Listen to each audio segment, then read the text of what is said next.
Welcome back for day 2 of XDC. I hope you're all rested and recovered from a bit of the jet lag that quite a few of you have.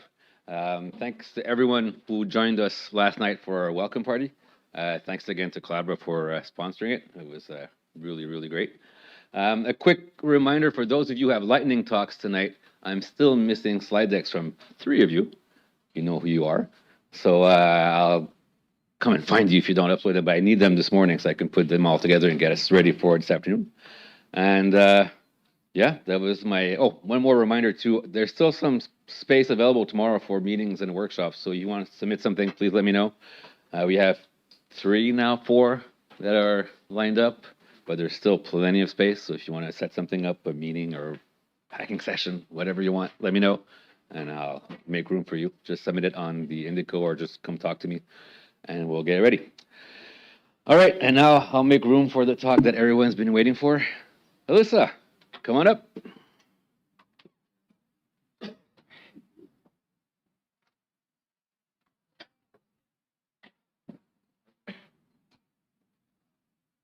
Bonjour à tous, bienvenue à ma présentation. Je suis très heureuse d'être ici pour parler du projet actuel d'Apple, les jeux vidéo. Cette présentation va être exclusivement en français, conformément à la loi québécoise. Je ne veux pas de plainte de l'OQLF. I'm just kidding.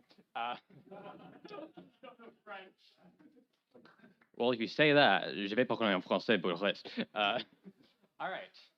So let's talk about OpenGL. And so just as a reminder of where we were last year, we did have a talk at last XDC in A Coruña. Eso era todo en español, bien sûr. Yeah, so at that point we had conformant, OpenGL 3.1, and we talked about geometry shaders because that was the next step. And our OpenGL support has advanced a little bit.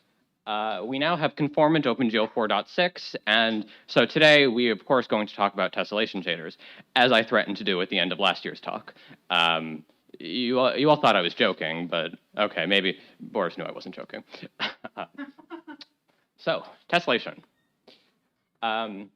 As a review, there is tessellation is required for GL 4.0, and there is a hardware tessellator on the Apple GPU. We can't use it. It is too limited to implement any standard API. It is missing features that are hard required for OpenGL, Vulkan, and Direct3D. So pretty much useless to anybody who's not implementing Metal. And in fact, as somebody had asked, what does Apple do for their OpenGL? Because they have OpenGL 4.1, and it's not conformant, but 4.1, that's only 5 versions behind 4.6. So okay, they tried. And yeah, if you use any of the unsupported bits, they just fall back to software. So that's great. That's great. We are not going to do that. So what's specifically missing? A couple things. The first one is pretty trivial, points mode. Tessellation shaders typically generate triangles, but all the APIs let you put it into points mode. So instead of generating triangles, you just get points. As far as I know, the Apple hardware can't do that. We could emulate this one. It would suck, but we could do it. Isolines is a different situation. Usually you tessellate triangles or quads, but obscurely all the APIs also let you tessellate lines for some reason. The hardware can't do that, so we'd have to emulate that regardless. That's the least bothersome of the 4. The real problem comes with transform feedback and geometry shaders. The hardware does not support either of these, but we emulate them with compute, as we talked about last year. The problem is that there is no way to emulate these if we're using the hardware tessellator with it, because there is no way to dump out the connectivity information from the hardware tessellator, which means the only thing we can possibly do is rasterize it. So then you'd say, okay, well, why don't we just use the hardware tessellator when we can, and then use software when we can't? The problem with that is invariance requirements. Enabling transform feedback should not change the result of rendering. But if we have a software tessellation algorithm that is even slightly different than the hardware in the most obscure corner case, suddenly we fail invariance. Is that actually a problem in practice? I don't know, but the spec says not to do it, and I don't really want to go down that rabbit hole quite yet. So what do we do instead? We use software. In fact, Microsoft published a reference tessellator. When tessellation was introduced about 10 years ago, 15, 10, 15, somewhere around there, as part of Direct3D 11, Microsoft introduced the tessellation, and with it had this reference tessellator, which was intended to, for hardware vendors to use it as the guide for what they should do in hardware.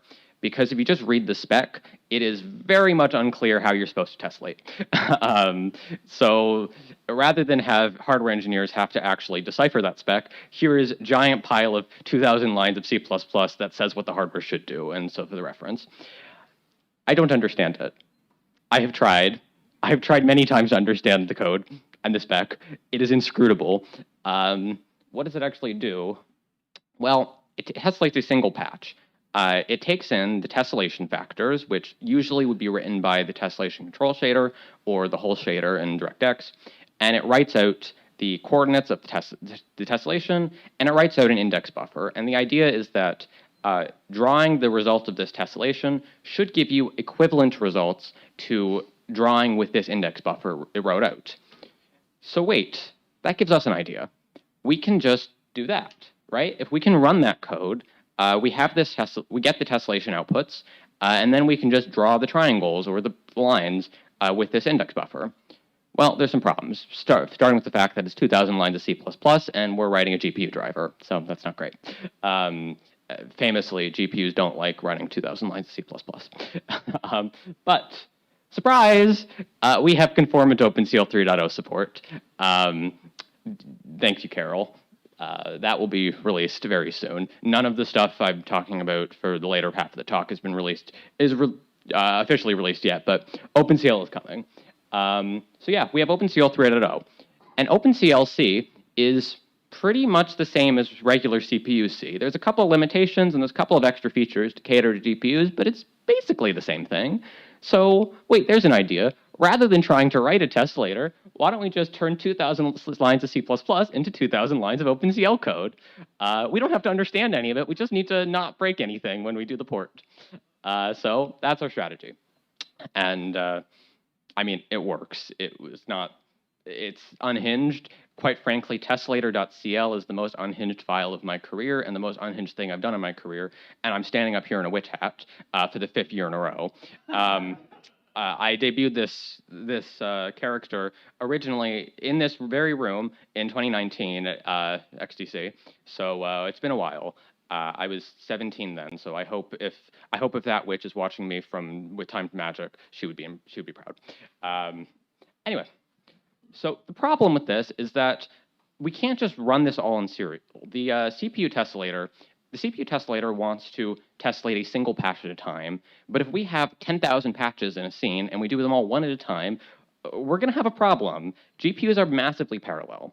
So, okay, we want to do each patch in parallel. That's not too bad. We can just have we can do the tessellation code in each thread in parallel. That's pretty easy to arrange. We could do better if we had subgroup ops or something, but for now, we can just do each thread as its own tessellation code.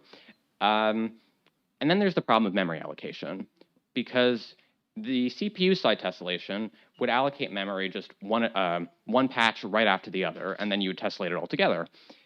We can't do that if we're trying to do all the patches in parallel, because where do we write? Where does the memory go? We can't just, we would have that serial bottleneck. One approach is to do a 3-pass algorithm. We first run the tessellator to figure out how many indices and how many coordinates get written. Then we do a prefix sum to figure out for each patch how many coordinates and indices were written before it. And then we run the tessellator again, writing out to whatever the offset is that we actually wanted to write to. And we can do that. It's an option. It's not the fastest thing, but it's possible, and that is what we do for geometry shaders when used with tessellation. However, we can do better. GPUs have atomic instructions, so we can you do a very fast atomic add, well, relatively fast, faster than the prefix sum.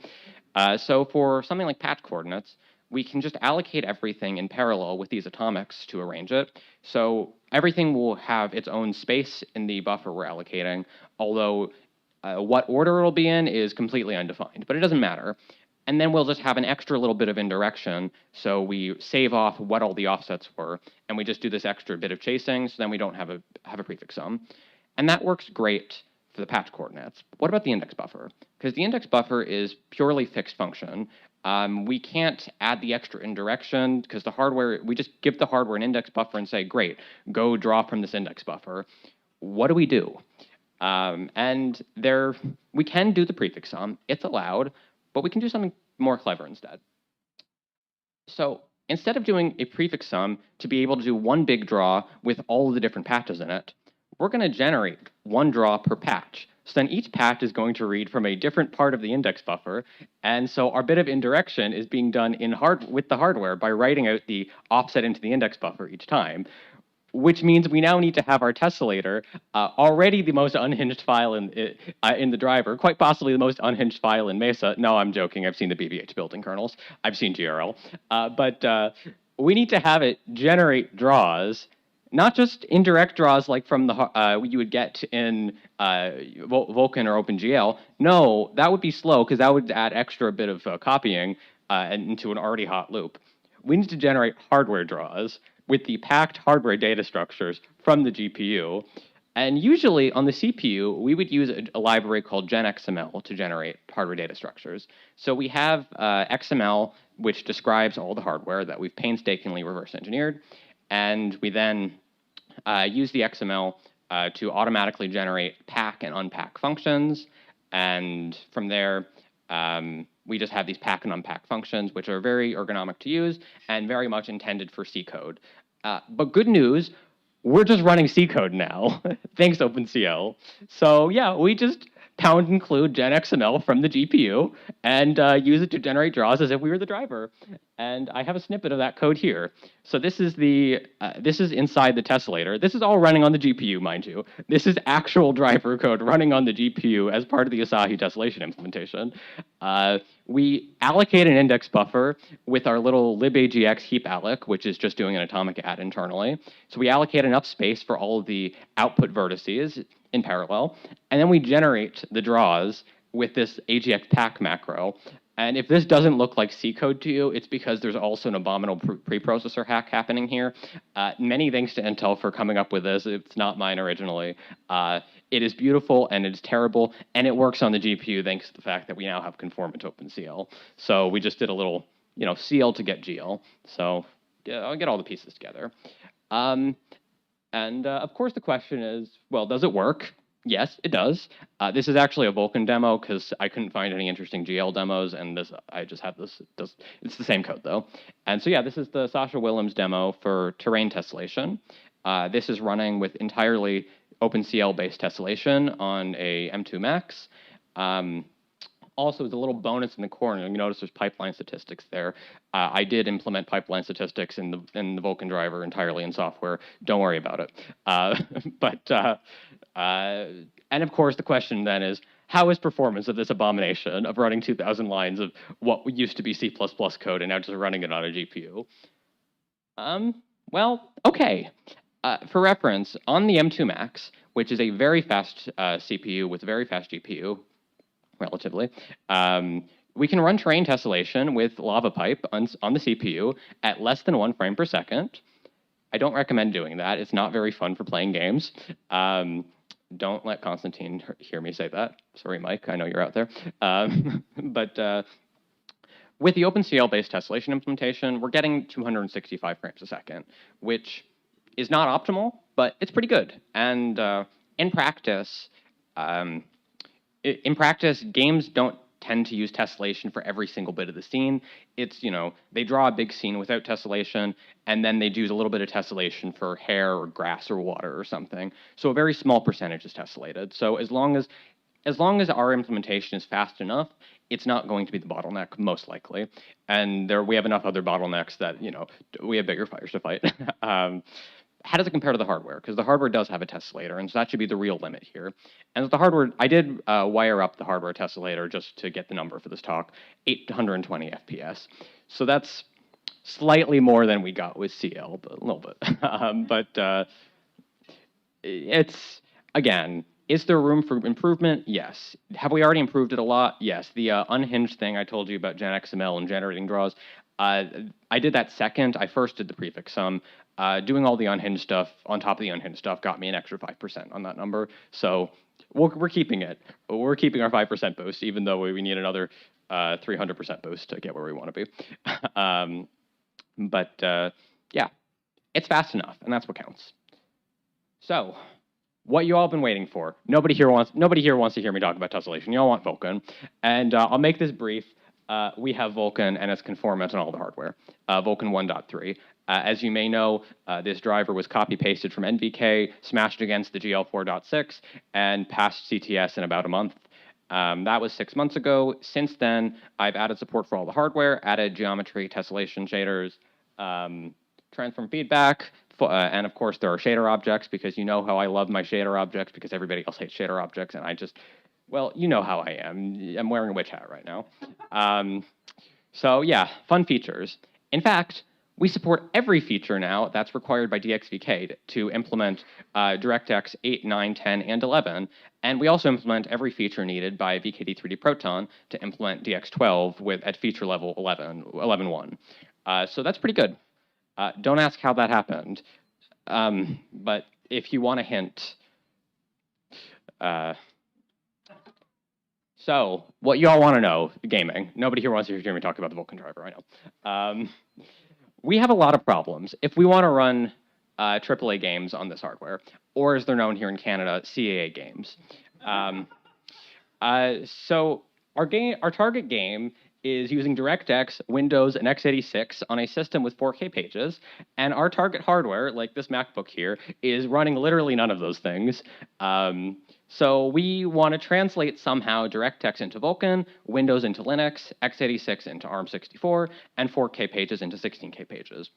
The first two of these has a solution that I'm sure almost everybody here knows, and that's the Wine project and DXVK, generally packaged into Proton for Steam gaming. The third one also has an off-the-shelf solution, FexMU. Box64 also exists. I'm biased towards FexMU because I work on that for when I'm not committing Mesa crimes, I'm committing Fex emulation crimes. So those three have our known solutions. So that's fine. The really hard problem for us is the page size, because Fex has a hard requirement on having 4K pages. Box has a hack to use 16K pages, but it doesn't work for Wine, so that doesn't help us here. We're kind of stuck. We absolutely have to use 16K pages for the system, for the Macs. There does exist a branch patch set a year back that tried to do without it. It is horribly broken. We are not pursuing that avenue. Mac OS is able to have the system at 16K, but just the emulated x86 processes run at 4K. This requires very invasive kernel support, and how do I put this? The Asahi tree currently has about 1,000 kernel patches that are still in the process of being upstreamed or not yet started the process of upstreaming, and every one of those 1,000 is a challenge. So no, we are not rewriting the Linux memory manager and keeping that in our downstream fork. So we need something else. So we can't do a 16K, we can't do a 4K system, we can't do heterogeneous pages, but there is one thing that we can do, because it turns out even though the Linux doesn't support heterogeneous page sizes across processes, it does support heterogeneous page sizes across kernels. And what I mean by that is virtualization. If we run a kernel with KVM, the KVM guest kernel can have a different page size than the actual system kernel, and Linux already knows how to deal with that. So that's going to be our strategy. We're going to run this entire mess of Fex, Wine, DXVK, and our Vulkan driver Honeycrisp, and Steam itself in the game. All of that, we're going to throw that into a virtual machine, which is running with a 4K guest kernel. And does that have overhead? Well, yes. But the CPU is going to be low overhead because this is hardware virtualization. The problem is all the other peripherals. For GPUs, we have a trick, and this is Rob Clark's trick. I think he's here somewhere. I don't know where. There's Rob Clark. Yep, as seen at XDC previously, we can use virtual native context. So instead of trying to just pass Vulkan calls across the VM boundary like you would with Virgil or Venus or Graphics Stream. We're instead going to run the actual driver inside the VM. So Honeycrisp, that all the Vulkan stuff I'm talking about, yeah, that's running inside of a VM, and it's generating all the hardware data structures with all that GenXML nonsense you saw. It's generating all these hardware data structures, and then it's just passing the final command buffers across the VM boundary. And then virtual render on the host side is just marshaling that over, which is not 100% of native speed, but definitely well above 90% of native, which is significantly better than you would expect with something like Virgil traditionally or Venus. So while page size is still annoying, the VM is definitely the most annoying part of this whole process. FEX isn't great either because CPU emulation is expensive, but FEX at least is an off-the-shelf project, whereas we're kind of on our own with the bespoke page size work. But yeah, so, and then the question is, what does this mean for performance? Well, the good news is that the CPU and the GPU are parallel processors, so all the crap overhead we have on the CPU is actually crap that's running in parallel to the crap overhead on the GPU, so we only pay the cost once it's not stacking all of the overheads, it's just the one overhead in parallel in two places. So does it work is, of course, the question you want to know. And yes, we have MuVM as our project for that. Does it work is the question you want to know. And it runs some games like Portal. Portal runs, Portal 2 runs, Castle Crashers runs, that's great, from my childhood. We've also got The Witcher 3, Fallout 4, Control, Ghost Runner. I think that one's actually technically indie, but it looks phenomenal. Oh, and yeah, Cyberpunk 2077. So, when is this all being released? Is, of course, the question in all of your minds, if I'm going to tease you with those screenshots. And the answer, of course, is right now. Please DNF upgrade your packet.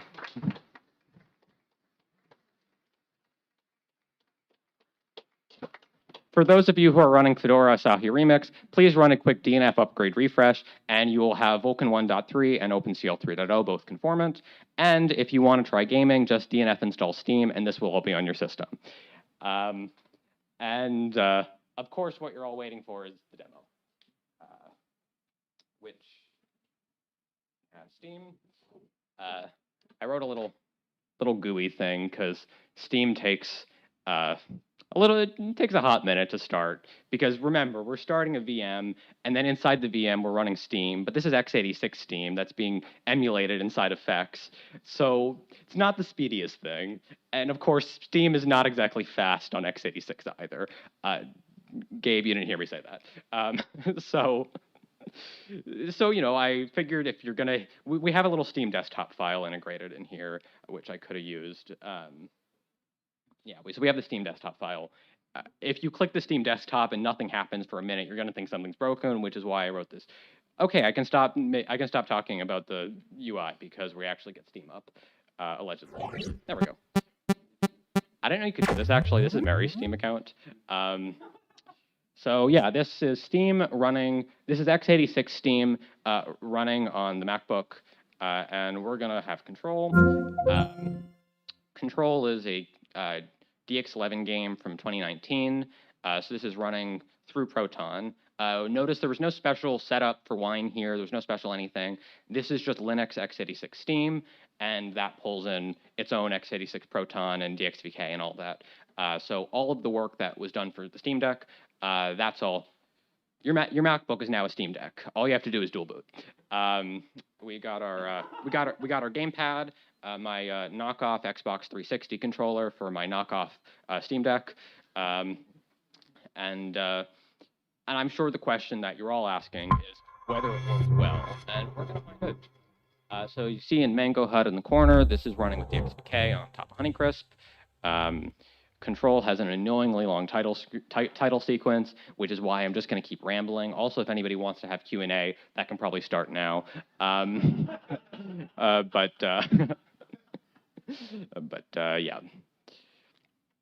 So yeah, this is Honeycrisp, and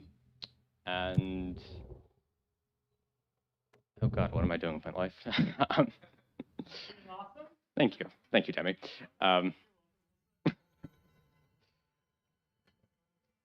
And so yeah, this is running on the MacBook Pro. What is this, the M1 Max? Or yes, this is an M1 Max running Control through all of these layers of shit at 45 FPS. I have not played this far through Control, I don't think. So you're just gonna watch me be bad at this game while you do Q&A. Any questions?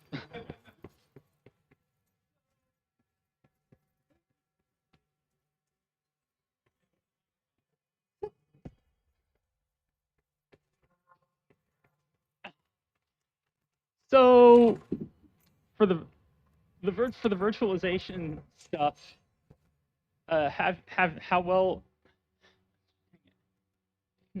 Sorry, I didn't think of this ahead of time. That like,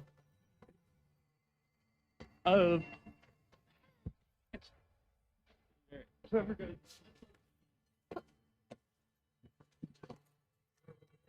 In case you were wondering, I have no idea what I'm doing in this game. I just write drivers.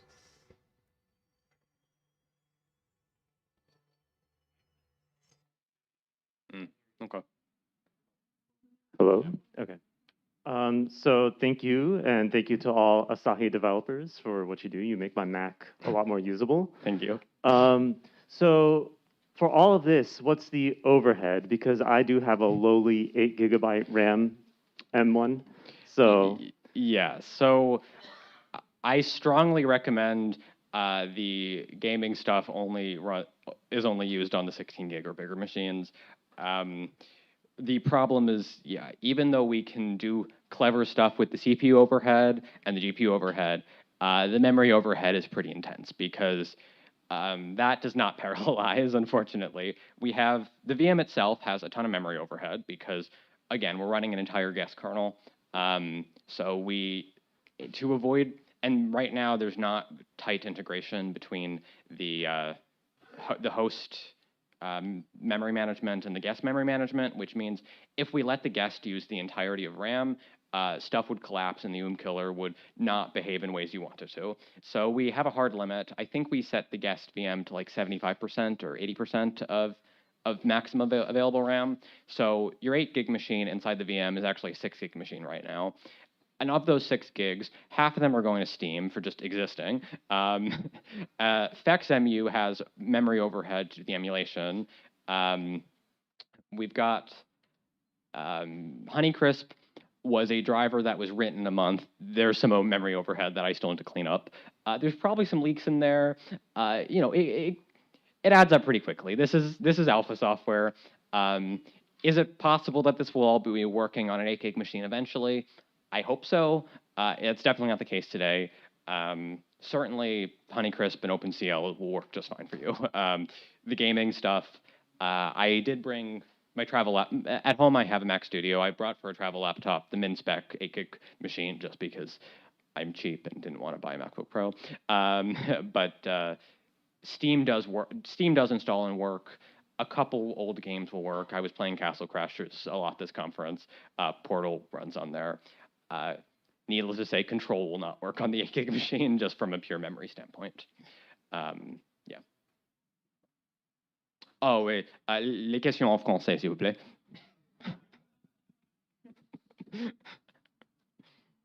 So, because you're running Control, which is a ray tracing game, the obvious question is, ray tracing, when? I'm really glad that Collabora's graphics team is interested in contributing ray tracing support. It's good to have you here, Eric, on the team.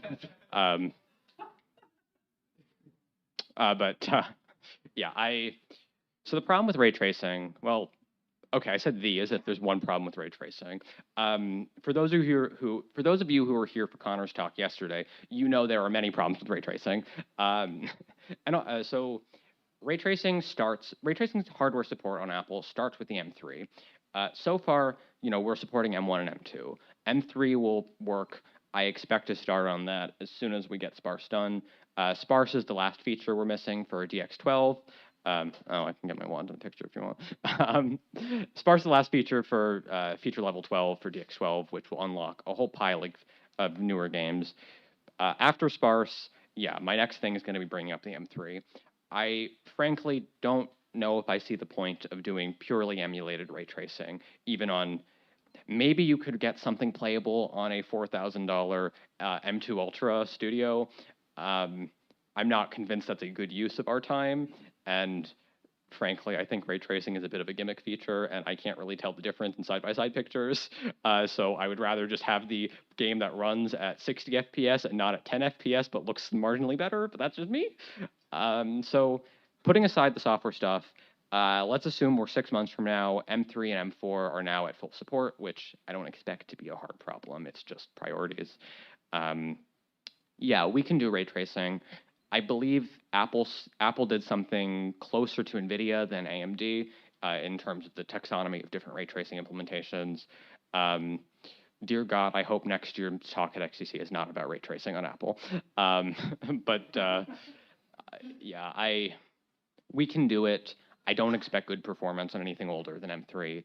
M3 doesn't have any Mac Mini or Studio form factors, which makes it kind of boring to me because I don't really want more laptops than I already have. So yeah, maybe ray tracing on an M4 Studio is going to be good. That device doesn't exist yet.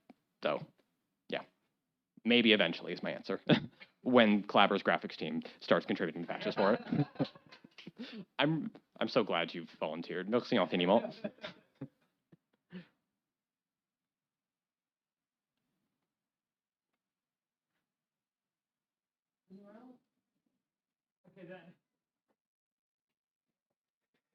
You mentioned that, okay, so I hope this, if nobody else has a question, I'm going to ask a question, and that is, you mentioned that Lava Pipe got less than 1 frame per second. How much of that is just because CPUs aren't good at graphics stuff, and how much of that is because Lava Pipe is not well optimized? That's not my place to say. And I think that's probably time or so. So I have actually no idea what time it is, but we've run out of questions, so I hope that's time. Yeah. Thanks, everyone. And happy gaming. And I just think Apple should just write a Vulkan driver already. It wouldn't be that hard. How long could it take them? A couple weeks? No. They should. They should. It'd be easy. It's all in MIT code. In fact, I encourage it. All right. Cheers.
Hello,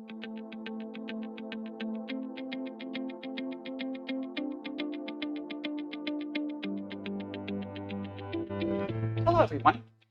My name is Faith Ekstrand. I'd like to welcome you to my Nouveau/NVK update for XDC 2024. For those of you who don't know me, my name is Faith Ekstrand. I can be found on Mastodon/the Fediverse at that address.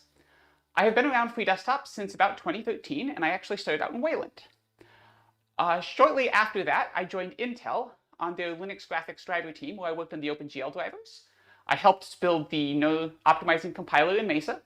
I wrote most of the Intel Vulkan driver, as well as the SPIR-V to no translator, ISIL, and a number of other Intel bits, and then I served as the Vulkan driver maintainer and also was the one of the Vulkan representatives in Kronos during that time for Intel as well. I've been at Collabora since 2022, where my role is to basically float around the entire Linux graphics stack wherever is needed and do whatever is needed. My project the last few years has been to try and reboot the Nouveau user space in the form of writing NVK. So before we get into NVK, which is the primary thing we're going to talk about, we should talk a little bit about the Nouveau kernel. So most of the last year has been bug fixes, and the bug fixes have been substantial. We fixed a lot of stability issues, we fixed fencing issues, we fixed memory eviction issues, and Nouveau is a lot more stable today than it was a year ago. There are still issues. The GPU in my laptop does like to fall off the PCI bus sometimes, especially around suspend and resume, but it is much, much better than it was a year ago. I can do a full CTS run on 36 threads on my desktop, and it does not bring down the kernel most of the time. There's still some weird issues around the GSP we're figuring out, but it's much, much better than it was. The other big thing that's happened is that the GSP firmware support has merged. So as of my last talk, the GSP firmware was still patches on the mailing list, and now everything is merged, and the firmware is in Linux firmware, and it is shipping in your distro. If you've pulled in a Linux 6.10 kernel, that is actually a pretty good kernel to run Nouveau on, and I can do my CTS testing on it. That's most of what has happened, but there's something else. So Red Hat, a few months ago, announced the Nova project, and this is an effort to rewrite the Nouveau kernel driver from scratch. And if you've poked around the Nouveau community for a while, or you've poked around the kernel driver, there's some definite architectural issues with it that have been causing us a lot of headaches. And this is a from scratch rewrite. It's going to be written in Rust, and they're going to be reusing or sharing a bunch of abstractions with Asahi. So Lena has put together a Rust kernel module for the Asahi project from M1 Silicon. And a bunch of her abstractions. They're working on upstreaming. They're also adding some abstractions that are needed that weren't there before, and trying to get to the point where we can do upstream Rust DRM drivers. Lena has done some amazing work, but it's one of those things where in order to really drive upstream, you need multiple consumers. And having Nouveau as one of those consumers is a good way to help drive the upstream efforts. It's also going to give us a new kernel module with hopefully better architecture and more stability. The new kernel module is going to be GSP only, so it's only going to work on Turing and later cards. They're not going to try and hook up the old firmwares. That's going to simplify a lot of things internally. It also means they can toss a lot of old hardware that doesn't have things like per-process page tables and a lot of that stuff that we take for granted today. Nova is still in the very early development stages. I'm not going to provide a link to a branch where you can test it out because you can't test it out. There are some bits of display that work, but the driver is itself you can't run GL on top of. Yeah, but it is in progress, and they are making progress. Okay, let's move on to NVK. So a lot has happened in the last year. So this is going to be a blitz through what's happened in NVK in the last 12 months since XDC 2023. First thing to note is that we are now a Vulkan 1.3 implementation. We are now a conformant Vulkan 1.3 implementation. Last year, during XDC, I was working on trying to submit Vulkan 1.0 conformance. We had all the 1.0 features, we were passing all of the tests, and I was actively babysitting CTS runs from my hotel room and from the conference room, and finally did the submissions the last night of XDC. In February, I was able to submit 1.3 conformance. And we are now a conformant 1.3 implementation. We've also implemented a lot of features. This is kind of a PowerPoint faux pas, but I like to do it because it shows off just how much work has been gone into NVK in the last year. There's some 90-some items on this list. And this includes everything needed for DXVK. So this was a big milestone when we finally closed the DXVK tracker. There might still be bugs, there might still be performance issues, but we're not missing any features required for any DXVK app. We also have everything that Zinc needs in order to expose OpenGL 4.6. Again, this took a lot of work. We're going to talk more about Zinc later, but there were a lot of features that went into this. And now Zinc has everything it needs, modular a few extensions that can turn on some optional things, but for the most part, everything in 4.6 and most of the features anybody cares about for OpenGL are now available through Zinc. We also have done most of what's needed for VKD3D and D3D12. We're still missing a few things. So ray tracing is missing. That's a big piece of work. I probably am not going to crack into that in the next year. I'm kind of hoping somebody from Valve comes along and picks it up, but wink, wink. We're still missing fragment shader interlock. That one's a tricky one. It's basically a fragment. It's basically a lock that you implement in the fragment shader per pixel or per sample. So you have like an image that has one pixel for each sample, and that image is where you implement your mutex. And then there's an ordering bit to tell you which thing should win the attempt to take the lock. We're also missing fragment shading rate. That one is much easier. There's hardware for it. We just have to wire it up. But it is reverse engineering work that hasn't been done yet. And finally, mesh shaders. And Mary is working on this. She has a talk at XDC this year about it. There's still some annoying compiler things we have to do because of the way that the mesh shader limits interact with NVIDIA hardware. But she is working on it. The other big thing that happened is that the new compiler now supports everything back to Maxwell. So we wrote the new compiler. It's a lot better than CodeGen. It still has bugs, but it doesn't have as many. And for a while, it was Turing only, or Volta only, and above. And now we support all the way back to Maxwell. This means two things. First is that we can probably delete CodeGen support from NVK, and I will likely do it soon. If somebody wants to bring up Kepler, they're more than welcome to, but at this point, I think trying to bring up Kepler, the first suggestion is going to be to bring up the compiler, because there's just no point in trying to run NVK on the old compiler. It would also allow us to clean up NVK and remove all of those places where we have multiple conditions based on what compiler you're using. It would make things a lot cleaner. The other thing that this means is it means that the compiler now has the infrastructure for multiple generations of NVIDIA hardware. And this means that we're ready for whenever NVIDIA throws a new instruction set at us. It took a bunch of work to get these abstractions right, and eventually we did, and it also improved the compiler for Turing as well, because the abstractions turned out to just be a good idea.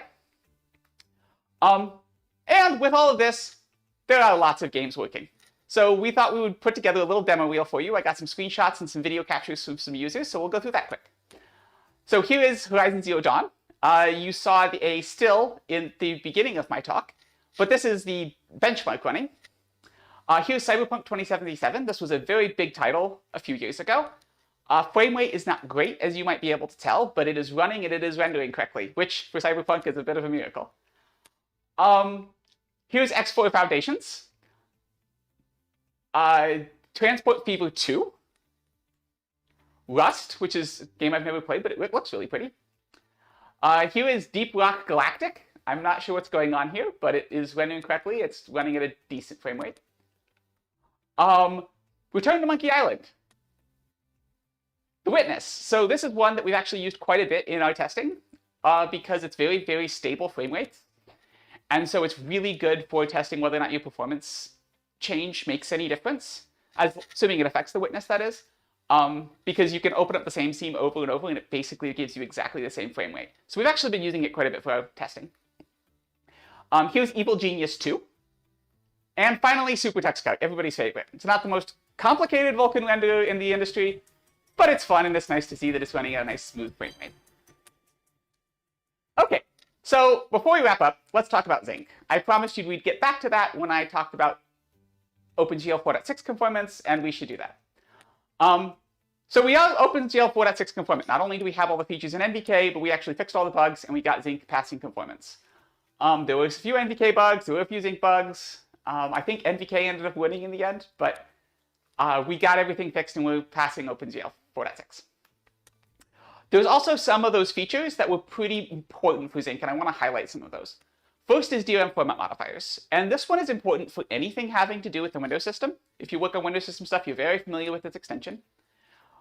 And in Zinc in particular, it lets us move off of the old Vulkan WSI-based path to the copper path. And the copper path is where Zinc basically acts like any other GL driver talking to the Mesa DRM framework, to the Mesa EGL implementation, and just passes around DMA buffs, passes around modifiers, passes around semaphores. This display path is a lot more robust. We had to do this before we could pass OpenGL 4.6 conformance because we had lots of EGL issues with the old path. It's much more robust. The other thing that's really important about this path is that this is the path that allows you to run Zinc as your compositor, as the OpenGL driver for your compositor. With the WSI path, basically it's just using the Vulkan WSI stuff, and it can pass images off to a compositor, but in order to actually be the compositor, we need the copper path. And we have that now. We also implemented shader objects and pipeline libraries. Those are very important for DXVK and VKD3 Proton as well. But for Zinc, they were very important in letting us avoid a lot of stuttering and get onto some of Zinc's fast paths. We also implemented descriptor buffer, which Zinc uses to improve CPU overhead in its descriptor paths. Juggling Vulkan descriptor sets is a pain. It could potentially do better, but it's not quite there. But it's easier to use descriptor buffer, and that gets us the best. Also, multidraw, which is a extension that was developed for Zinc that moves the internal loop when you're doing lots of draws in a row inside the Vulkan driver and improves CPU overhead. So, is Zinc ready to be the primary OpenGL driver on your desktop? That's the question everybody is asking, and we're still working on it. So there are some issues. Here's one that's open where Chromium slowly corrupts if you have Discord running. We don't know why, we haven't tracked it down yet. There's probably some sort of a clearing issue or some sort of a dirty tracking issue somewhere. We haven't figured it out yet. Here is a picture from a user who I think is at XDC this year, showing the standard tiling window manager experience with NVK plus Zinc right now. There are multiple tilers that experience this, where you get lots of shadowing and corruptions. KDE mostly works, GNOME works, but there's still issues. Red Hat, we've been talking, and they want to give it a crack and see if they can fix the issues, because we kind of need to get it out in the world and get users testing it. And the best way to do that is to make it either the default or make it easy to make the default on your system. But that's going to be touch and go for a few years as we get all the bugs worked out, and we may try and pull it out and then try and pull it out again until we get it working. So that's the end of my talk. Thank you very much for watching, and I look forward to chatting with you all about NVK and Nouveau in the Matrix server. Thank you very much.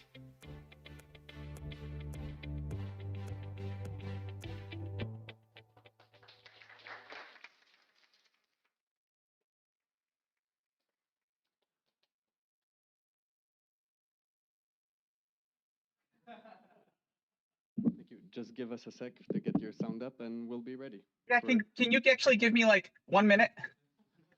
I guess so.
Oh, I'm back. Sorry about that.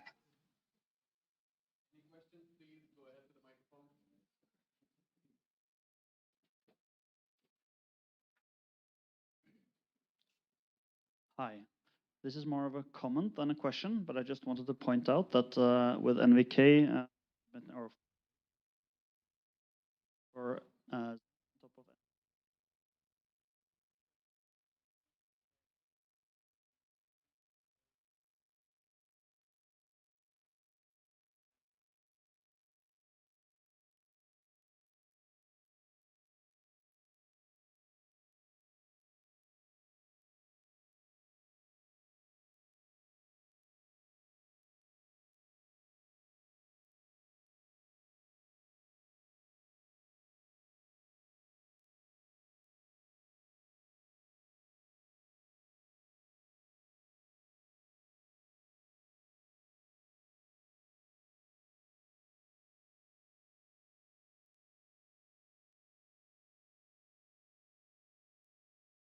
So Tegra support is an interesting question right now. NVK doesn't actually work on Tegra, so we have enough user space hardware support, but the kernel side of Tegra is very, very different. And in particular, the way you do synchronization on Tegra is very, very different. And there's currently bugs there. So the GL stack does kind of work today, but the Vulkan stack doesn't properly because the synchronization stuff is busted. In terms of Nova, I don't know that we have solid plans there. The Tegra chips don't actually use GSP, so that's, or at least the ones we're familiar with don't. It's possible that will change with whatever Blackwell-based Tegras they decide to ship or some of the newer stuff, but it is Tegra's kind of in an awkward spot at the moment. I do want to see it get fixed, but it's not received a lot of love. Thank you. Hey, I just wanted to add one. I think the very first version of the driver that got NVIDIA's OpenRM, like their open kernel module rewrite, was a Tegra. I could, but I'm pretty confident that the Tegras that I'm familiar with do have GSP. Maybe there's an older one that doesn't, but we're talking about the single board computer, right? Yep. Yeah, I believe there is a GSP for that. It's possible that the Orion and the other like Turing Plus ones the Orion definitely does. Yeah. So in that case, we'll probably try to support it with Nova, but again, the plans there are still very TBD.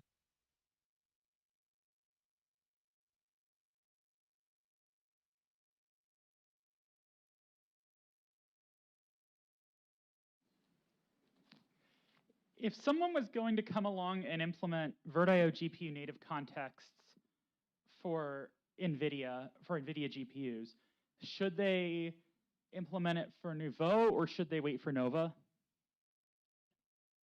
My gut feeling is that trying to do it in the current Nouveau module is probably more trouble than you want to get into. But I'm not deep into how the VirtIO stuff works in the kernel to know how surface level it is. If it needs deep plumbing, I would probably wait. I would definitely like to see that happen. Then it might be practical to hook up, but again, ioctls are not as straightforward and obvious as you might like to think they are. But I wouldn't stop somebody who wanted to try. Put it that way. Also, is the Nouveau module reasonably secure against buggy or malicious user space that's not the compositor, or will that also need to wait for Nova? It's definitely better than it was, but there's still some things we don't understand about the GSP that make it pretty easy to take down if you hammer on it hard enough. I don't have a good sense for how insecure it is. I mean, there are definitely worse drivers on that front, but hopefully Nouveau will improve that. So I don't know, if somebody's trying to get like some basic, I want to run a game in a VM stuff working, I'd say go for it, but long term, I don't think anybody, I think at this point, the old Nouveau kernel is basically in maintenance mode. We're not looking to add a lot of stuff. Maybe prototype some stuff that we plan to do in Nova there, but if it's major effort, it might be better waiting. Okay. It's hard to tell. Hey, you said 1 second ago that there were some things you're still trying to figure out about the GSP. Do you have some specifics on things that you don't yet know about the GSP?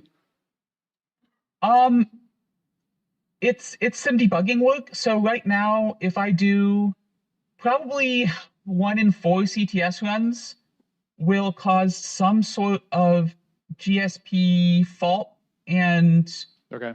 then it'll give up and my code will just effectively fall away. Okay. I don't think we know what's going on there. It's not a big thing. It's more just there's probably some piece of memory that's not big enough. Okay. I wrote a reverse engineering project on the GSP and the NVIDIA OpenRM driver. I think if you Google OpenRM, it's like the second result. If you want to, I'll look you up after this and I'll try to find your email and send you an email. But if you're interested to try to figure out what's going on with the GSP, I might be able to help you with that. Okay. Okay, cool, thanks. Oh, and all the different functions that I've been able to figure out so far are on that page. So if you do take a look, it might help. Hi, Faith. It's Mark. I love the sunglasses, by the way. They're awesome. Thank you. We have our very first online question of XDC this year. So someone asked, what are the current main performance blockers for NVK? Unknown. There's definitely some stalling issues. There's definitely places where we could do descriptors better.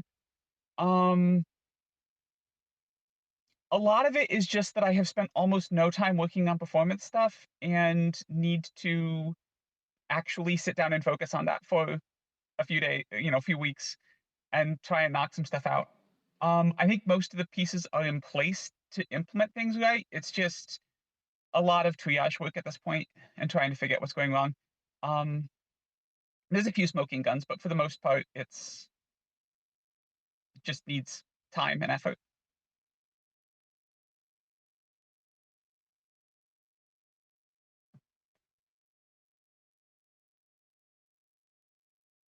Thank you. Bye.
talk a little bit about what's happened with Panfrost in the last year.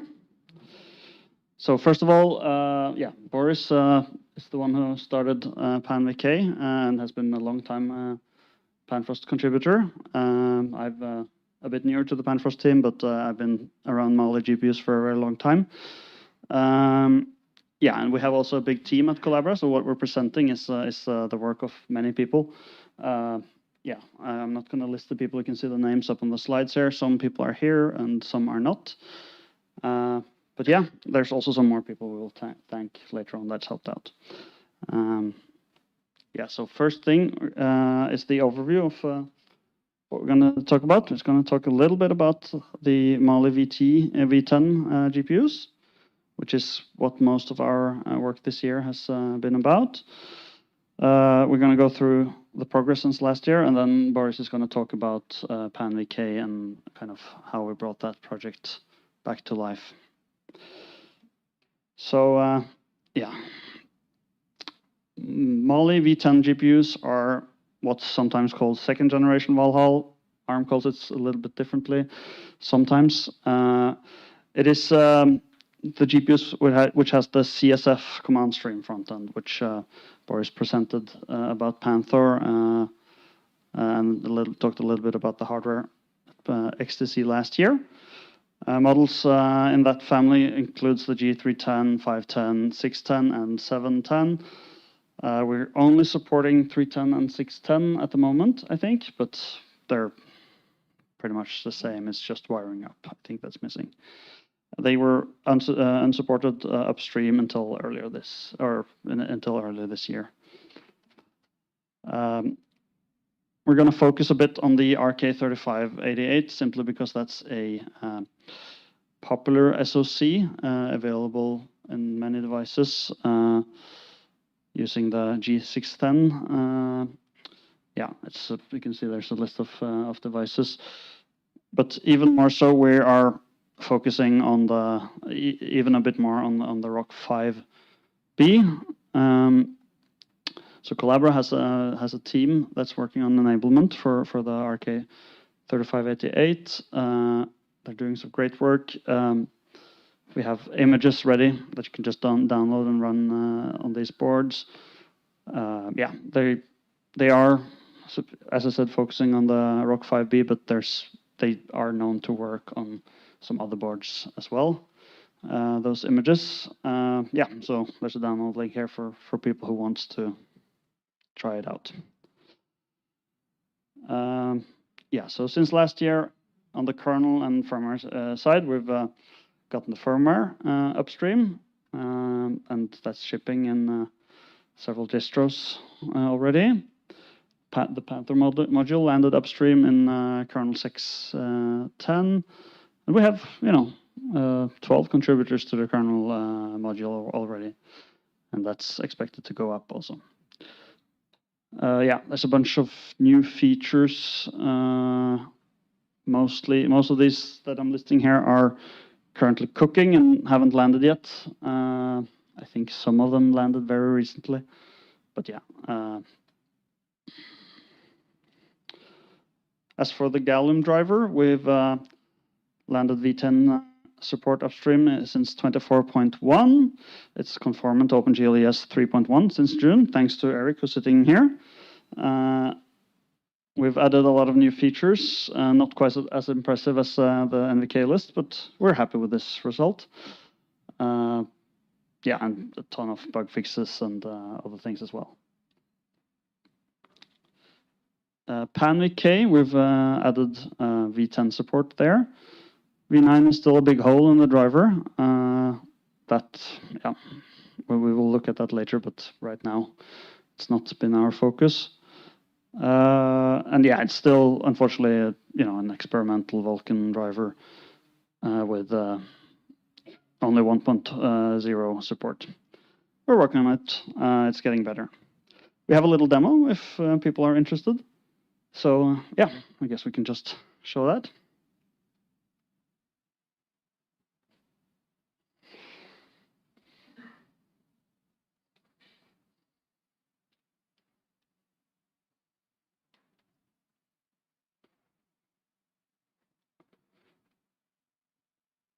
So this is VK Quake 3 running on PanVK, on PanVK, on the Rock 5B.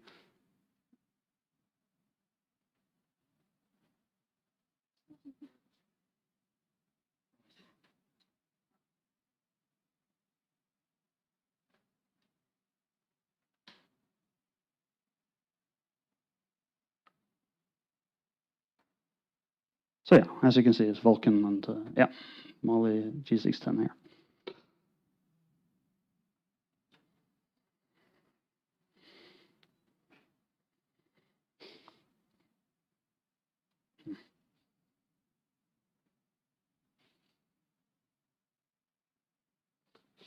All right, so now I'm going to hand over to Boris. Hello. So for those who don't know me, I've been Alyssa's Padawan for a while, and nowadays I'm mostly trying to fix the mistakes I made back then. So that's a bit of what I'm going to talk about here. So yeah, PanVK, it's been a long way until we got that running on the newer ARM GPUs. A bit of history about PanVK. It basically started as me trying to understand what Vulkan was and how it worked. And instead of writing a Vulkan application, I decided to actually write a driver for it. So yeah, it was mostly a toy back then. I wanted to get simple workloads running, basically just VK Cube, and yeah, after that it went almost dead, which was a pain for basically everyone, not just myself. So it was a pain for all the users that were waiting for PanVK to become usable, other than just running VK Cube. It was a pain for Alyssa, who had to maintain the generic stuff that PanVK was using, and Gallium was using too, the Gallium driver. And it was also a pain for the contributors that were occasionally wanting to use PanVK because it was regressing all the time. So yeah, when we actually looked at supporting newer GPUs, there was a question that raised pretty quickly. It was whether we wanted to keep the existing driver, or instead of that, just consider it dead and start from scratch. So why did we actually decide to invest more in the Vulkan driver? It's mostly because the newer gens of Mali GPUs, they were basically designed to support Vulkan. I mean, if you look at how they deal with descriptors, it's basically the model that they have in Vulkan. If you look at how you configure the graphics pipeline, you can tweak every little bit, and you don't have to re-emit good chunks of descriptors. You can just tweak the bits that you need to update. That's a big improvement compared to older GPUs. If you look at other complex features like secondary command buffers, there was nothing like that in older GPUs. The new ones, they actually support it natively. And I could probably have another dozen items in the list. It's crazy how V10 is actually meant to be Vulkan ready. The other thing was a growing demand in the open source ecosystem to have a Vulkan driver, an open source Vulkan driver for Mali GPUs. So that wasn't the case until recently. I mean, it was mostly Google wanting to have a Vulkan driver, but the rest of the world, they were pretty happy with GL stuff. It's now changing a bit, and we have more people wanting to have a competent Vulkan driver for Mali GPUs. And the last thing that actually made that possible is also the fact that ARM is actually now providing us more support than they used to provide us. And that means both help when we are struggling with stuff, or even contributing stuff of their own on both the kernel driver and the user mod drivers. So yeah, when we decided to support V10, we basically had a tough choice to make, which was, should we keep going with the existing driver and try to fix it iteratively, or should we just rip it out and then start from scratch? And I mean, there are pros and cons for each of those options. If you start from scratch, then you basically can do it right from the beginning, and you don't have to suffer with all the bad decisions that were made back then, which means you get to the point of having a functional Vulkan driver faster than we would if you try to fix the existing one. You also get the best of the new functionality that a lot of people worked in the Mesa community to ease the development of Vulkan drivers, and you also don't inherit all the bugs of the old driver. Of course, you introduce your own bugs, so you get there anyway. On the other hand, if you fix the old driver, then you don't have to type the whole boilerplate that you have to type with Vulkan driver, which maybe saves you a week, maybe less if you're a fast typer.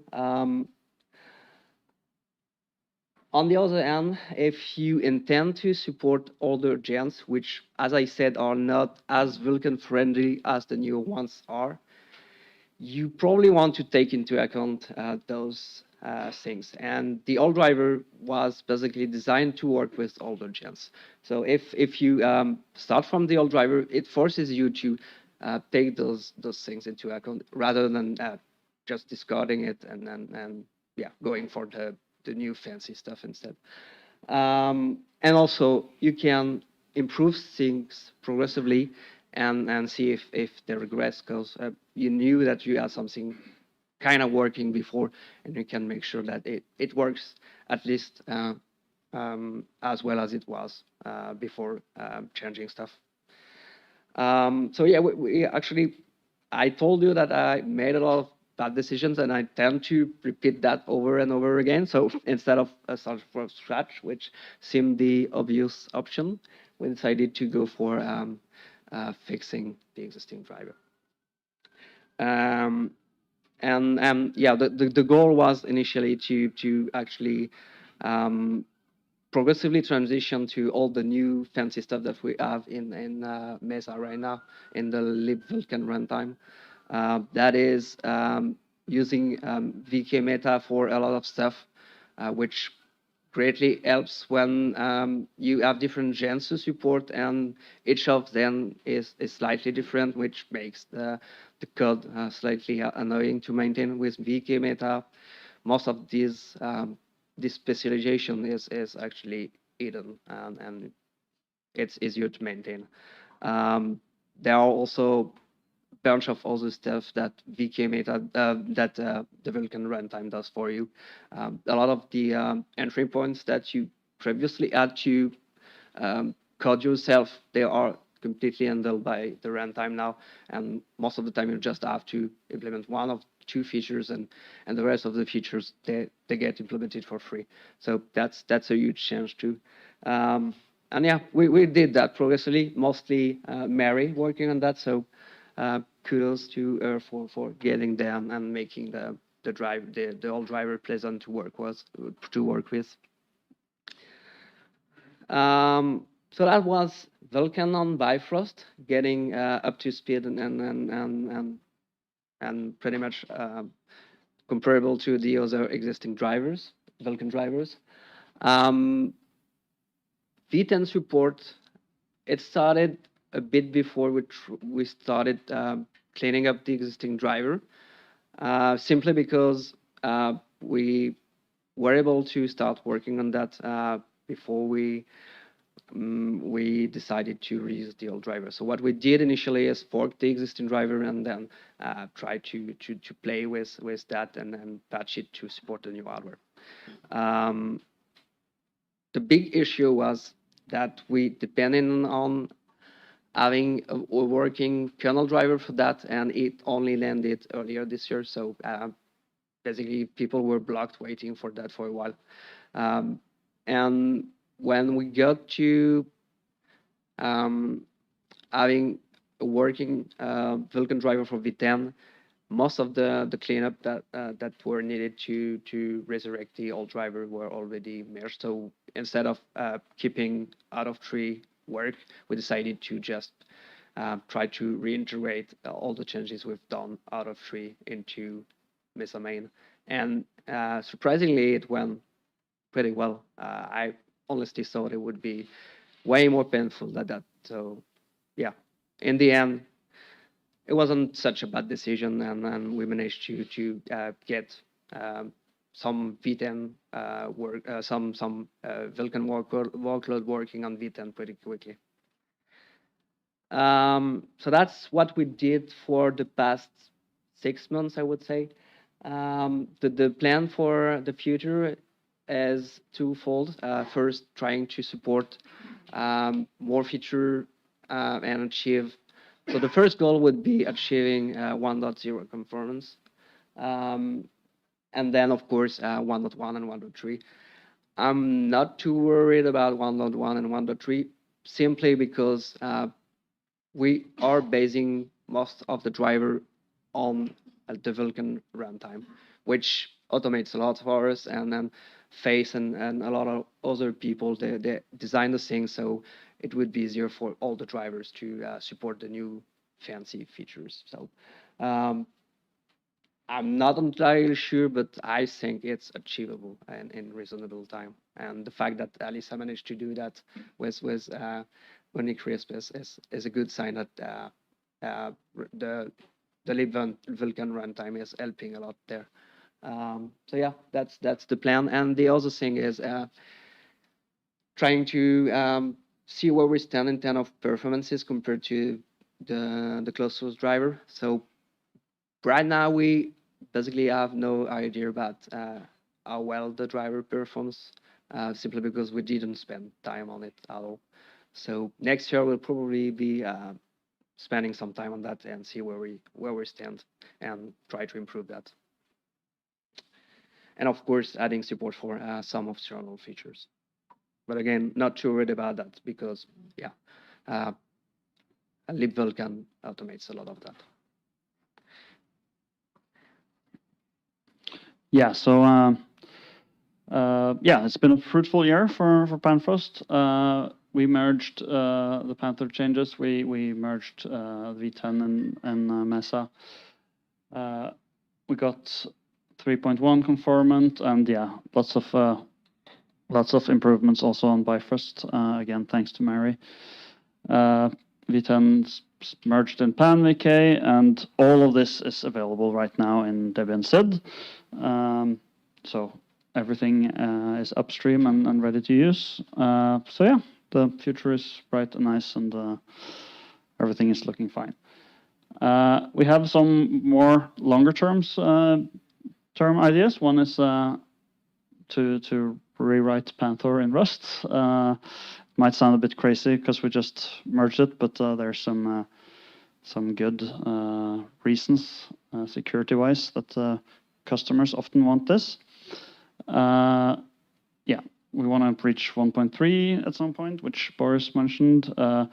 We want to look into V9 support in PanVK. Maybe OpenGL 3.2 at some point. And yeah, feature parity with the DDK where it makes sense. So yeah, there's a lot of people who's helped out with this. We mentioned the Panfrost team before. Faith and Daniel Stone has given us a lot of support in addition. Also, other major Panfrost contributors like Alyssa, Italo Nicola, and Antonino. ARM has been super valuable in all of this. They have, a team that's now contributing upstream, which we think is fantastic. We're seeing, merge requests coming both for the kernel, which has been going for a while, but also for Mesa. which we're super happy to see. Yeah, and yeah, so they have a reasonable sized team there as well. So that's pretty much it. Thank you. We're hiring as usual. And yeah, any questions?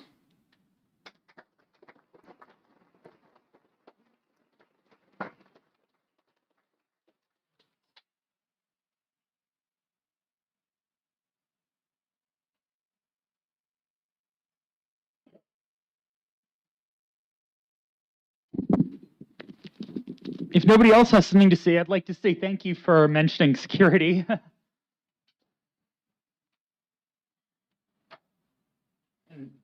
And thanks for providing an alternative to the blob driver. So you mentioned you had your demo of the Quake Vulkan, which was great. So I assume next XDC you'll be demoing Quake 2 RTX. Never say never. To give that a bit more of a proper answer, the currently available SoCs with Mali does not have hardware ray tracing supported. We are not going to emulate that in software for sure, but there are hardware on the way with this. It depends on when we get our hands on it and if it makes sense budget-wise and things like that. I mean, it's a big feature and it's not typically very much used by our customers. But we'll see.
welcome on the Books Live talk.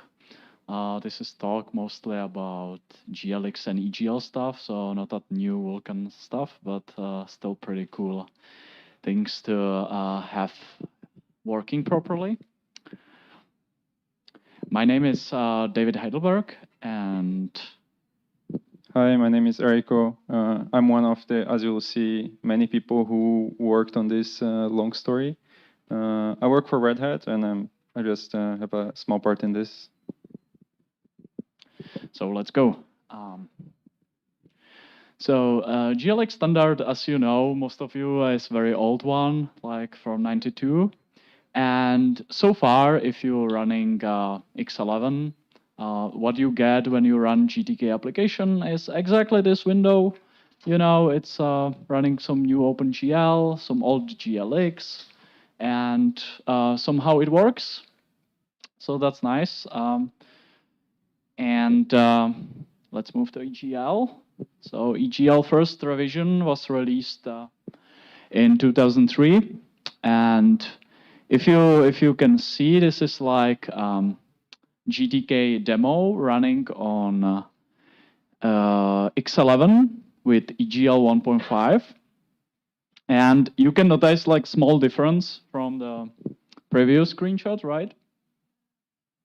You can see like if you look at the corners of the window, and there is small change when you run EGL on X11, and that's missing transparency, right? It's not that visible, right? Because it's just a sharp corner. But the trick is with EGL, you couldn't do the transparency. So what GTK developers did as workaround is like just sharp corner.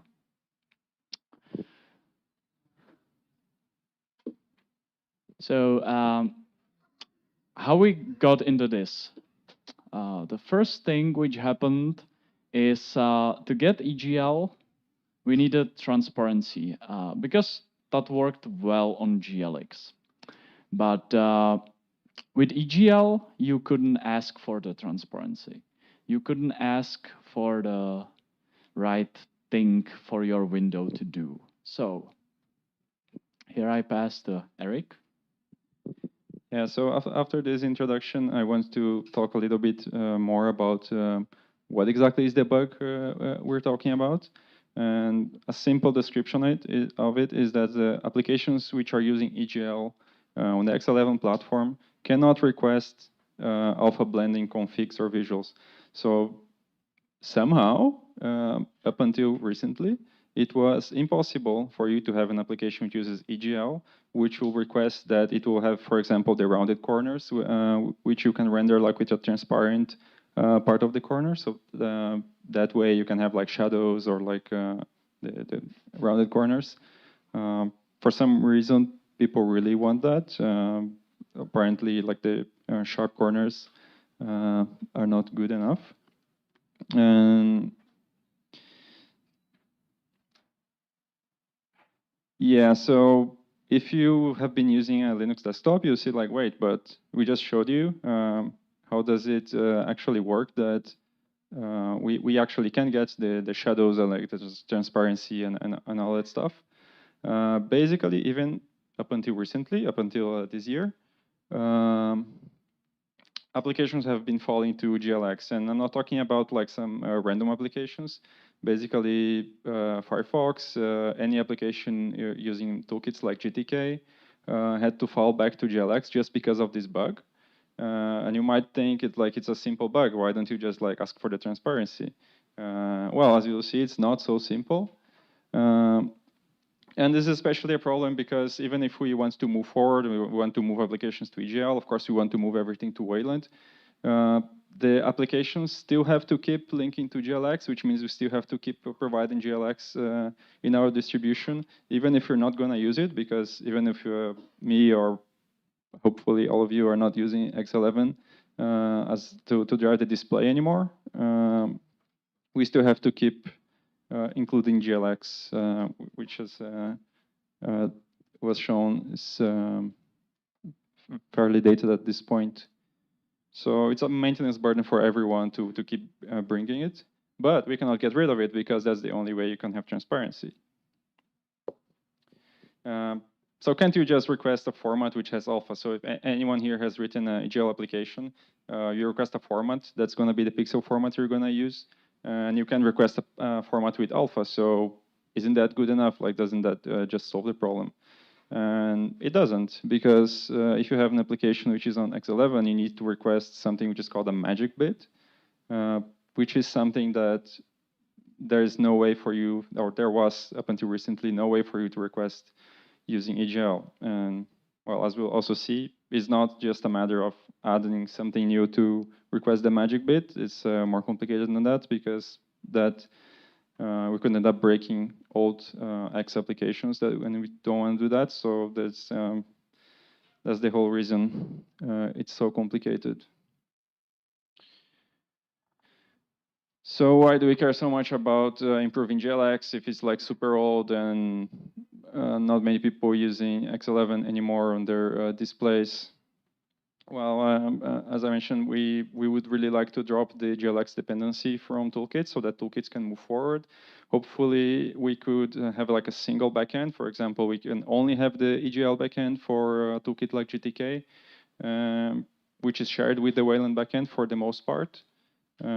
And yeah, that's why we put so much effort in something which is so old and hopefully not used in modern applications anymore. So let's go through the history, how it worked, like from 2013, and why we got merged just recently, the fixes of the bug, which is around like 13, 11 years. So when the issue got reported, discussion started and people tried to come with some solutions. Most of the solutions was like differentiate between different visuals, different formats, and pass the information. But most of the issues was like breaking older applications, because we could always introduce new behavior, but we couldn't break applications which didn't know about this new behavior.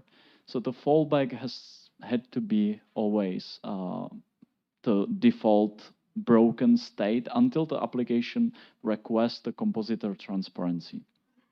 So here we go like through like timeline of how this evolved and how much effort went into this looking small change, which took few specifications and everything.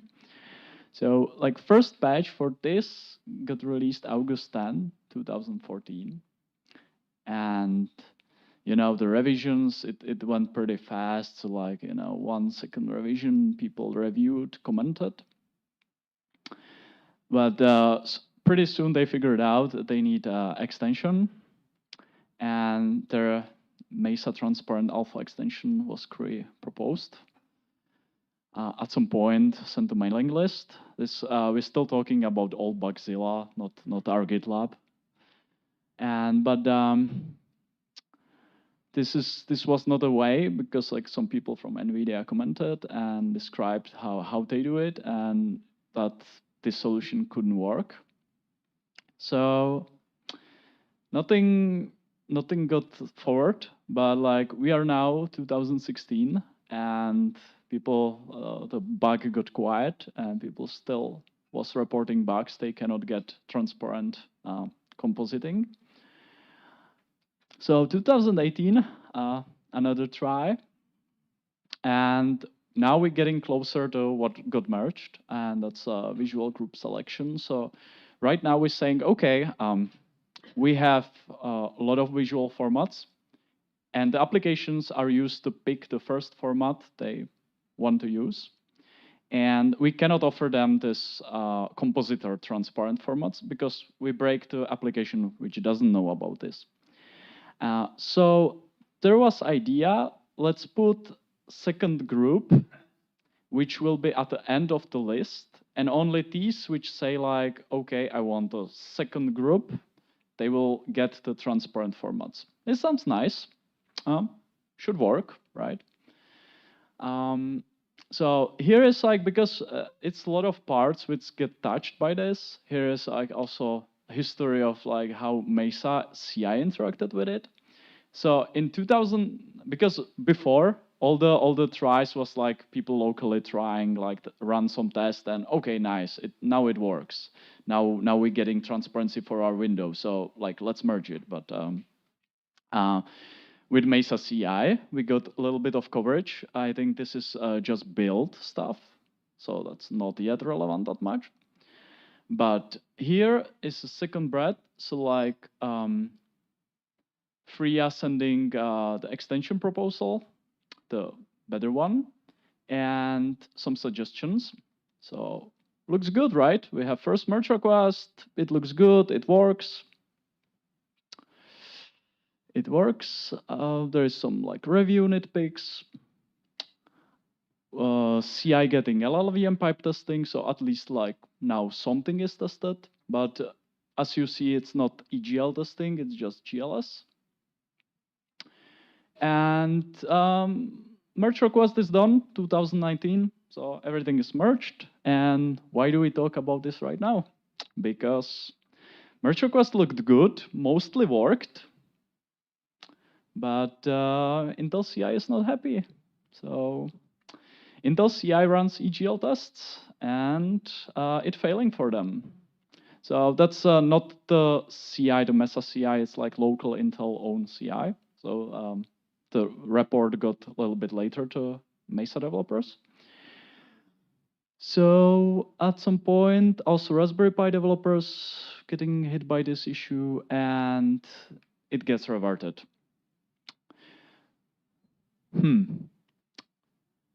There is, I think at that point, Freya got lost interest or got burned out of it. And so Adam Jackson rebasing the merge request, but it's still in the same state. So nothing to do.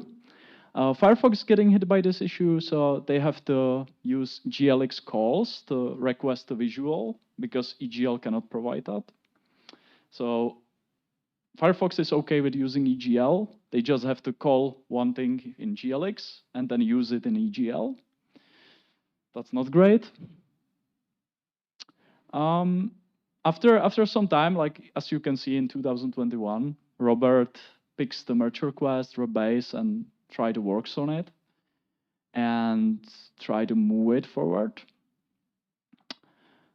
So he also working on Firefox development. So he tried to send some patches to detect the extension and to behave correctly with transparency.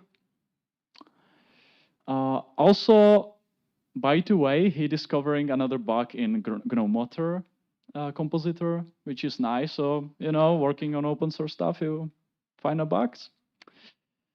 At this point, Mesa 3D getting EGL testing, which is probably something like small subset of tests, but it's very important for us. You will see it later because otherwise we wouldn't be probably where we are currently.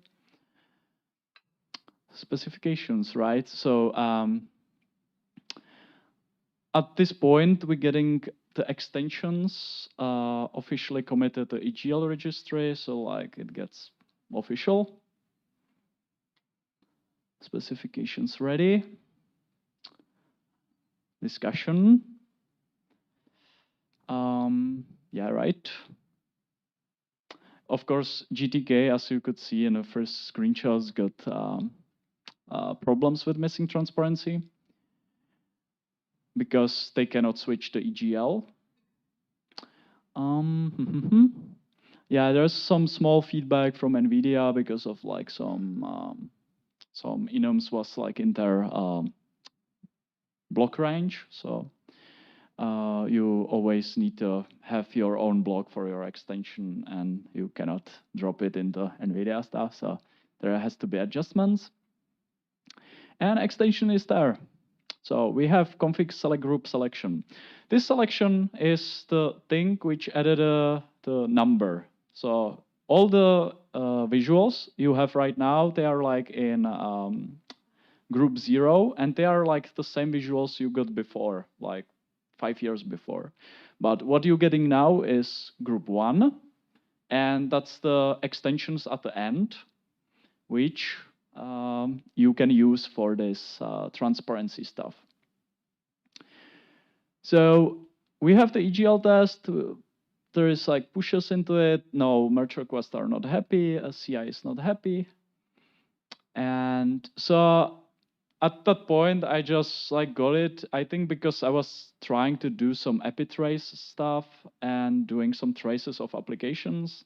And I hit this issue with where I needed like some combination of EGL and GLX. And when you need to, when you're using epitrace, you specify if you use EGL or GLX. But the epitrace is really not expecting you use both at once, because like applications shouldn't do that, or like there's not much reasons to do that. So I got hit by this. So I was asking, like, you know, is it still relevant after, I don't know, like 80 years? And yeah, I've been told yes. So I started being interested a little bit in this issue because I was like, you know, it's like annoying to have GLX around. So at that point in Czech Republic, we had some HDR Hackfest. And so a lot of people came to Brno, including Robert Mother. I stopped by there, and Enrico lives there. So that was easy. So I was having this issue on my mind. So we sit down, and we started like figuring out if we can like move it forward.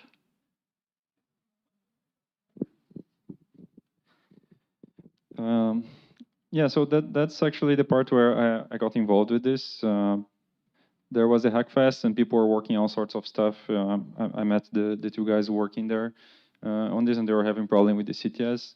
They asked me if I have worked the CTS before. And it's like, yeah, I did submit 1 or 2 patches to the CTS, so I guess we can try to see what needs to be done.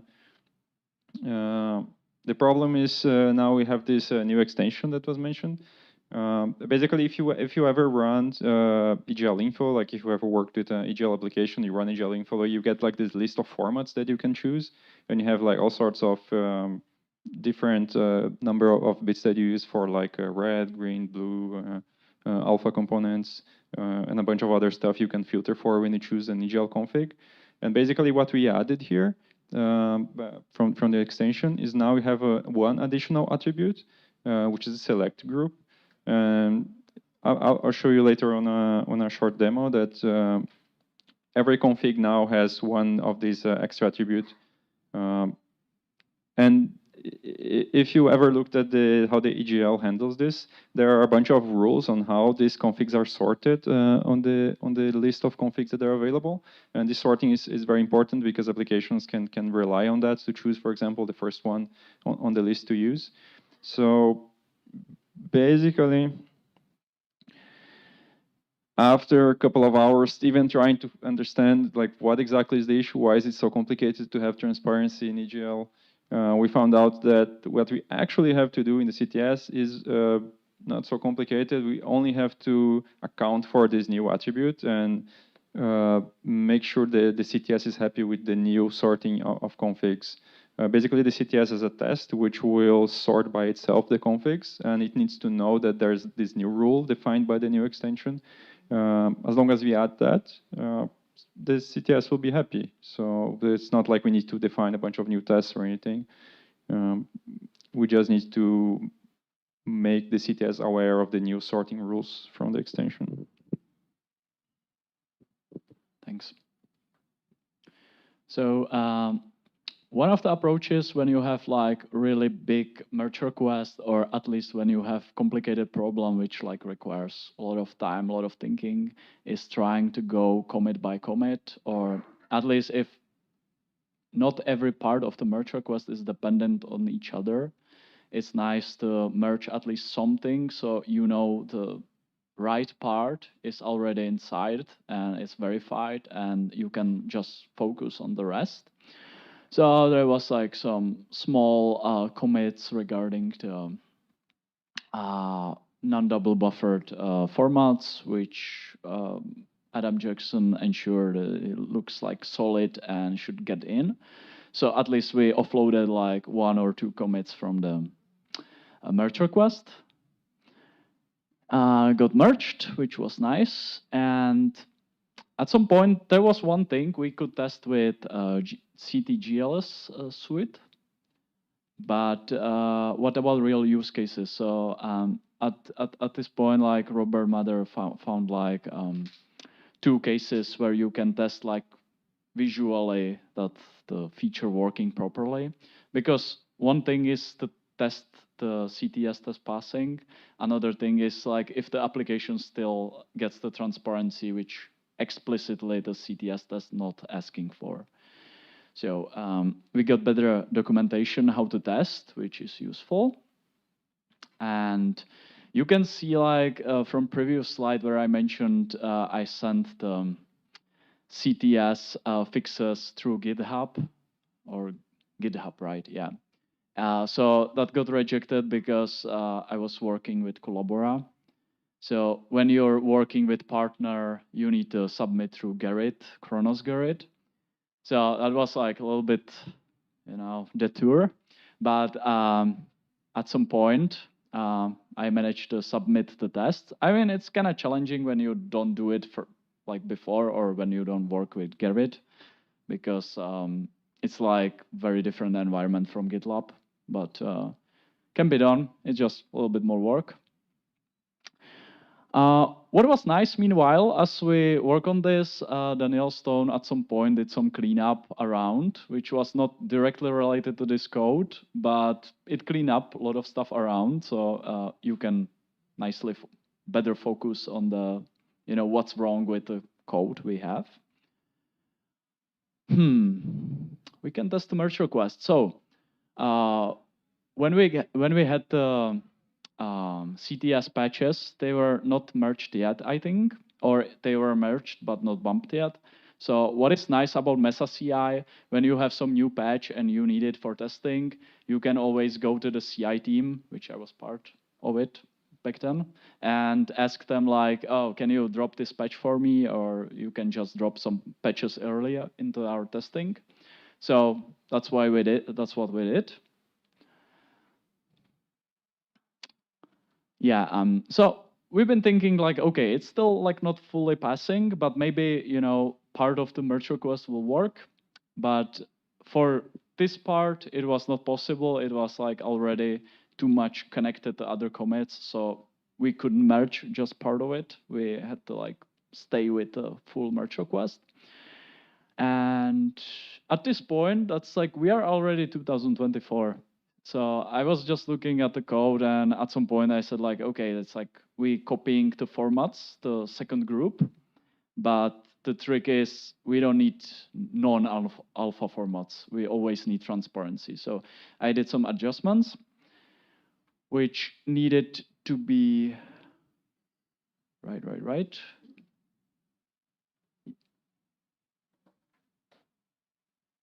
Yeah, okay, right. So yeah, I did some small adjustments, but the specification and stuff will be a little bit later. And, you know, March 24, it passed. So like CI is green, you know, transparency is there. It's like, you know, after a long time, it works and nothing complains. That's so great, right? You would say like, again, we are at the end of the story. No, we are not. No. I will not take it for longer. So reviews. You know, at this point, you start playing the game. Please review this merge request. And I mean, like, you know, it's X11, it's GLX, you know, related. It's EGL, but like not many people are interested in the like reviewing that part of code. So it's like really like, do you remember how I remembered this for you? You know, and here is my code. So at some point, we got reviews, but Eric noticed we don't have specification for the visual ID. So he quickly wrote the draft. So we have now 2 extensions, one Mesa, one AGL. And, you know, you would say everything is so nice until Intel people tell you, well, our CI failing with this. So first thing is, okay, we need to backport because Intel using stable versions of CTS. So we need to backport our fixes to their CTS. So that's been done. And right, this is like jump a little bit off. Do you remember EGL output, EGL info output? You have hexadecimals IDs, right? And if you look at the QP, when the EGL test fails, it always produces decimal output. So it's pretty annoying when you try to compare it and look why this format is added, and like it's very easy when you see hexadecimal which has like letter in it, but when it has only numbers, it's pretty annoying to think all the time about, okay, this is hexadecimal, it's not decimal. So I opened merge request to EGL info to produce also decimals because it makes your life easy. So the trick is Intel CI got patched by our sorting, but for some reason it was still failing. And the difference was they was using GLVND. And you would say like, what changes? Like, what different? Like, you just use GLVND, it's like no functional change in the code, right? Anyone has guess what could be why it was failing on that when like everywhere else it worked?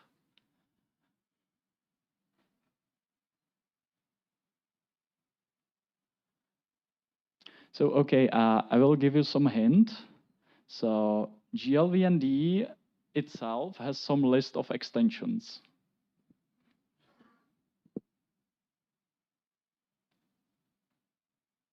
Well, okay, I will answer that. So the trick is the GLVND itself. So it was client extension, and the GLVND, when you ask it, it will like proxy the extension list. And the extension, of course, was not in the GLVND list, so it just dropped the extension. So, you know, that's easy, right? You go to GLVND and you added an extension. But Kyle Brenneman pointed out the EGL specification needs to be corrected. So what we had client extension. So it was originally client extension, but it should be display extension. So that means we don't need to do any change to GLVND, but we need to do small change to specification and, you know, fix it there, and small fix to GCTS tests. So change in registry gets accepted. Our tests are green, Intel tests are green, and it's merged. Ta-da! You know, what a lovely story. So then what you do, you quickly talk to Eric a little bit about like, can we still merge it? We have like shitload, sorry for the strong language, we have a lot of testing already done. Do we make it? And he said yes. So it got in, and Mesa 24.1 has this resolved, and there is not much reason to use GLX for anything now. Also, so we kind of backported the fix for the client versus display extension to our CTS, CI CTS. So that got merged a little bit later, but definitely correct. Fix it. Yeah, it's the nice stuff, useful sometimes. And yeah, should I pass it? Okay, so lesson learned, you know, why we're talking about this. You know, the beginning of this issue was mainly problem with missing CI, because like you had no testing, you really merged something which was already broken. I mean, like, you know, worked for most of the cases, but was breaking something. So when I started working on this personally, if I didn't have CI, I would probably like send something which was buggy anyway. So it helped a lot. And nobody wants to work on X11 or something related to it. So if you need to push some merge request, it's more pain. But what I find very interesting is really like the free and open source development model, because imagine doing that for like even open source software, but without issues, without history of the issue, without the progress. If you just came to some projects with code without any information about it, I think it would be like no one would go for it to fix it. If you have the history, if you have the pipelines, if you have the issues, you can like grab to something and make it working in the end. And okay, the best news at the end is like there is no reason currently to use GLX. I think it's like even on X11, it's like you can drop it. It's fine now. And now demo, I pass to Eric. Let's see if this will work.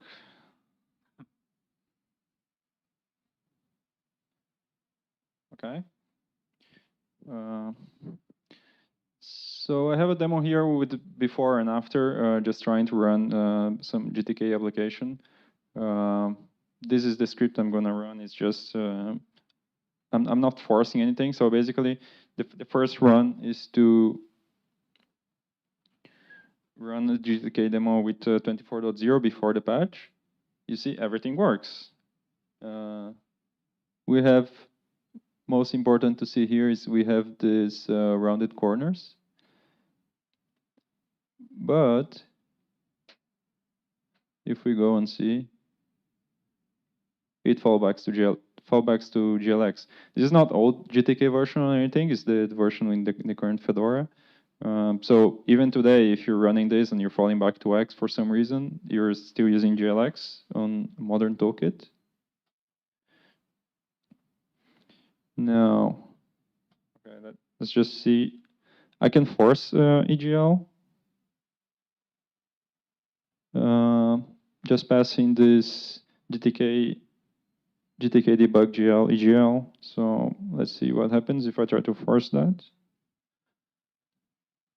It still works, but it knows that it cannot do the transparency, so it falls back to these sharp corners. Oh. Where is it? Okay. Yeah, it's using EGL, but it has to fall back. And now, what everyone was expecting, everyone's been waiting for, it's running with EGL. I didn't force EGL on this one, so it just picks it by default now. And it still supports that. We can see a little bit more of details.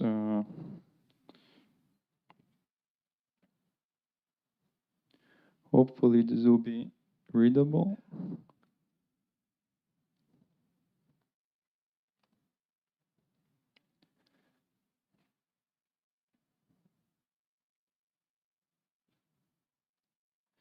So if you ever looked at EGL info output, this is what it looks like. This is just a comparison of two different Mesa versions, 24.0 and 24.2. This is what it normally looks like with the configs, and it shows you here the attributes. What we have now is this end of the list, which has a bunch of more configurations. These are actually copies of the previous configurations, and they are added at the end of the list, specifically with this attribute 1 here at the end. This is the new attribute provided by the extension, provides the select group. So the select group extension is needed here because we don't want these configs to end up in the middle of the other ones. That way, if you run old applications which use EGL, they could accidentally pick these attributes. And what's so special about these attributes is not necessarily that ID, but it's this. This is what is the visual ID, and this is the magic thing that is needed so that you can tell your compositor that you want to blend this window during the composition process. So it's important to note here again that this is not about having applications which can use an alpha component. You can still render your game or whatever, like you can still get a format which has an alpha component, but it would not be blended down by the compositor when it's compositing your whole desktop. It's only blended down if you would use this attribute. And the reason this took so long is that we couldn't just put these formats with the attributes in the middle of the other ones so that they could accidentally get picked. So it only took 2 extensions to EGL so that we can put this here at the end. And it doesn't get picked accidentally, but the applications which know about this can specifically request this. The second extension that we have is actually because you could not request an EGL config by a specific visual ID. You could, for example, request 8 bits for red, or you can request alpha, like 0 or 8 or 16 or whatever. But there was no way for you to tell EGL, no way compliant to the spec to tell the EGL that you want a specific visual ID. That's why we have the Mesa extension. So now it's valid to pass a token which says, give me this visual ID, and you can do that. That's basically it. Any questions?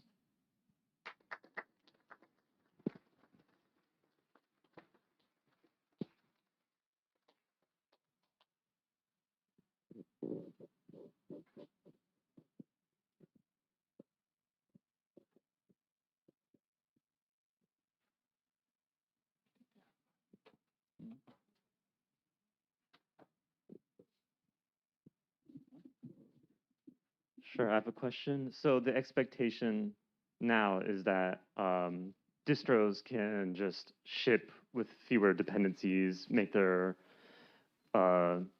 systems a little lighter, make their builds a little faster and easier. Is that right? Yeah, not only that, but you could also potentially like delete a lot of code if you would have an application which has like both a GLX code path and an EGL code path. Perhaps you were keeping it just because you needed the transparency, so now you would no longer need to have the GLX one.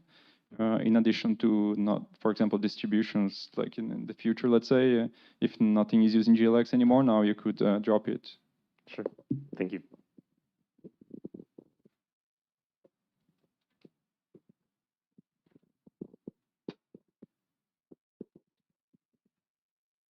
So mostly people were using GLX, and that was because of transparency, effectively? I guess you could still have like applications explicitly want to use GLX, but the problem here was that like toolkits, for example, GTK, had to use it and had no choice to drop it, even if they want to get rid of the dependency because of this. That's pretty good.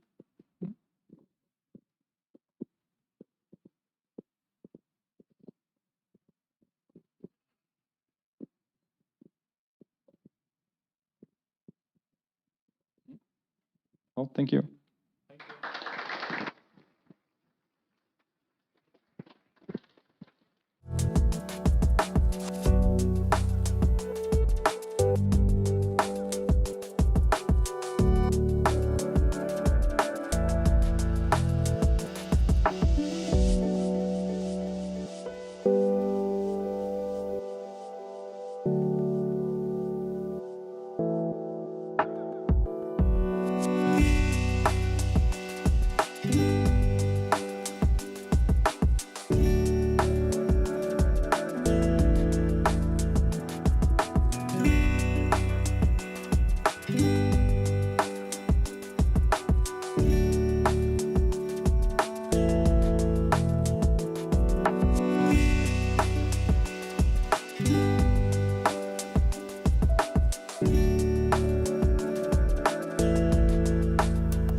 morning, everybody. I know I'm the last person standing between you and lunch, so I'll try to keep this entertaining, and hopefully you'll forget about food for half an hour. This presentation is titled Towards a Universal Buffer Allocator for Linux, so we'll talk about the most exciting topic in graphics, which is memory management. It's also known as resurrecting the Unix device memory allocator. So in 2016, 8 years ago now, James Jones from NVIDIA made a presentation at XDC on a very similar, well, actually an identical topic, trying back then to figure out how to fix this problem. Fast forward 8 years, found another name for the topic as well, which is, it's been a big mess. Hopefully someone else will fix that. Sometimes the strategy works, but that doesn't seem to have been the case here. So let's see if we can actually figure out this time how to fix that problem. Starting with a brief problem statement, we're going to talk today about buffer allocation. So it's mostly looking from an application point of view at how we can allocate memory that is shareable between multiple producers and consumers in an efficient way. We'll talk about format negotiation as well, because it's not just about the memory allocation itself, but what we want to store in there, in what format do we want to store the frames, to make sure, again, that we can have the optimum performances between producers and consumers. And the last of those 3 bullet points here, which is cache management, is something that I've added that wasn't really part of the presentation from James in 2016. Again, how do we ensure correctness and performance at the same time? I'm talking about producers and consumers, so that means it's not just graphics. I mean, on the consumer side, obviously, the display and the GPU are certainly involved, but we're going to talk about video encoders, about NPUs, about cameras, about different components. And unfortunately, between the different subsystems we have in the Linux kernel, between the different user space projects and frameworks, we have similar concepts with very different names or the same names that actually cover slightly or completely different concepts. So it's a bit messy vocabulary-wise. So today I'm going to mix really the words buffers, buffer objects, frame buffers, surfaces as well, maybe other ones, to all mean the same. So we're really talking about pieces of memory. I know they have more precise meanings depending on who you ask, so please forgive me if this gives you shivers every time you hear a word being misused. So there's one problem that is mostly solved, which was covered a bit in the discussion 8 years ago, but is not a topic for a presentation today, which is synchronization. So we have fancy support today. We still have implicit versus explicit fencing and synchronization primitives, and depending on which API you use, there are different kind of synchronization primitives, and it can get a bit messy, but this is something that's from my point of view, at least, as a user, is not really problematic. We're still missing, on the camera side, support for fences. That doesn't exist in video for Linux. Something that may happen in the future, probably will, if someone comes up with an actually compelling use case. Patches have been posted in the past. They have been reviewed. And the only reason they were not merged is because the person who was doing that work couldn't actually provide numbers showing that it improved performance or improved anything. So, looking a bit about the use cases that we want to support, this is one of the most simple use cases, I would say. You have your application in the middle. That's the central component whose point of view I want to focus on today. And you have one producer. I'm particularly more interested in the cameras and the display. So we generate images on the camera side, and we want to display them. Of course, it's a bit more complicated than that, because from an application point of view, you're going to interface with your camera with probably a framework in between, and same thing for your display. You will probably have a graphical user interface toolkit that will talk with a compositor, and the compositor will handle, well, compositing, obviously, doing that through your GPU, or possibly through hardware planes on your display device directly, or possibly with even a CPU fallback in some cases. So the application doesn't actually really know who is going to produce the content and who's going to consume the content. You have more consumers than that. I was talking about video encoders, NPUs as well, with different kind of frameworks in between. So the picture can look a bit complex. And even in the most simplest case, we should not forget about a case where the consumer is just the application and the CPU. So that's kind of the different types of use cases that we're looking at today. And the big question is, what do we do? How can an application allocate buffers that will work in all those use cases, the simplest or most complex graphs, given that there are various heterogeneous components involved that they don't know about each other, they may be from different vendors, have different types of constraints. I've been looking a bit at what we have today when it comes to memory allocation and buffer allocations on the kernel side. So we do have APIs.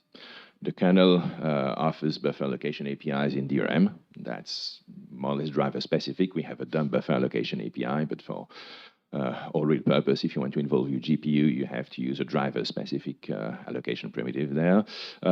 We do have an allocation API in video for Linux as well. That's a bit more standardized when it comes to the user space interface, but the backend is still driver-specific. We do have, that's a bit more recent, at least if I compare that to what we talked about 8 years ago, we do have DMA heaps today in the kernel. So that's more of a generic allocator, but you still have different backends that will give you memory with different properties. We have UDMA buff, which is not exactly the same concept. It's still an allocator or provider of DMA buff objects for use space application that will wrap a MemFD in a DMA buff. And we have other ways to locate buffers as well, but that's a bit less relevant for the purpose of the discussion today. So all those are based on either standard or driver-specific IOCTLs. And the APIs, as most kernel APIs, really focus on the need of the device they cater for. So the allocation API in DRM or in video for Linux will be focused on the needs of the particular device they need to handle. The IOCTLs to allocate buffers in your Intel GPU driver will not care about the needs of your camera in the system. That's out of scope, and that's understandable. There is also relevant prior art in user space. I mean, there are components that I use today, and that's certainly very useful. Thinking about GBM, for instance, or the mini GBM implementation in Chrome OS, that solves part of the problem of buffer allocation when it comes to graphics, at least. A bit more generic, I think it's an important one to mention, is Graloc, the Android graphic allocator.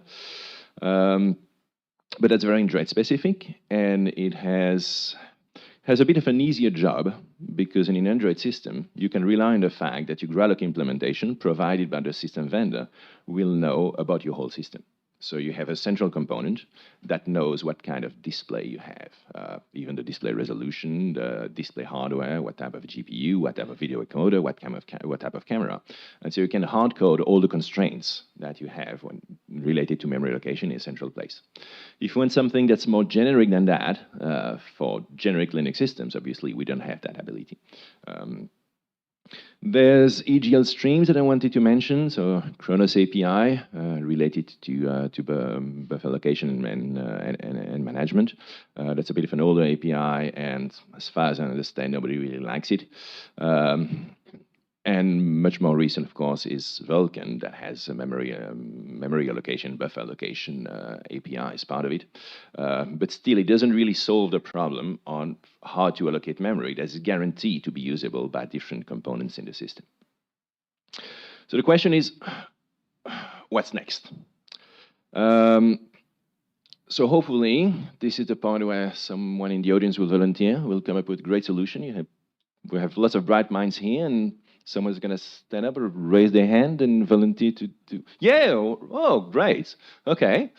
I actually didn't expect that. So then skip the next slide where I thought, okay. Something like USB descriptors? Right. So that is something that was part of the work that James did. So I mentioned the presentation in 2016, but actually it was not just a presentation, but also an initial implementation and prototyping. And the idea is indeed to have some way of reconciling. At the heart of the problem, we need to reconcile constraints. We have different types of devices, or producers and consumers. If your consumer or your producer is a CPU, it's not even a device in the Linux sense, that all have their own constraints, and we need a way to really reconcile them. So a way to being able to describe those constraints either explicitly or in an opaque form, and having a centralized component that could then do constraint resolution, basically, is kind of the architecture that James had envisioned. Tell me if I'm wrong, or if you remember what you did 8 years ago.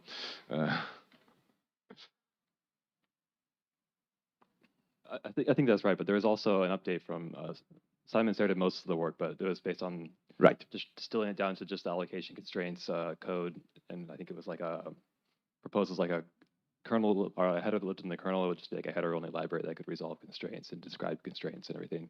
And there was a talk in 2020 about that, so it wasn't quite as long ago as that is 4 years ago. It's a bit more recent. Yeah, thanks. So I would like to resurrect that. I've been ignoring the problem for quite a long time, but for a few years now, working on lib cameras, so on the producer side and on the consumer side in user space. We've been designing this framework and API that is focused on importing buffers. And very often, especially when you have a very simple camera application that wants to capture a frame and save them to disk, there's no way for the application to actually get DMA bus from anywhere. And so we've been hit by this problem, thinking, would like to solve that, because instead of staying a more theoretical issue that is indeed important, it became a practical issue for me. And, well, you know how it feels when you're hit by something and actually suffer from a problem. You have a high incentive to, well, either fix it or get someone to fix it. So looking at the next steps, what I would like to see here today first is there big enough interest in trying to solve this? Because as I mentioned, we have prior art, we have things like GBM, which I'm sure is good enough in many use cases that involve graphics only. Are there enough people in this room who care about the producer side as well, and things that are not strictly speaking graphics, to have an interest in this, who would like to participate? And if that's the case, because this is a big problem space, I mentioned at the beginning that we have 3 parts, the buffer allocation itself, the memory allocation, but also format negotiation and cache management. What is the highest priority? What do people think we should start with? Any feedback on that? Is anyone interested to start with? Would anyone like to see this being solved? One hand over there. 2, 3, 4, okay. Maybe I should just return back to my seat. None of interest, right? Yeah. No, I mean, I definitely, I'm a just remember developer. Basically, the passing of memory between devices is quite central to the framework. Though I just wanted to fix some of the problem definition. So you had few simplification in your complexity. Oh, I'm sure. Yeah. And that boils down to the original ideas from James also, is that basically when you have to carry data from point A to point B, especially in a streaming system, you don't only have the allocation between A to B to solve, because there's always items, there's always hardware in between that can act as an adapter. So, and sometimes using the adapter is preferred over having the a compatible allocation. So, and second thing I wanted to fix, I would try to avoid stating the CPU not being a device. That's actually a thing that exists, and there's ways you can allocate memory that is going to make the CPU device behaves very poorly. So it has to be considered a device, because the modern CPU depends on their cache. If they can't use the cache, they're not very useful. So just was my comment. True. There are multiple definitions of device, and I was thinking more of the kernel point of view of a struct device, and so you don't have a hardware device from that point of view. But it's certainly a piece of hardware that does consume or produce data, and there are definitely ways to make it very unhappy. Well, I was thinking of it like a constraint is a device constraint. Yes. So then this You're right. this is a device in this definition. Yeah, probably the constraints on the CPU side are a bit different because things like alignment of line strides, for instance, is less of an issue, probably, even though from a cache point of view, you may want to align things to cache lines. But certainly there are caching issues that affect the CPU very much, especially on platforms that are less sensitive for IP cores that will produce and consume data. So yes, it's important. We just have another comment online from Simon Sir. So he just said that he has interest, and he says, my recommendation is to wire up DMA heaps initially, and if we need a more involved solution, add the full-blown constraint solver framework as a second step. Okay. I think DMA heaps, personally, I think DMA heaps are the solution when it comes to the backend for allocation, because, well, that's what they've been designed for. They do not depend on any particular device. We'll probably need to extend that framework to have additional heaps and possibly extend the use space API. We'll see about that. At the moment, they are, I think, they are just the system and CMA heaps in the upstream kernel, and a few other ones in different downstream vendor kernels. So I think that would be the central piece when it comes to the allocator backend. For constraint resolution, DMA heaps, of course, don't handle that. It's not their job. So having a constraint solver in user space would be on top of that and would then direct to the right heap. Hi. 5 years ago, when I was involved directly in display, I was really interested. My question is the reason why it hasn't been solved yet is because the problem is not that big? How much performance are we dropping by not picking the right formats between camera and display and GPU? So there are two questions there. It's performance and it's, well, three actually. It's performance, there's correctness, and there's the fact that, well, sometimes it just doesn't work at all.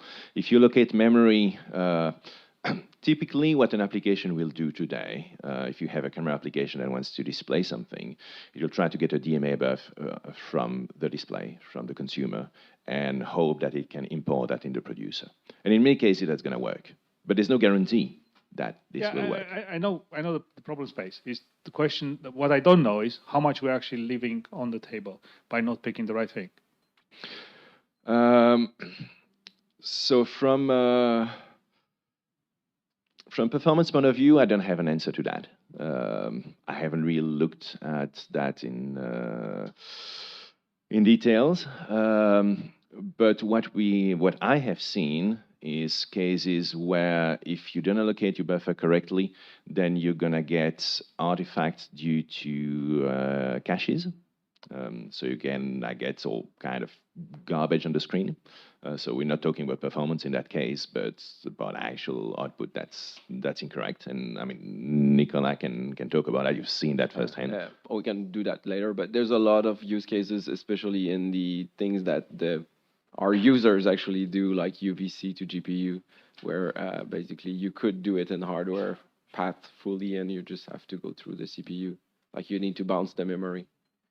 And yeah, this is a massive amount of what I mean, webcams are not high resolution anymore compared to what the CPU can do, but it's a lot of what when you're doing your video call. So if you want to do video calls on battery or things like that, yeah, so the inefficiency is not necessarily user visible in per raw performance. It's really inefficiency all over the place, like in the right way it's supposed to do. And then yes, correctness, especially when it comes to per device caches, because yes, the CPU is the device, it has caches, but in modern devices like codecs have caches too, and all this needs to be correctly synced.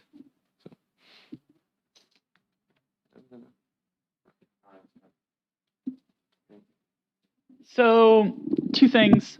One, whatever solution we come up with, I'd like to make sure can at least somewhat work in the virtualized case, where there might be different VMs. They might have different devices, and I'd like to be able to get at least something working. Okay, well that's a good point. The problem was indeed too simple. Basically, I'm tired of taking the ultra slow path. Yeah. Even I'll do it if I have to, but I'd rather not. And the other is what about coherency? Is explicit handover and cache invalidation something that's going to be allowed, or that's going to be required, or is coherency going to be required? I know on some hardware you just need bracketing for decent performance. Whereas with some APIs you just have to be coherent or the API doesn't work. So that needs to be handled as well. First question about virtualization. Yes, I think that's a use case that definitely needs to be taken into account and make sure it's a first-class use case. I hope that wouldn't be too difficult in the sense that if we do implement a way to gather constraints or communicate constraints between devices and some kind of centralized resolver for constraints, we should be able, hopefully, to express them in a way that could be transported across virtual machines and hosts. And so we'll need some kind of protocol and constraint resolution, and hopefully that will align with what happens in the virtualization use cases. So we'll need to consider that, maybe extra work, but I'm not worried about that. The second one, when it comes to cache handling, I think there's definitely lots of room for improvement there. There's the question of how to allocate memory and how to map the memory to the devices and the CPU in particular. Do you want to have a cached mapping or an uncached mapping towards the CPU? And that largely depends on what the CPU will do with the data. So there's no one-size-fits-all answer. We need to take that into account when it comes to the allocation and mapping of memory. But there's also the question of cache synchronization, if we want to make that explicit. So we do have, with the DMA-buff API, we do have IOCTL, export user space, to do explicit cache management. Do you want to do that explicitly or not? That's, for me, that's an open question.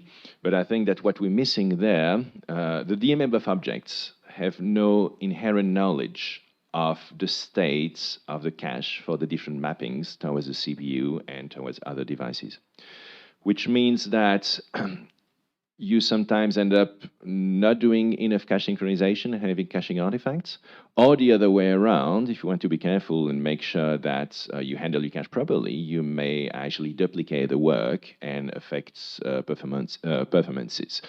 The example I gave in the use case is where you have an application sitting in the middle with different types of frameworks for the producers and consumers.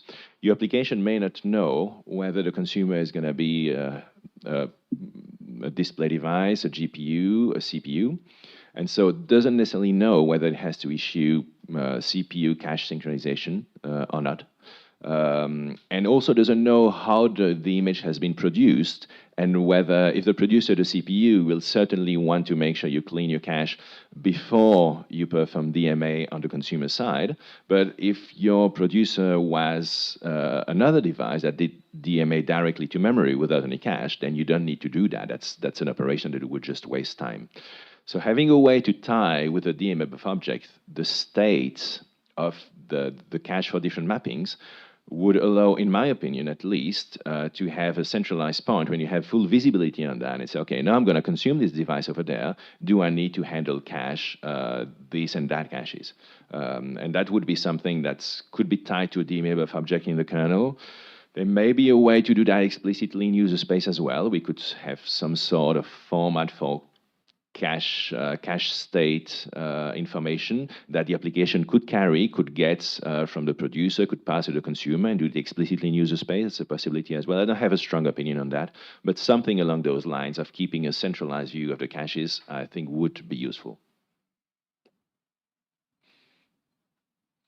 I just wanted, like, we are past time for lunch. Oh. Wanted to mention that, like, yes, definitely the format problem is a thing that on like smaller devices, on low Right. power devices, is like a question not even of performance, like the watts. It's like it works or it doesn't work. Oh, it at doesn't all. work. Yes. So that's a big thing, and that was like major pain point for me for when building pipelines. Like just making all the formats congruent is a huge pain. There's no Yes. way like current APIs allow you to even like build that in a proper fashion. There's no way to do that. Not even like the allocation, the common allocation is like, I don't really care about like all the different ways of allocating buffers. This is not a pain unless I can like make the formats compatible. Right. Yes.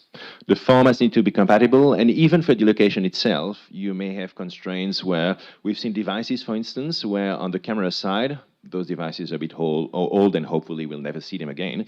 But when capturing YUV formats, planar formats, you had to store your Luma data and your Chroma data, the two planes, in different DRAM banks. So making sure they're allocated in physically in different banks, otherwise performances would suffer and things like that. Heavy EGA vibes from 80s. So yes, that needs to be taken into account too. We're getting towards the end of the presentation, so I think there's definitely an interest. I would like to invite anyone who's interested to a workshop session tomorrow. I think it's at 11, so we'll have 2 hours to discuss this and try to brainstorm a solution and see what we can do, and then hopefully actually do the work and not come back in 4 years or 8 years from now thinking, well, you know, there was this presentation a while ago, let's revive that. But do you have another question? No, I was just going to say we should make sure we take device memory into account as well as system Yes. memory. So, yeah. Yes. Yeah, again, the problem was too simple. All right, I think people are getting hungry, so thank you for all the feedback, and hopefully I'll see some of you tomorrow and we'll brainstorm a solution. Thank you.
Hello, everyone. My name is Livio Dodau. There's a small change in the schedule. I swapped places with the presenter that was supposed to have this slot. So I'm going to talk about IOU-ring for DRM. My hope is that I'm going to be very controversial because I only have like 11 slides. So hopefully there's going to be a lot of discussions.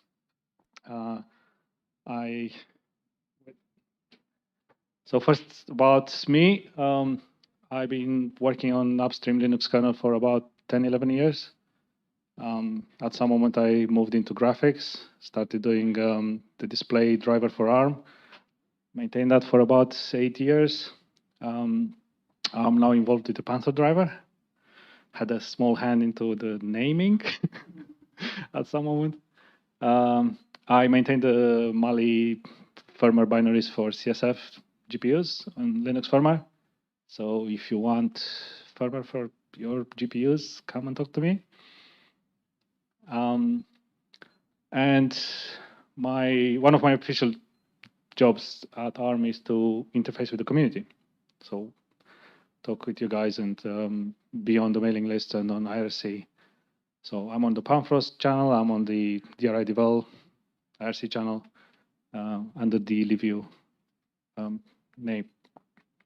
And it's my second Montreal XDC, so welcome to all the people that have been here before. So what I'm trying to solve.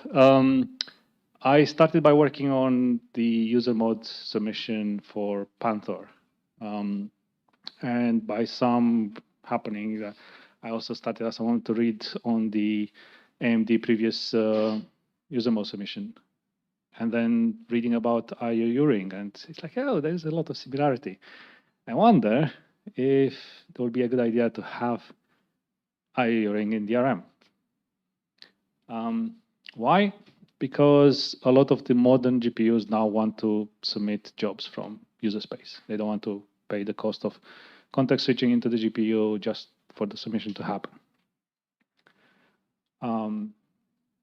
When you use the open source stack, Mesa, at least on the Gallium side, on GL, strongly assumes that you are going to send your job to the kernel. We've been trying to patch Gallium, at least for Panther. It's an ugly hack. So we don't want to even go there and maintain it. Vulkan, it's a bit better in Mesa. And with Vulkan, you really want to do it in user space for quite a lot of jobs. And you can get performance. There are different numbers being floated around from 3% to more than 30% on some different tests. I still don't have a definitive answer what's the main gain, but everyone I'm talking to is like, no, we want user space to do the job submission. And trying to synchronize between user space, kernel, and firmware or hardware, it's not that easy. So what I was thinking about,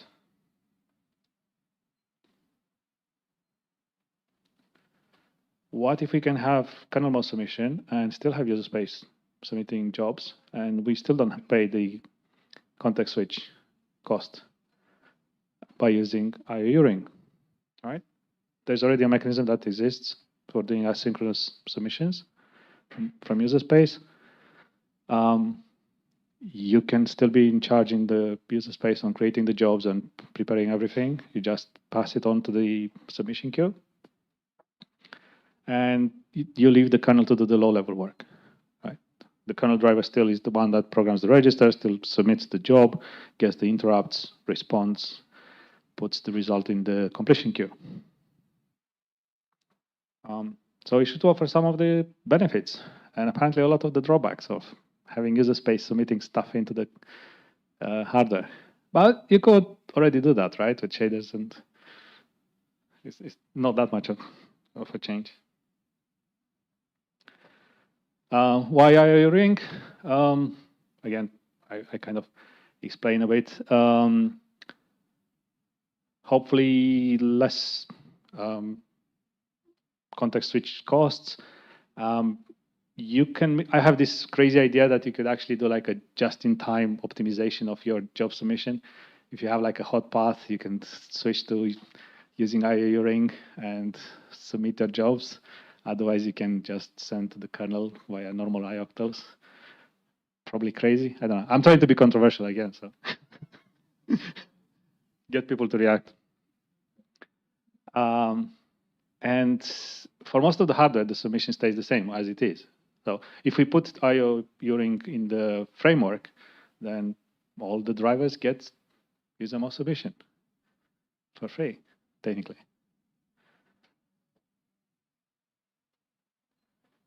So quick recap on the IOU ring. You have a submission queue where basically user space adds jobs, and you have the option to either for each insertion of the job to get the kernel to do it, so something, and you can wait for, or you can do a number of submissions, and you could say, I want on this submission to wait for X results, or a number of results to happen. Or you can wake up a K thread to do the work for you. And the K thread will put the results on the completion queue, and they're out of order. So you can complete stuff whenever so you can parallelize jobs. User space basically reads the completion results and flushes out the jobs that finished. I don't know why the screen is cutting down. But basically what the bottom thing says is not very different from what AMD has proposed in their RFC a couple of years ago for user mode submission. They had a completion queue, they had a submission queue, so it's not a new idea.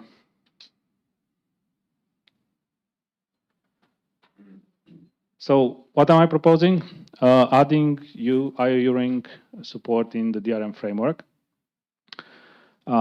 We basically going to have the user space creating queues and submitting, and then K-thread basically goes and talks with the driver, and it hands over the job. And basically the IOU ring job is just a wrapper around the GPU job. So hopefully 0 copies. I haven't, compared to other talks, I don't have a demo. I haven't even started to write any of the code because I want to know if people think I'm crazy or I should basically stop right now, or they might think it's a good idea.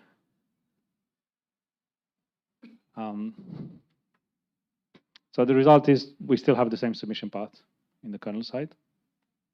It's just we decouple the user space from having to wait and having to pay context switch costs.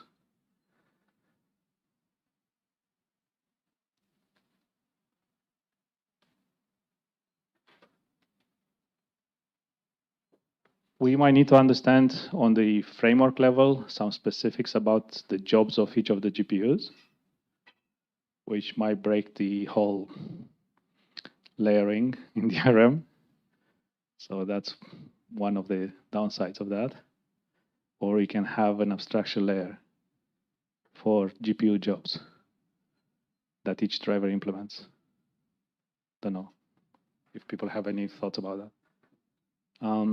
And at the moment, you can make, through IOU ring, you can make all sorts of requests. So you could basically pass an FD that is a network socket.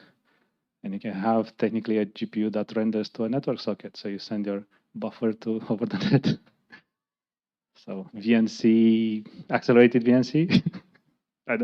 Technically, I think you can pull it out if you really want it. I think you can pull it. But I think we should also try to introduce some filters for some of the ops that we going to accept or not accept.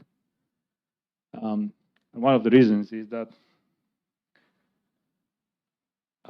Chrome OS last year announced that they spent about $1 million paying bounties on bugs related to IOU ring. So they decided to disable it completely on Chrome OS and disable it for apps on Android. Bugs were fixed pretty quickly. Doesn't mean they fixed all of them, and there's still no bugs. I think for Android, they have a BPF filter that could validate some of the policies for job submissions. But I'm pretty sure nothing exists for box under Linux. So security is going to be a big problem to solve. One of the solutions is that, okay, we don't actually use IOU ring, but we create a IOU ring-like solution for DRM that is specific just to DRM, and we just have jobs for DRM in there. And I have no idea how DRM scheduler is going to play with this thing. Is it going to be mapped one-to-one, one-to-n, none at all?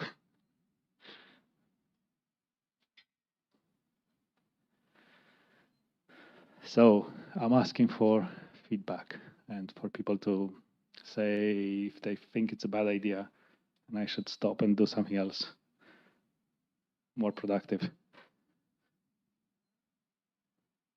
want feedback now? Yeah, yeah. So this is something I'd thought about prior to, like, for GPU native context as a way to, like, communicate. You're rather quiet, it's hard to hear you. It's something I'd thought about, like, prior to for GPU native context as a way to, for a user mode driver in the guest to talk to a kernel mode driver in the host. It ended up not quite being a good fit for that because of things like handle translation. So, but there were some ideas bouncing around for like a DRM U-ring. I don't remember exactly all the reasons why we landed on IO ring, U-ring not being a perfect fit, but I think part of it was we wanted a separate ring buffer per queue. So like ring buffers would map more directly to, say, like DRM scheduler instead of one ring buffer per process. So they were trying to put the actual job in the ring rather than a description of the what the job is, where the parameters are, all the other stuff. Right. Yeah. But I mean, the idea is that, like, if you had two threads using two different queues and user space, they could be each writing to their own ring buffer without any locking between them.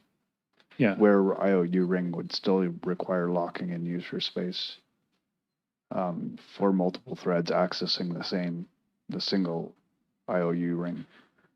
And the other thing, if we do end up going down this path, that we should try and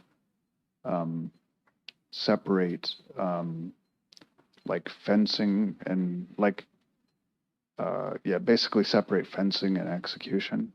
Like all of the passing of sync objects or DMA fence in and out, bracketing execution of commands could be common code in DRM rather than per driver. Yeah. Like for now, like currently in our exec buff and or submit ioctls, there's very similar DRM sync obs ioctl parsing in every driver. This would be an opportunity to make that like common between drivers. Yeah. So my very hand-wavy thought is that when you create a submission for IOU ring, you just create a wrapper around your job or a descriptor around your job. So basically say, here is where the job is, here is the buffers associated with the job, here are the fences associated with the job. And you pass that one into the IO ring submission queue. The thread goes and reads, does all this stuff, talking to the driver, or there's API in each driver to read that entry and prepare the actual submission. And when they get the response, you just have to add in the completion queue, all you need is just the ID of the submission entry. Yeah, could be. And I think the rest of the fencing still happens as it happens now. So not trying to interpose between the kernel sending the fences and the user space. Yeah, I mean, it could go either way. I think the idea in the DRM uring context was just that if, like, the submit ioctls coupled all these different things together, because doing multiple ioctls would be worse. So now we have a chance to revisit that. But I think there's some like old GitLab wiki with a bunch of ideas that are bouncing around, that we were bouncing around about this like 3 or 4 years ago. Yeah, if you stumble over the URL, I'll be happy to have a look. Yeah. Yeah. So, like I said, I haven't wrote one line of code. But if people are interested in being CC'd or I don't know, talk about it, I'm happy to talk. I'll start probably with, because I have the RFC from AMD, it's public. I can start with some AMD devices, and I can start with Panfrost devices to do something. I don't know if anyone else is. I was curious if you have any. Would you expect this to bring down the? It seems like it would bring down the upfront cost of submitting work, but I assume the round trip cost of submitting work and getting completion of the work would still be equivalent to roughly to what it is today, because you still have to do all the same validation and the same kernel level fencing work in the end, but you're just waiting for it later on. So the current model we have, if you want to, sorry.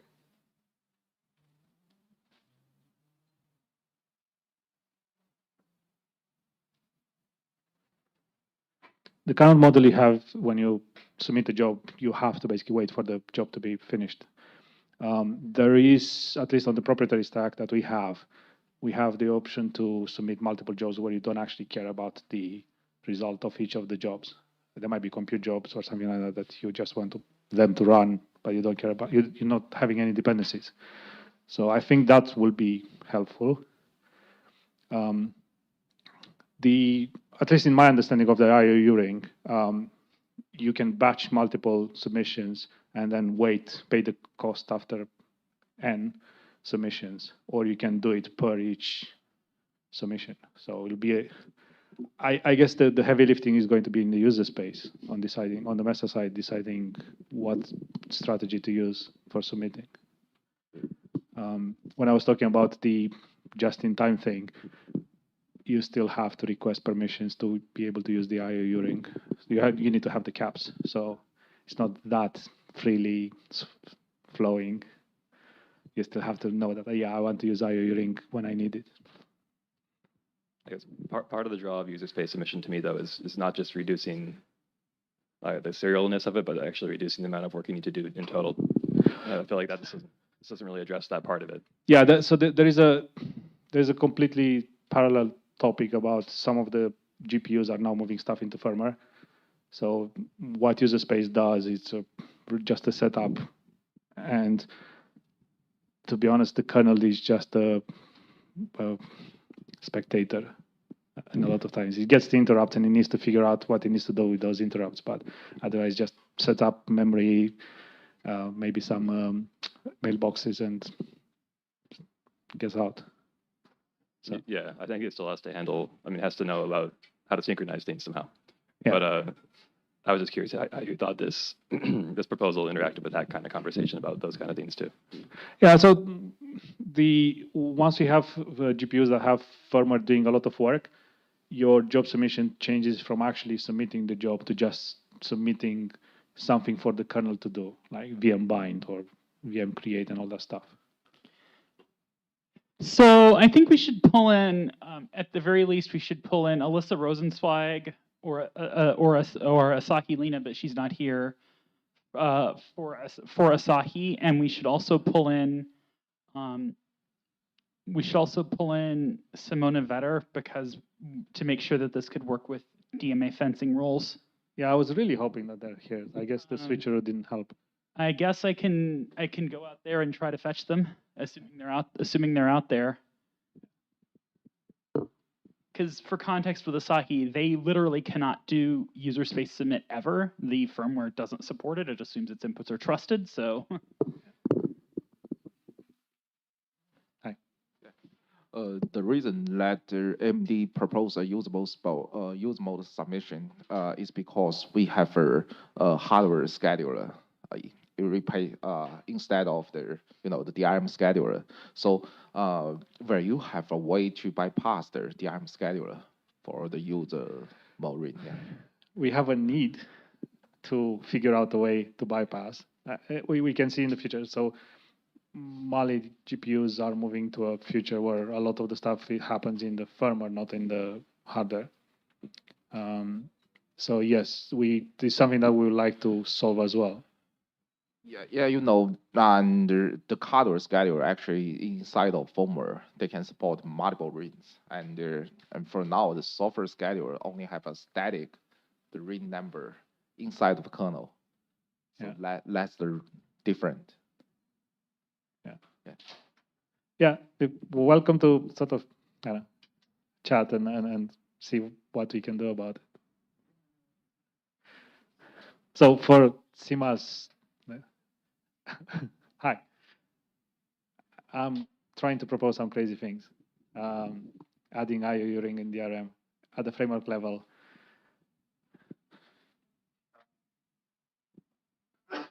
Where you put in the submission queue a wrapper around the job that the kernel executes at the moment.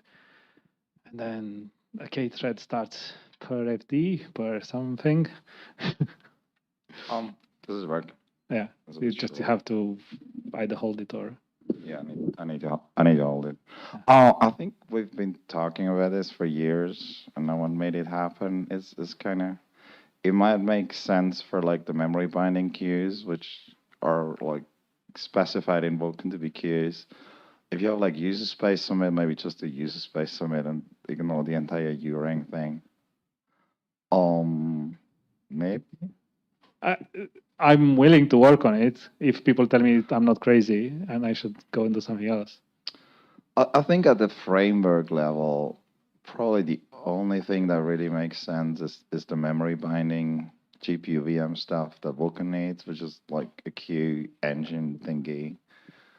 That might make sense for IOU ring. For everything else, I would say at the framework level, just leave it up to drivers. If it makes sense in your driver, like run with it. If it doesn't, okay. Yeah, I was basically, because it's just having a K thread that reads from the submission queue once stuff is done, puts the result in the completion queue. I was thinking we can have a submission layer for each GPU, and then GPU driver implements the thing. Like for actual like hardware submission, my entirely uninformed gut feeling guess would be it probably makes more sense at the driver level, not the framework, and maybe like in DRM schedule you want some support for this, but not like as a DRM API thing. Yeah, I don't want to decode the job at the framework level. Yeah, exactly for this reason. Yeah. So, but for a lot of like the big hardware, it's moving to the user space submit directly, and then you kind of don't need user space submit and the IO ring at the same time. So that's like one queue submission thing too much. So for the memory binding thing, I think that's probably something where a lot of drivers might be interested. And the other is like, yeah, maybe a bit of code in DRM schedule to make this easier. But honestly, like if you're the first driver, just type it up and like see whether it makes sense for Mesa and all that, and compute and ship it. And when we have a second driver, we can then figure out how to integrate it into DRM schedule with some convenience functions, maybe. So first, yes, I was suggesting a bit earlier that once you move to GPUs that have a lot of stuff that communicate between user space, this mechanism is only used for stuff that you want the kernel driver to do, like VM bind and all this stuff. Yeah, exactly.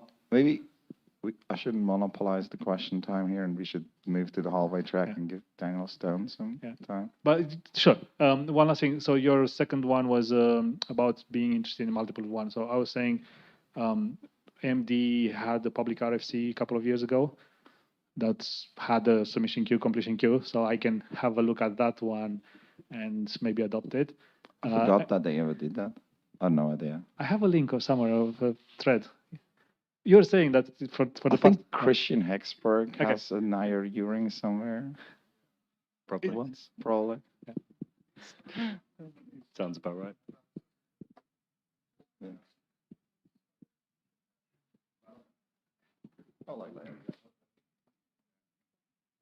So I was just going to ask what your GitLab.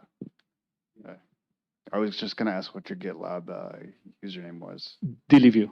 DLIVIU. Okay. Well, just find me afterwards. Okay. Yeah. Sure. And the other thing I said earlier before you came in, we should probably try and make some of the fence/syncops handling common, so that we don't need that sort of parsing in every driver, because that kind of sucks right now. But my gut feeling is to stay out of it at the moment. Like, don't even try to interpose between the fences. But the one thing I would like to talk to you, Sima, is DRM scheduler. I wonder if it's something that we should bypass, actually. We can do it on the Complicated. Sorry. Yeah, I think like Seema was saying, it probably mostly makes sense for the stuff like VM bind and, queue create and submit, and just, optimize more for user space submit. When you're talking about an analog to DRM atomic check, the reason we've got that is because atomic is very explicitly, as a design principle, you as a user generically have no idea what might work.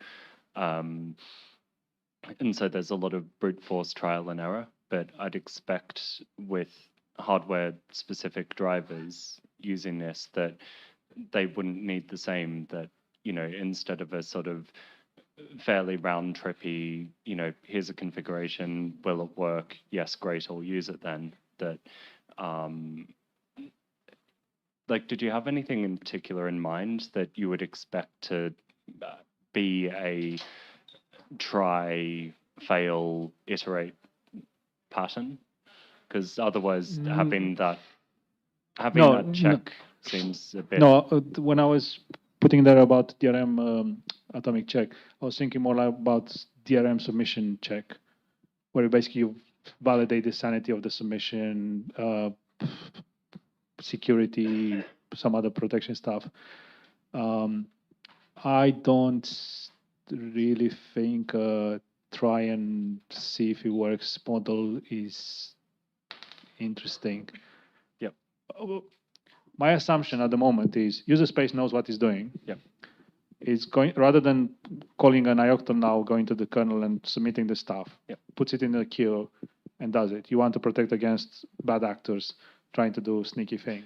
Yeah, that makes sense, but it seems like more of an implementation detail, right? Of like, if you try to do VA ops, which are so malicious that the kernel's gonna reject them, then I'm not sure how much graceful error handling you need. You just treat that like a GPU hang. Sorry? You just treat that like a GPU hang. Exactly, Context yeah, loss. you shoot the context. So Yes, but that's going to be reflected in the completion queue result, rather than in the check. That's fine. I mean, you discover GPU crashes asynchronously as well. Yeah. So the only return value you ever need is like a fence or a syncops back to user space. Like critical path, everything user space should just do right, or you just... The IO ring API at the moment doesn't have anything like that. It's basically you put the things in the submission queue, you go and check the completion queue when it's done. You have the option when you submit, like, oh, I'm waiting for these events, and the code is going to do the check for you, but nothing else. Yeah, I'm not convinced you want to use IOU ring literally as much as a idea or concept. So. Yeah. I know it's tempting to duplicate the code. I'm just lazy.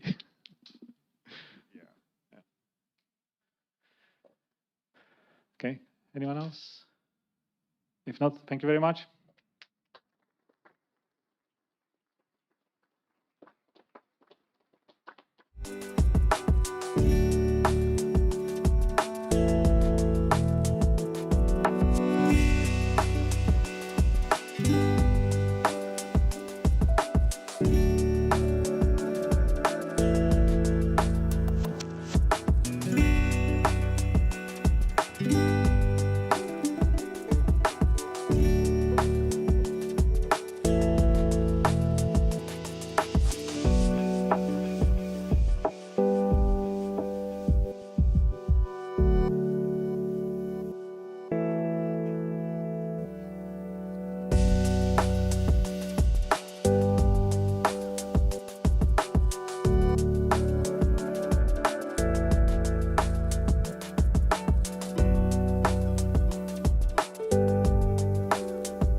Hello.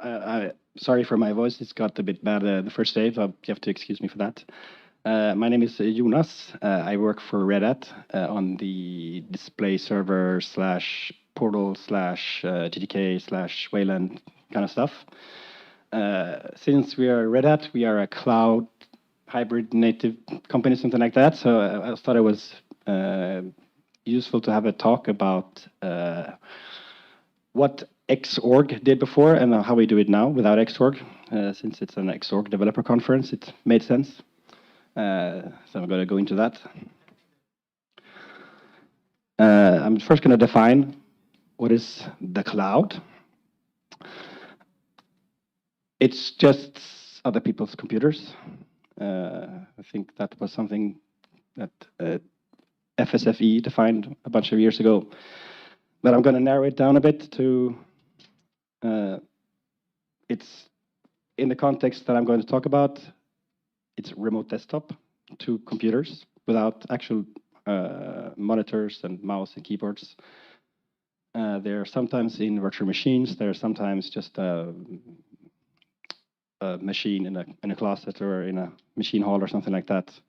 Some of them have GPUs. Some of them don't have GPUs.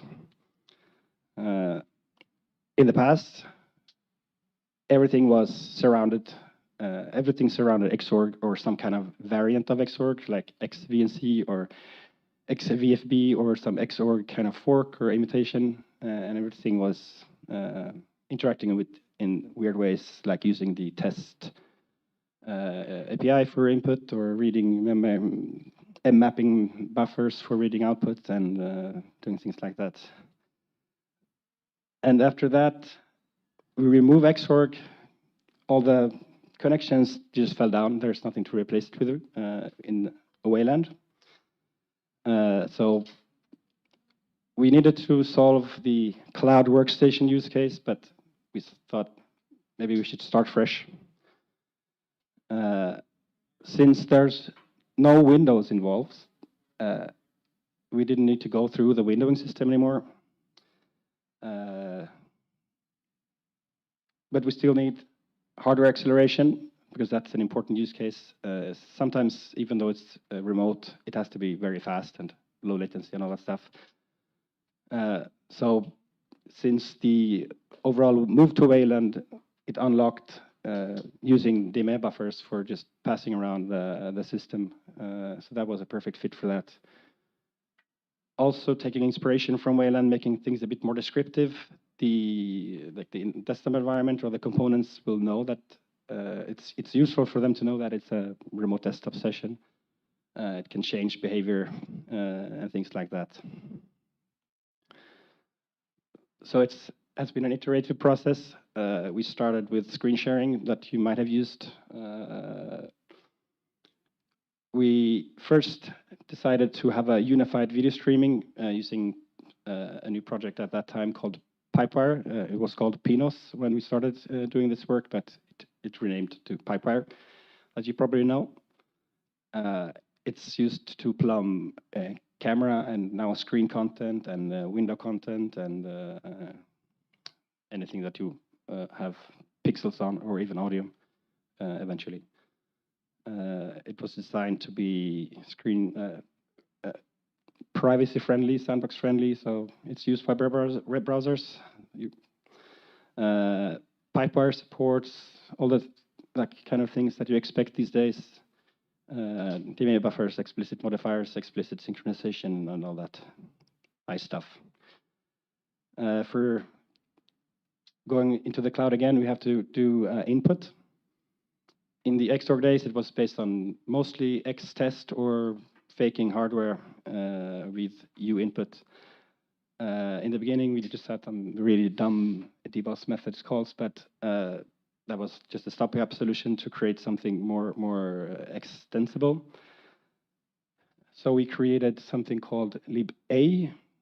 It's pronounced as you pronounce egg in German. I'm not sure it's A, but I think it's A. It stands for emulated input. It became this unified extensible input method plumbing solution that can just plumb input between different processes. Behind the scenes, it kind of took a lot of inspiration from Wayland as well. It uses an XML file to describe protocols, and it generates bindings, and it has a stable wire format, so you can re-implement it with something else if you want. It supports keyboard, touch, pointers, adding tablet and gestures and all that stuff, so eventually. The next step in the process of going cloud is running the compositor headless. We didn't want to involve the kernel too much because there's no need, because there's no display devices that we're going to connect to. So no KMS at all. Still, you need a hardware acceleration, so just use the render node, so we get an EGL or Vulkan context. In our case, it's an EGL context with the GBM platform, and then use one stream, Pipewire stream, and make that a virtual monitor. So when you create a stream, you create the monitor, and you remove a stream, you remove a monitor. You can have your virtual cloud machine with all the streams and all the good stuff. So the talk is about how this comes to what is this about developing compositors. That makes no sense. But the thing is, you sometimes want to run them nested for debugging window management, or you want to debug anything that is not related to KMS, more or less.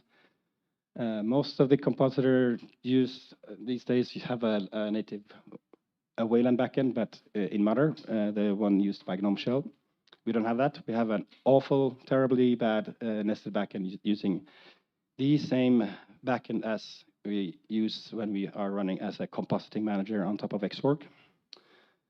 So we needed something better. So we did consider just adding a Wayland backend, but it would be nice. But it would be kind of a new backend.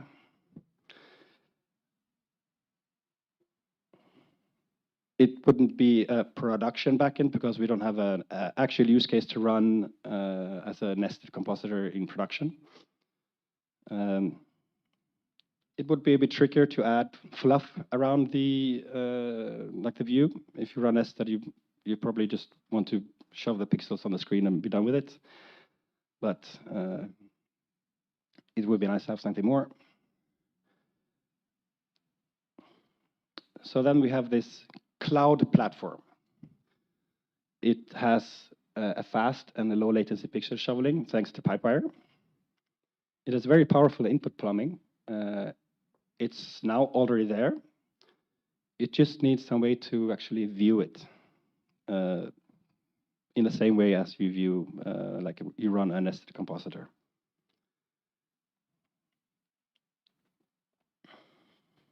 And the bonus is that you actually test the cloud platform a bit more if you do this. There were some issues. If you just, like the things that I've been describing, the frame pacing and the frame clock has been a compositor side detail. You in the Pipewire stream, you negotiate a frame rate and a size and all that stuff, and then the frame clock in the compositor just pushes frames when it needs to. It works pretty bad when you want to synchronize to the host compositor's vsync frame rate. So something has to be done there. Thankfully, Pipewire has this ability to switch who drives the graph, the way that things are processed. So what made things a lot better here is that we switched the one who is like asking for frames or creating frames, and hook up the damage signaling in the compositor to through Pipewire, so that the Pipewire consumer can know when to request new frames, and then hook this up to the viewer application frame clock, which in this case is a GTK4 application. So I was thinking of trying to see if it's possible to show you. Wait to look.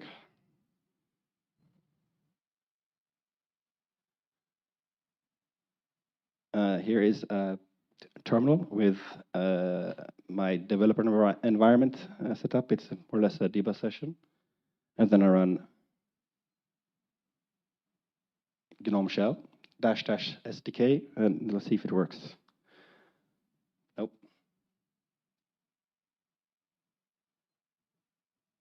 One more dash. And it showed up in the wrong screen. Here it is. So it's this GTK4 application. It has this hamburger menu. You can, for example, switch to emulate touch. So it takes all the touch pointer input from GTK, and you can see now it's a hand. We can pretend that we're touching here. I thought. The demo effect is in progress, I think. It's supposed to show a keyboard, but it's not.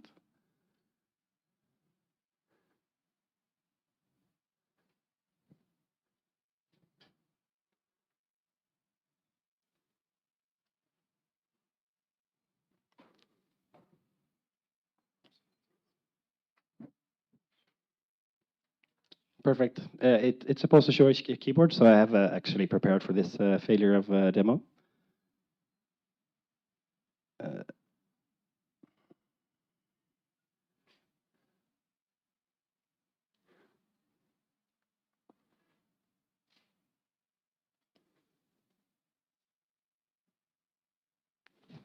Just going to jump. So this is what I showed you. If you touch with a hand, you'll get a keyboard for it because it's a touch device.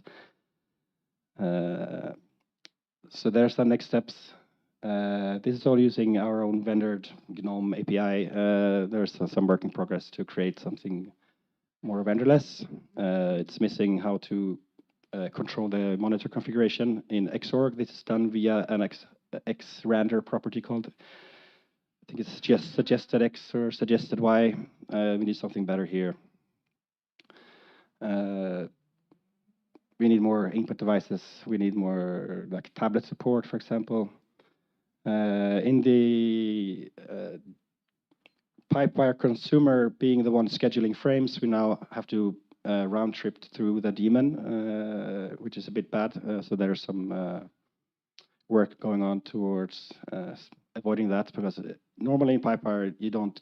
It's direct between the consumer and the producer, but the damage signaling is still via the daemon. But that's going to be fixed. And we don't support explicit synchronization in GTK, so that's also something that needs to be addressed. But yeah, that's how cloud and compositor tools get together in a happy family. Thank you.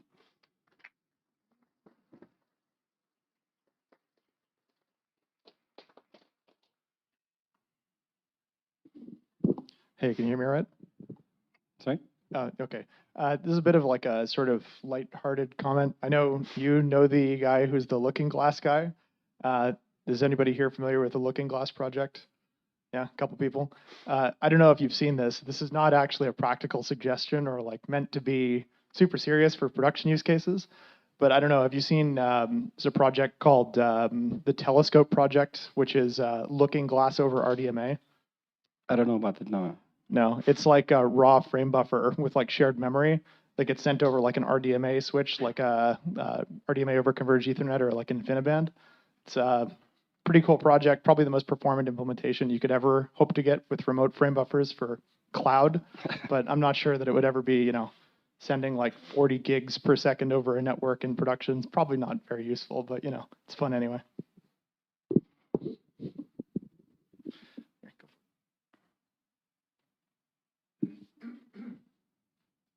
Actually, I know about an implementation, but it's proprietary that does something like that, but with compressed video. So you get H.264 in the same way.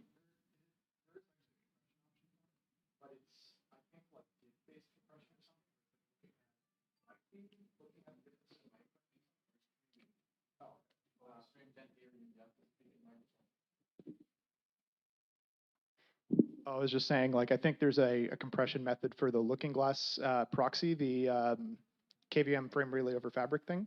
It was some university researchers in Brazil or something, some kids that pulled it off. So I don't know, you can check out the project. I think it's like LG proxy. There's like a website for it. What I was talking about is actually a video compression code that does that. It goes over the network, so you can use it as a display output.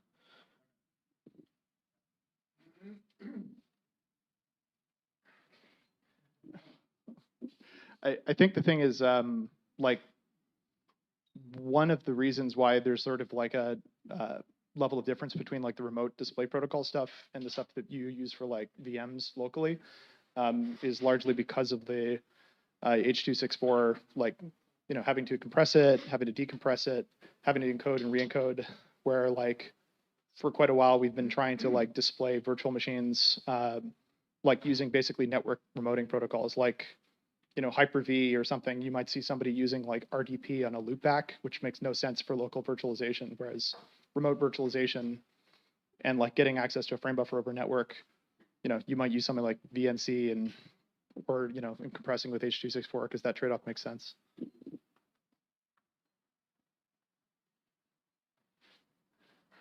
Are you familiar with prior art like WavePipe? So WavePipe is basically designed to just funnel one client at a time to a remote server. So you could run Firefox on a remote server and just stream the window data itself to whatever client you want. And it's mostly transparent. It's just going to show up as a Firefox window on the client side. However, you can combine that with a Wayland compositor that is nested, like you were actually talking about, and then you'd actually have kind of what you were demoing. Can you, like, are there specific advantages with your way of doing it over what WavePipe would be doing?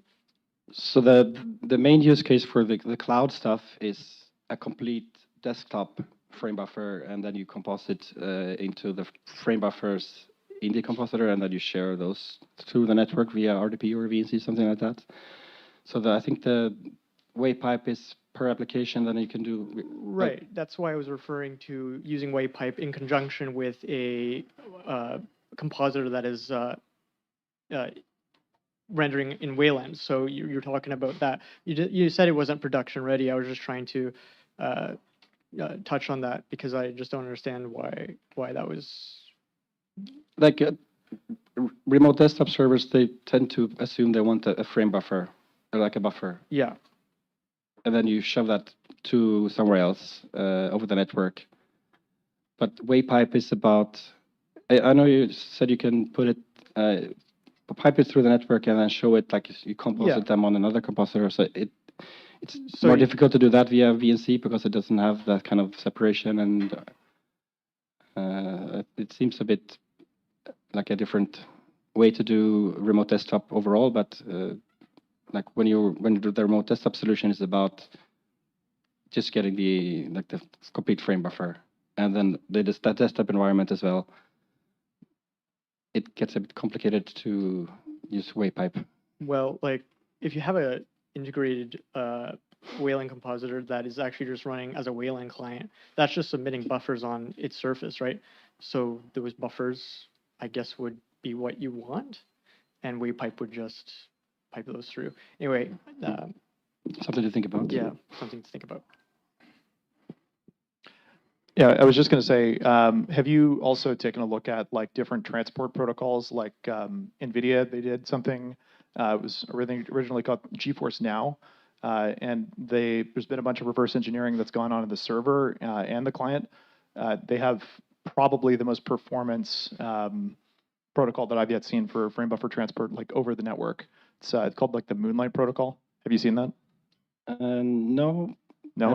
But the platform that I'm talking about doesn't include the remote desktop protocols themselves. It's about you create a remote desktop server on top of it. Yeah, there might be some use. So there's actually an open source project called Sunshine, which is the server that sends the data. It might actually be used. I don't think they have Wayland compatibility at the moment, as far as I'm aware.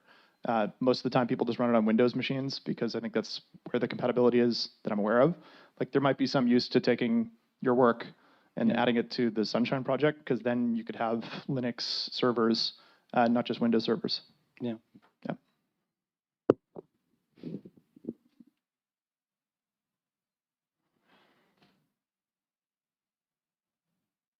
All right.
My name is Faith Ekstrand. I would like to welcome you to my talk, A Little Windows with Your Mesa, for XDC 2024.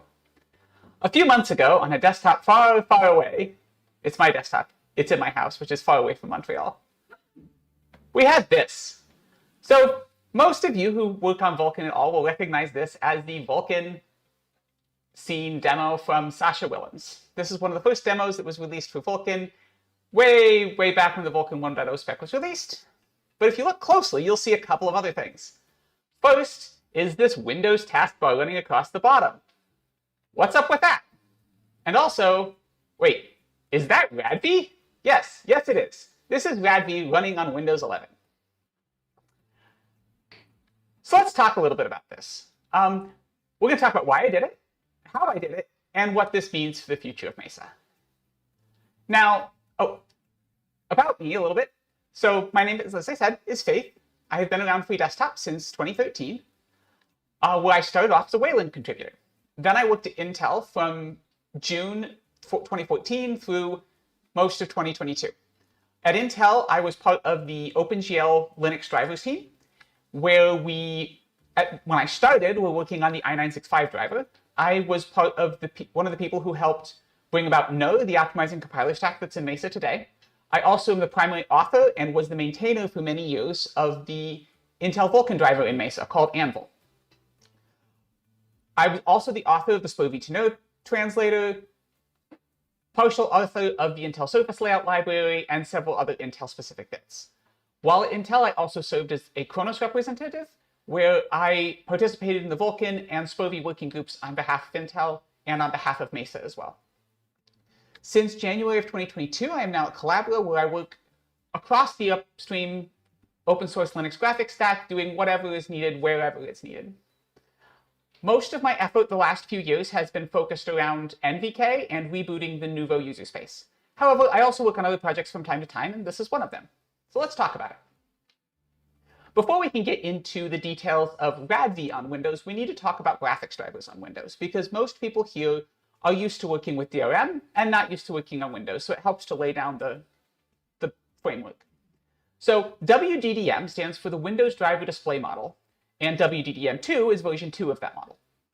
WDDM1 was introduced in Windows Vista, and one of the things it brought was much better separation between user space and kernel. So back in the Windows XP days, graphics was very much about sharing the screen and everybody doing front buffer rendering and rendering to the screen. And you can think about like the DRI1 model, only it had even worse separation between user space and kernel. So for instance, back in XP days, if you went to allocate a 2D image with 3 MEP levels and 4 array slices, you passed all of that data to the kernel figured out how much memory it would take, and handed you back the image with some layout information. The WDDM brings a much better separation between the two of them. It also brought about a composited desktop. Windows Vista was the first Windows version to actually do compositing. Prior to that, everything was good old-fashioned blitter. And when you drag a window across the screen, it would just blip from where it was to where it's going, and then redraw the bits where it was before and is no longer. This is very, very ancient X11, but this is the first Windows version that had compositing. It also brought GPU virtual memory support, so you could do actual process separation. And while WDDM1 does not require virtual memory, it does support it, and they built in the infrastructure. They brought in GPU work scheduling, so they could actually share the GPU more efficiently and have multiple graphical things going without potential issues of one thing hogging the GPU. And they also brought in GPU reset handling, which is another big thing for desktop stability. Back in the Windows XP days, if something hung, you just got a blue screen of death. Sorry, sucks to be you. You can still get that on Windows 10 or Windows 11, of course, but the core driver model now has support for resets, and most drivers these days have decent reset handling. WDDM2 was brought about in Windows 11, and that's what we're going to be focusing on today. WDDM2 brought explicit virtual memory management. So we had virtual memory before, but that was all being managed by Windows. It was all behind your back a little bit. And now there's explicit memory management, so you can start doing things like sparse resources. It also brought about a much improved synchronization model with context monitoring. So we have these things called monitored fences in Windows, which are basically timeline semaphores, only timeline semaphores ++. They're very nice. It's just a bit of memory that has a 64-bit value, and you can map it into user space, and you can map it into the GPU. It's pretty slick.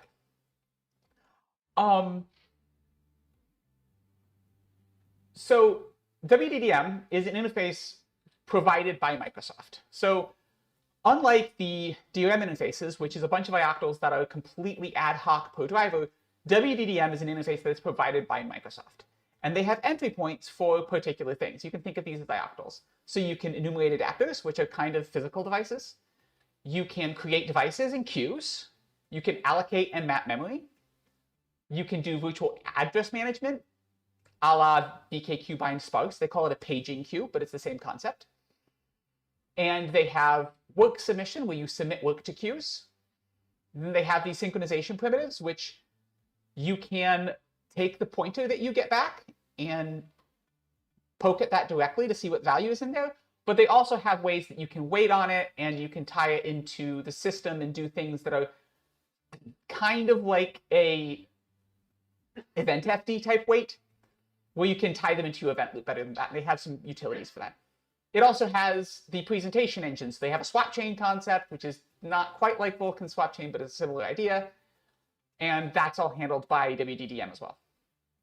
And all of this is standardized. Unlike the DRM drivers, where you have just a bunch of ioctls for whatever the heck the driver wants, WDDM2 is a standardized interface. Mostly. That's where things get interesting. So many of the entry points, there's about 6 or 8 of them, have a pprivate data field. And this is a pprivate data, which is a pointer, and then there's a private data size that goes along with it. That's the size of the memory being pointed to. And this memory is just passed verbatim between the kernel driver and the user space driver. It can contain whatever the IHV wants it to have, and Windows does not care. It just passes the data back and forth. And sometimes the pprivate data contains pretty important information. So, for instance, when you call create resource to allocate memory, the pprivate data actually has all of the information to allocate that memory. The only thing that the WDDM2 API really knows about is the fact that you're doing an allocation and that it's handing back a handle. All of the information about, like, if you have an image in there, what are the image properties, how much memory are you allocating, how is it cached, how is it mapped, what heaps does it go in, all of that is handled through the pprivate data, not through a standardized interface. When you go to create queues, there are these node and engine affinity things, but those also aren't really standardized. They're just there. And all the information about what kind of queue it is all private. Everything about command submission is also private. There is technically a field in the submit call that has an address to execute, but under the hood, it's all actually done in pprivate data. Nobody actually uses that one, at least not as directly as you might think. So, okay, that's good to know. How about API stability? Is this a stable API that drivers can really target? How does that work? And it's sort of stable. So all of Microsoft's APIs are stable. So the WDDM2 API is a stable API. There was a bit of a break between WDDM1 and WDDM2, where particularly around synchronization, they changed some things in a way that isn't really backwards compatible. But for the most part, the API just moves forward. But those pesky little pprivate data fields are still a problem. There is nothing stable about them at all. The hardware vendor is free to change them at will. And because, again, they're just data. Microsoft just passes the data from the user space driver to the kernel driver and back and does not care what goes in that data. And so the hardware vendor's driver is free to change it. So how does this work? How does graphics not completely break on Windows all the time? And the answer is that the hardware vendor always ships the user space and the kernel mode together. And they're always updated together. When you update your graphics driver on Windows, even if it's updating it live, it is updating the kernel driver and the user space driver at the same time. And the only real requirement from the hardware vendor is that the kernel driver and the user space driver that they ship together work together and that they can share the p-private data. As long as those match, Microsoft does not care what goes in that field and does not care how stable it is. So, okay, is this API documented? That's always a good question. If we're going to try and write drivers against an API, is it documented? Well, yes, but again, sort of. So docs exist. You can find them at learn.microsoft.com. And most of the APIs in D3D-KMTHK are documented. But they're not always good documentation. A lot of times it's just like, this is a thing that does this, and here are the fields. And not much else. And unlike a lot of other APIs from Microsoft, there's no examples. So like if you look at D3D12, the actual doc pages are often not great, but then Microsoft provides these fantastic samples that demonstrate how to do all sorts of things.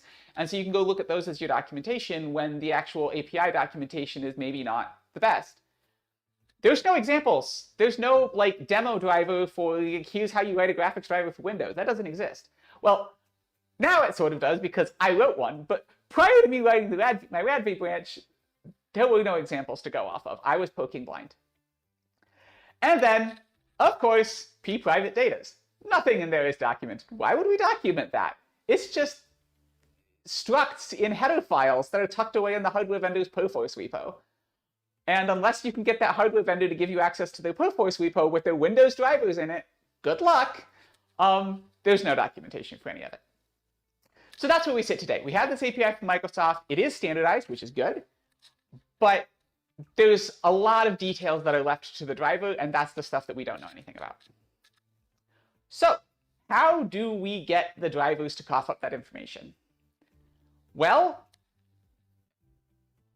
we build some tooling. So the first thing you need is you need a D3D12 driver. Now, I could have done this with the OpenGL driver, or the Vulkan driver, or D3D11, but I wanted the best thing to poke at WDDM2, and WDDM2 is designed for D3D12.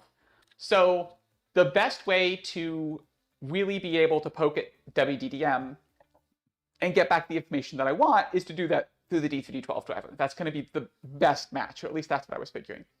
Also, the D3D12 driver is available inside the WSL2 container since 2020. And this is really useful, and it makes a lot of things easier, at least from my perspective as a Linux developer.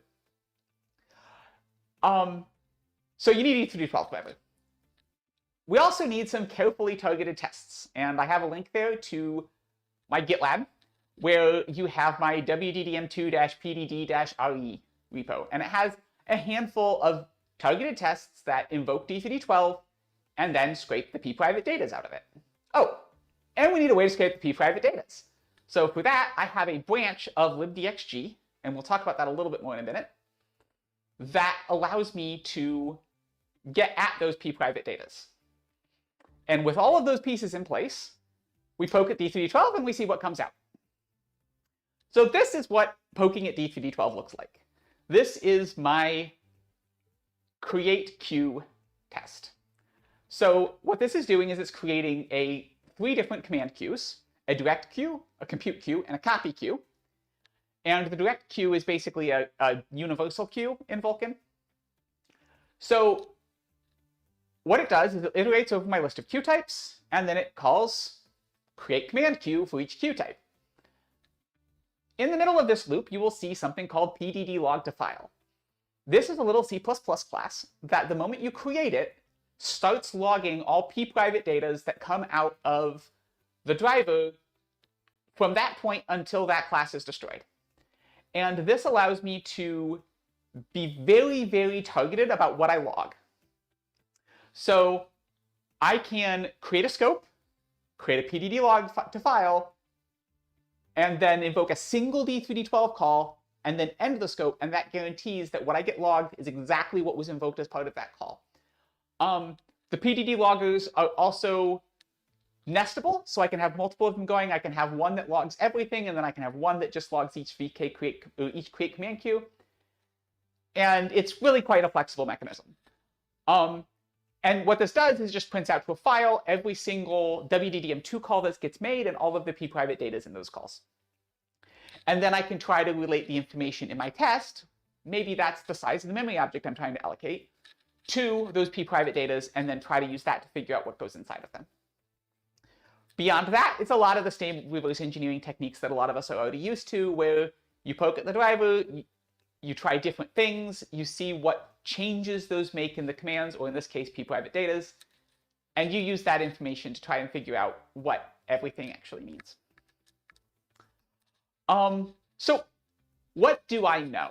I've done a bunch of reverse engineering effort, but how close am I to knowing how things actually work? So with the adapter info, which is the way that you get most of your device information, I know very, very little.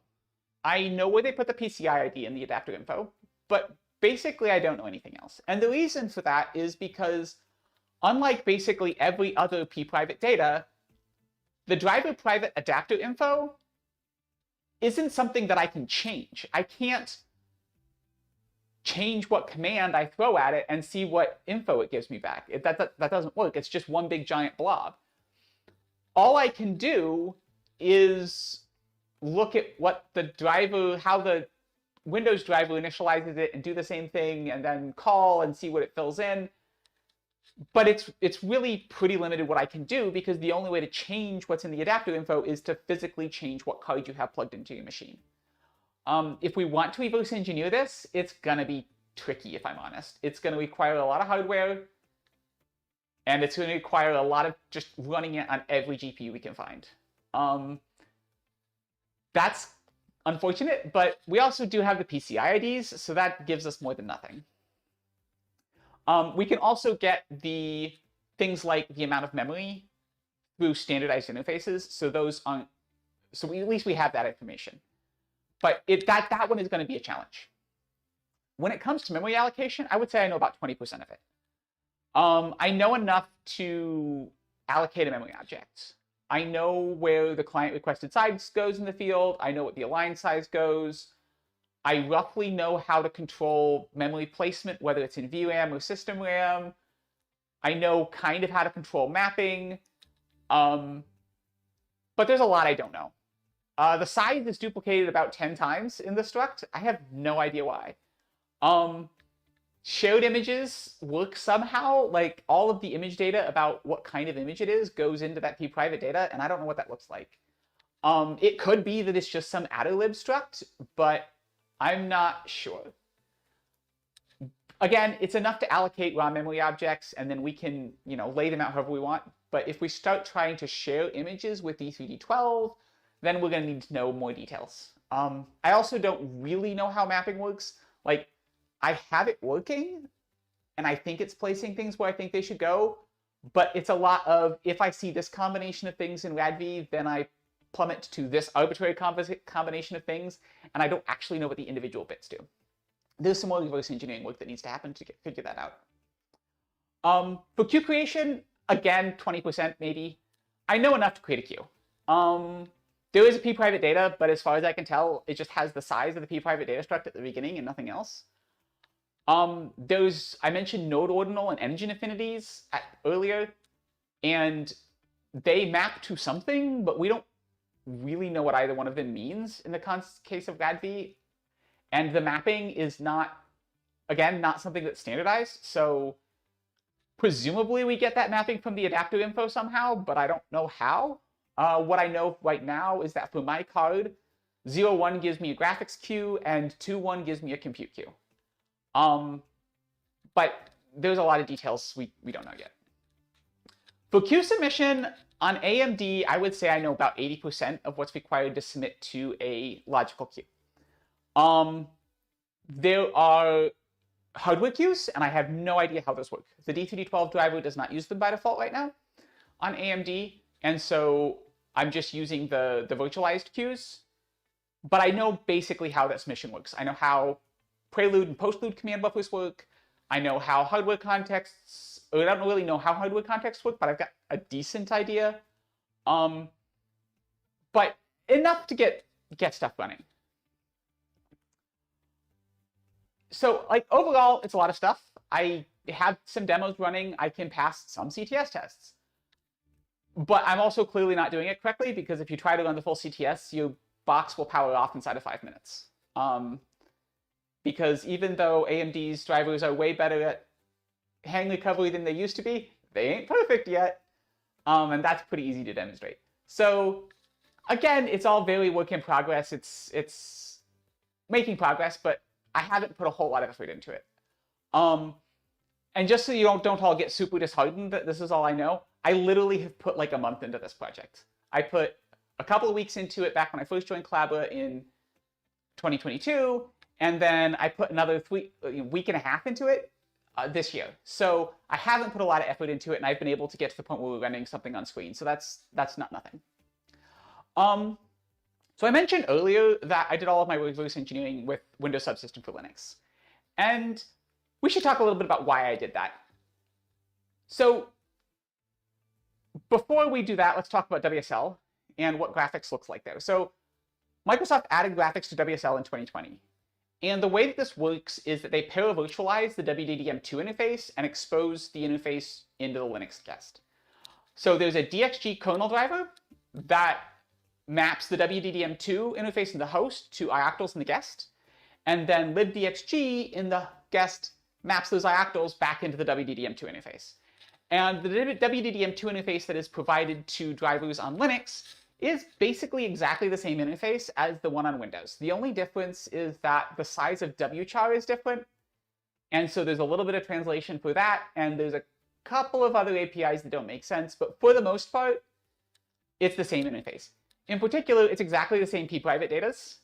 And this means that the driver teams at the different hardware vendors have to make sure that those pprivate datas, like the structs, build the same on Windows and Linux with the same binary interface, which isn't too onerous because it's just C, but it does mean they have to be a little bit careful with it. And then at the hardware vendor, they provide a Linux build of their D3D12 driver. And it's the same D3D12 driver that they run on Windows. It's just been built for Linux. And then all the other APIs inside the container, like OpenGL, Vulkan, OpenCL, all of those are layered on top of D3D12. And most of those layered drivers are Mesa drivers.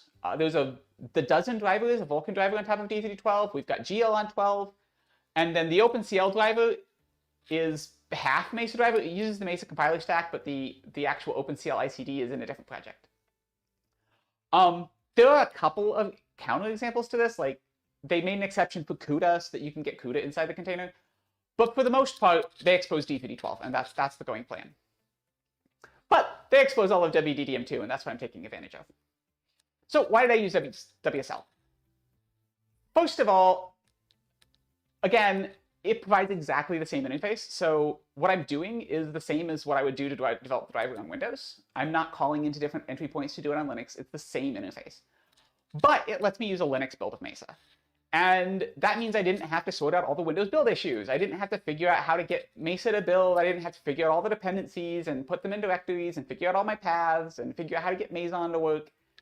I could just build Linux Mesa and run it. It's still using WDDM2. It's still using the Windows kernel driver, but it's a Linux build of Mesa. This also means that I can just sync builds between my laptop and my Windows. And so my developer flow for working on RadV on WSL is exactly the same as any other driver I'm working on. I have a test machine. I type code on my laptop. I build it on my laptop. I rsync the binary to the test machine. It's just that the test machine happens to be running Windows. And I have Fedora, same version of Fedora in my WSL container as I have on my laptop. So I can just rsync stuff and everything works. Very, very nice developer flow if you are a Linux developer. It also means that I can use LD preload to replace libdxg.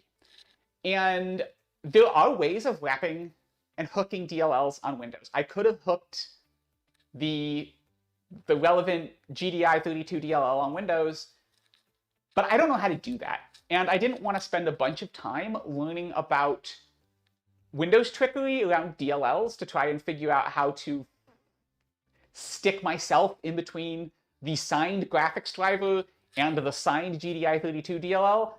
That just sounded like a mess. But inside of WSL2, again, I can just use the tricks that I already know and love, and we can get the information.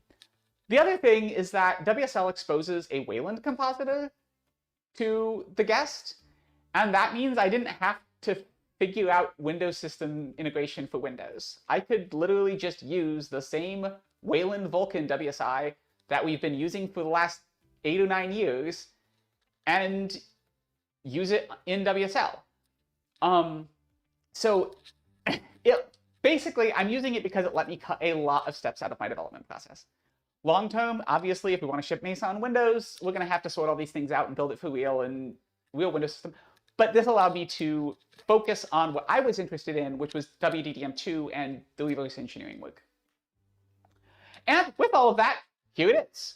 This is RADV running inside of WSL2 on top of AMD's Windows kernel driver with displaying over Wayland. If you're looking at the frame rate there, and you're thinking that 75 FPS is a little bit low for an RX 780 or 7800, yes, it is. And the reason for that is because, unfortunately, the Wayland that they're providing inside the container uses WLSHM, and there's like 4 or 5 CPU copies of my frame buffer happening every frame. And that's why it's only 75 FPS. It's not because the card isn't able to run at speed. It's literally just because the Windows system path is kind of rubbish right now. Okay, now for the question you've all been waiting for.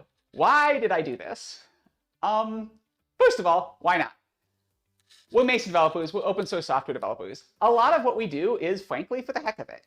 And that's a good thing. That's a positive thing. It means that we're experimenting and we're learning and we're growing and the code bases we work on are growing with us. So why shouldn't I do an experiment like this?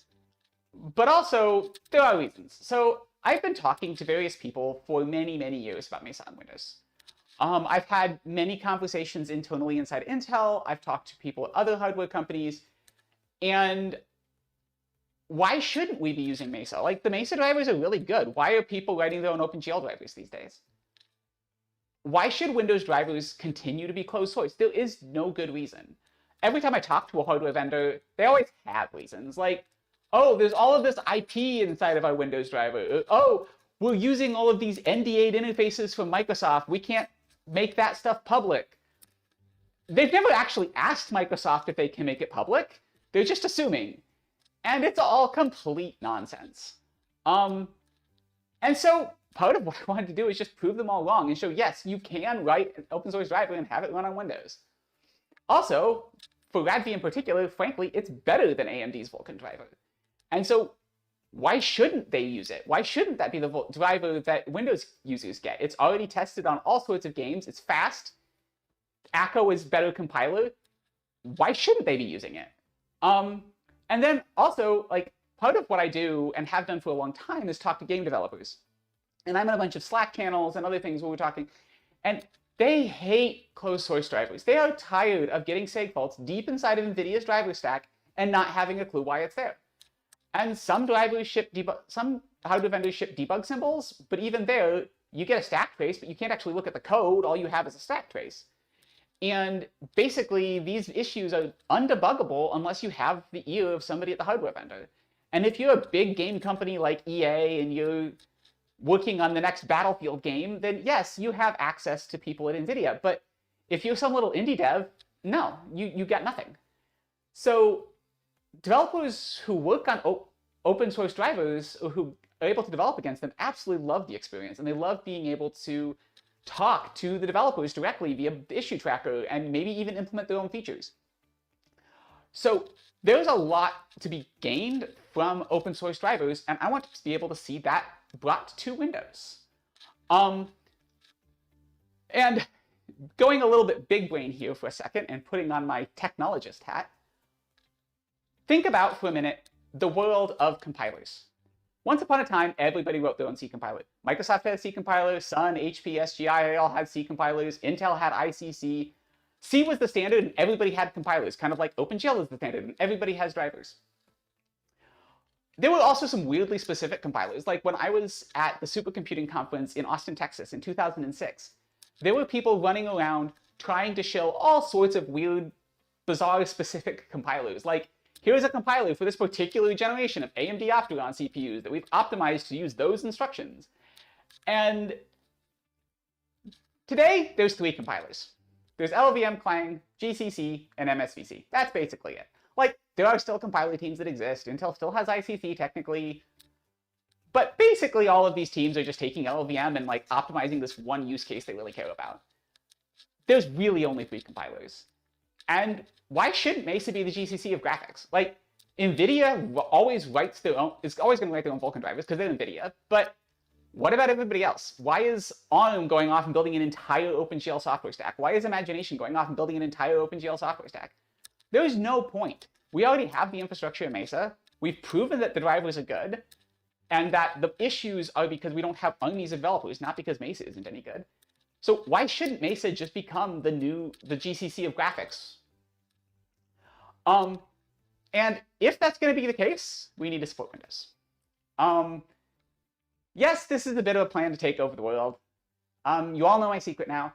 But seriously, I do think we are very close to getting to the point where people need to stop being in the business of writing full driver stacks, and they should be writing backends. And I really do think that Mesa is the thing that we have the potential as an industry to crystallize around, and I want to see that happen.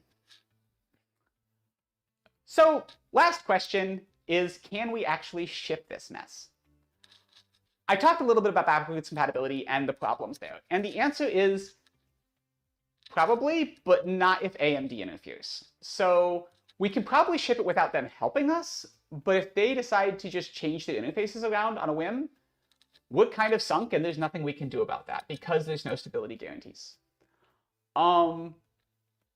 If we got their help, if they actually, dropped us a few struct definitions, it would make things go much, much faster. But there's kind of a weird situation there where, yes, we can do it with reverse engineering, but unlike the hardware, the interfaces can potentially change out from under us. But the good news is that the p-private data structs, even though they're not stable, they're not stable. Like, hardware vendors don't change them on a whim. Even for internal development, you want to be able to update your user space driver without upgrading your kernel driver all the time. Like, unless you're actively working on a user space kernel feature, you want to be able to just rebuild the Vulkan driver and run it on whatever kernel you happen to have installed. And so it's pretty common when you're working inside of a hardware company to be able to run on a 6-month-old or even older kernel driver without any issues. With my own branch, I said I started working on it 2.5 years ago, and then I revved it 6 months ago. And when I did that, I didn't actually have to change anything in order to get the stuff that was working 2.5 years ago to work again. Like, just not that much has changed. So it's a lot more stable than you'd think. And what the people, like the Turnip team, has been shipping on top of the Qualcomm kernel driver for Android for a while. And that's proven to be more stable than you'd expect as well. So it's not crazy. In an ideal world, the hardware vendor would provide something like libamdppd.dll, which gets uploaded along with the kernel mode driver and gives us sort of a stable API that wraps those things. That would be the kind of ideal solution. And I've thought about, like, I've got some prototypes for what that would look like. But another option is that the hardware vendor could just ship Mesa. Like, upstream Mesa could just track the latest kernel driver and hope there's not too much churn, and then whenever they cut a release, they ship Mesa alongside the D3D12 driver and alongside the kernel mode driver, and they verify that the combination works, and it'll be fine. The downside of this option is that bisects get to be a bit of a problem, but honestly, bisecting this is no worse than trying to bisect the Windows drivers today, and it's why they try to let some slippage keep working. Overall, there is some work to be done to figure all of this out and to figure out what it would actually look like, but it is possible. This isn't a crazy thing that couldn't ever be done. It's just some processes would need to be figured out. So what's the impact of this on Mesa? We'll need some runtime support. There's already a merge request that adds WDDM2 support to the runtime. We will need to be able to build on Windows, but we already do that for Dozen, GL112, and LavaPipe. We'll have to improve the Win32 WSI code. But again, like, there's code that exists. We just need to make it more appropriate for hardware drivers. and then we'll have to do some debug.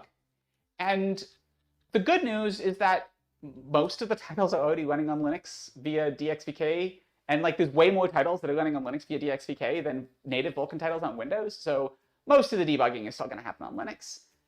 And it might mean we get some new developers. There's a lot of developers out there that are Windows devs that would love to poke at their driver stack, but they're Windows developers, and poking at it on Linux is daunting to them. As much as we like Linux, they don't. And if we suddenly start supporting Windows, we're going to get some new developers, and that will be something we have to deal with. But honestly, new developers is a good thing. So is this actually a good idea? Well, I'll leave that up for you to think about. Thank you for coming to my talk, and I hope to see you all next year. Bye.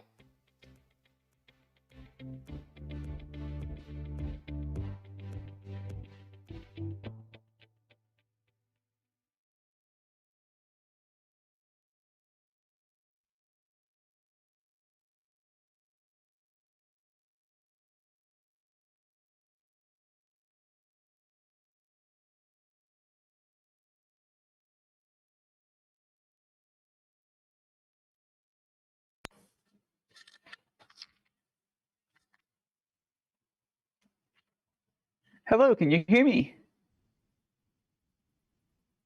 Sweet.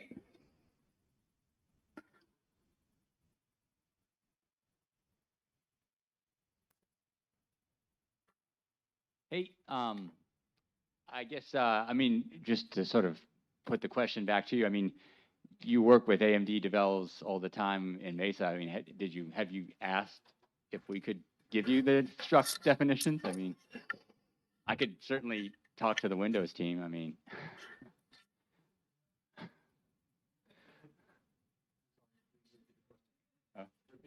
I was going to say, just to sort of turn the question around on you. I mean, you work with a number of AMD people every day in Mesa. Like, have you asked anyone about talking to the Windows team to get the structures for you? I have talked to some people, and I think that there are people who are amenable to it. But most of the people who work on Mesa are pretty isolated from the Windows teams, or at least that work on the user space side. I don't know how much the kernel people talk, but I do have contacts, and I have been asking those questions. But I haven't gotten far enough along where there's a need for that. So it's likely that's a conversation we're going to be having. And like I said, there are people who are amenable to it. So I think there is a decent chance we'll get AMD's help, but I'm not going to make promises on their behalf.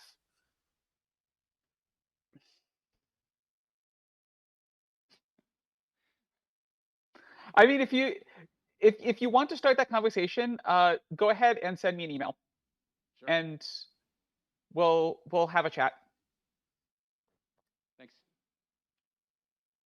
Hi, Faith. Great presentation. You mentioned that a lot of the performance drop was because you're copying on the CPU 5 times. Now that surprises me. 5 times? I can maybe guess 2 times. You have to read back from the hardware, and then you have to upload that back to the hardware after it makes the jump through WLShim. Can you explain more about the 5 that you need? Okay, so I'll go through the ones that I know about. So first, we don't have any sort of user pointer support in the Windows kernel driver that I was able to find. It might exist, but I haven't found it. And so that means that we are doing a copy from the frame buffer that we rendered on into a host visible buffer. And then because we don't have user pointer, we have to then mem copy that into the WLSHM object that we allocate. And then that gets shipped to the compositor. The compositor then has to copy it across the VM boundary. And then that gets eventually copied another time, probably as part of the upload process to actually get it onto the GPU to display it. There may be another copy or 2 in there somewhere that I haven't enumerated. I think that there are discussions, and Microsoft has talked about trying to come up with a 0 copy path or a much, much, much fewer copy path. But that's the annoying situation that we're in today. I think eventually, what would be good is if they could actually be sharing, basically doing something like VirtIO is doing, where you can actually share GPU objects across the VM boundary. But I don't know how much work that would have to take them to get working. And we can certainly tighten things up on the inside the container if we can do some sort of a user pointer thing, so we can do our download blit from the GPU directly into the WLSHM object. That's what you get if you use WLSHM on Linux today. That's what you get in most drivers, is that we user pointer the shared memory buffer and then we blit directly into it, and that gets rid of one of the copies. But again, it's very hacky because I was focused on getting something working, not getting something working optimally. And it's very much shortest path to pixels on the screen. Thanks.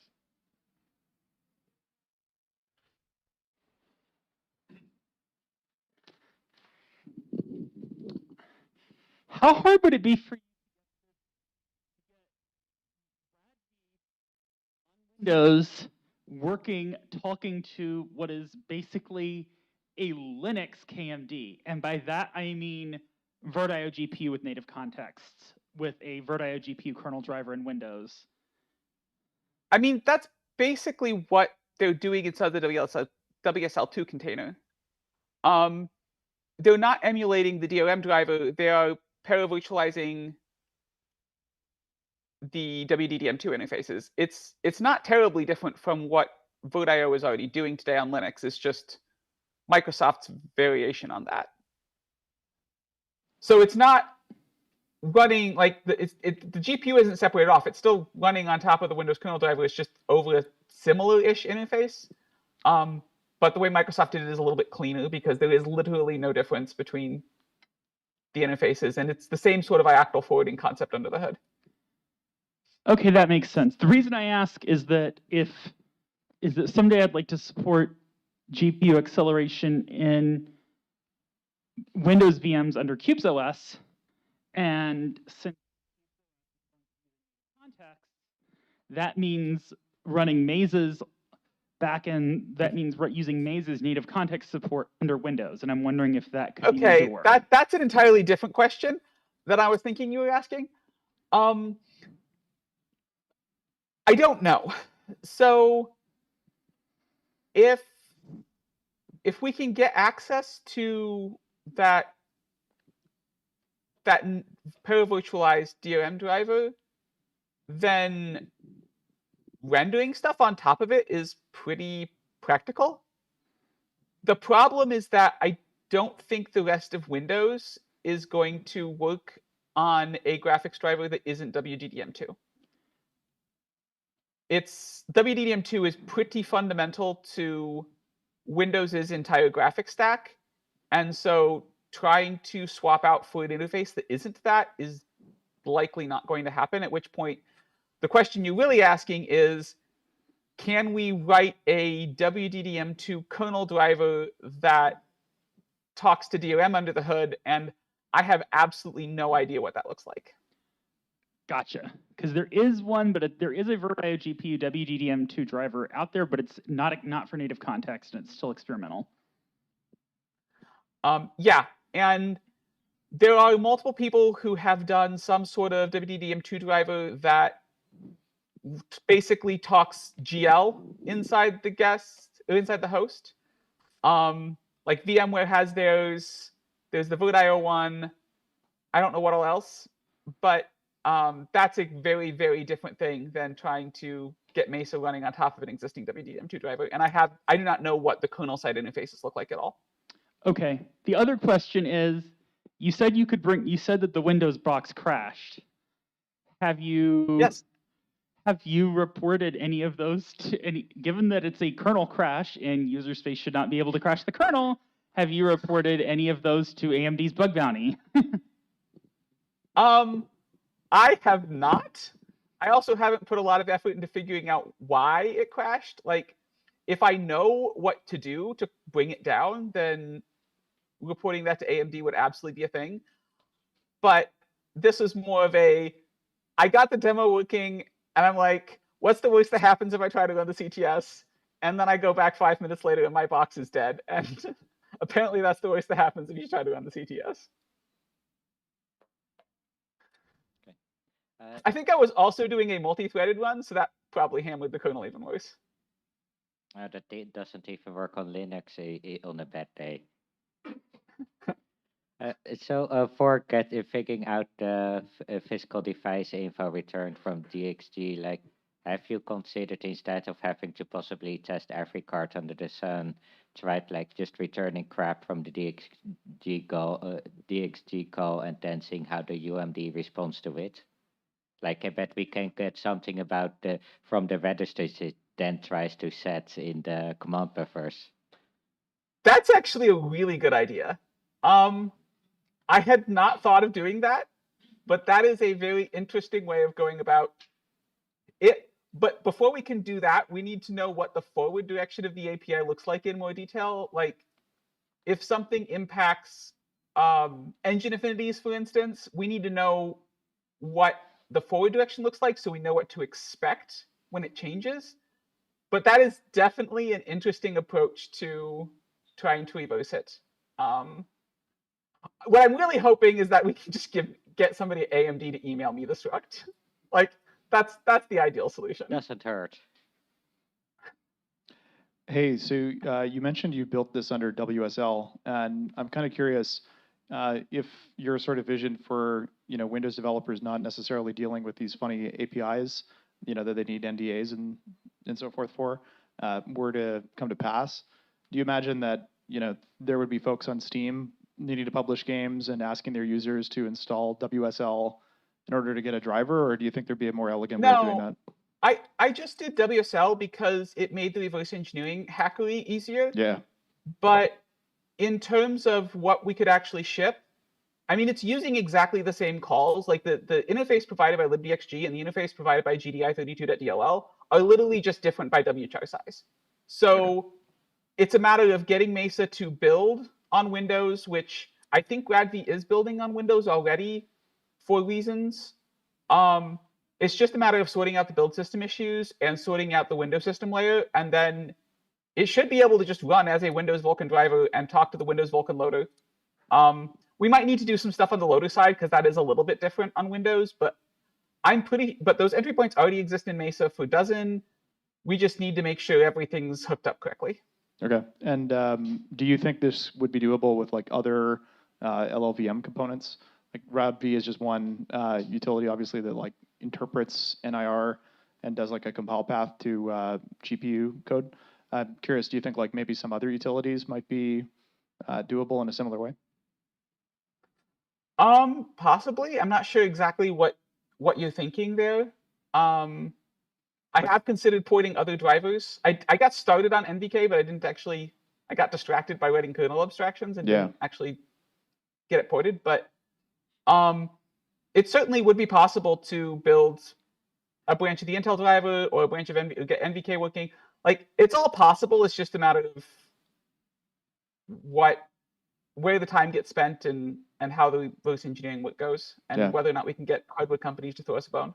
There are some utilities that are, I think, used in NVCC, which is NVIDIA's compiler stack, that might be interesting for this. But yeah, I'll leave it there. Thanks.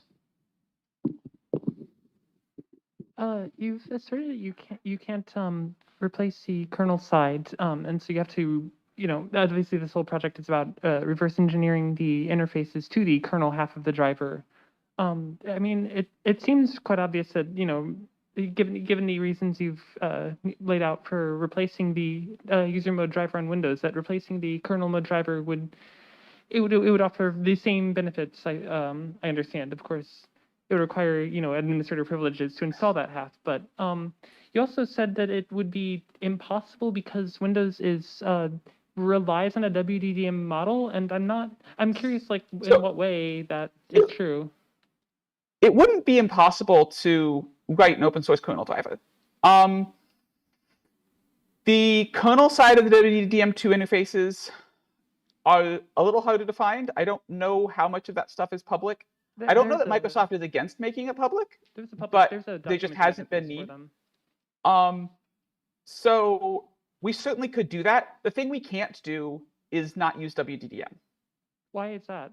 So, because WDDM is baked into the core of Windows and everything graphics on Windows. And what relies on WDDM? The compositor, the Windows desktop itself. Microsoft's components are all DX12. Can you well DX12, I mean, it has a user mode driver. I mean, can you replace like just the parts of use the parts of WDM that are relied on, like which is probably adapter enumeration and composition, but then like the entire graphics pipeline, you could just go through private interfaces for that? I don't know how much of that is possible. With hardware contexts, you can short circuit some of it. Because that's designed for submitting direct to firmware. But WDDM2 is very much the glue between the kernel and the user space. And I don't know that you really can get around that without doing some pretty funky stuff. And I think if you tried, it wouldn't integrate with the rest of Windows well. Like if you actually want a desktop, you're going to have to provide a DX driver and a WDDM2 based kernel driver.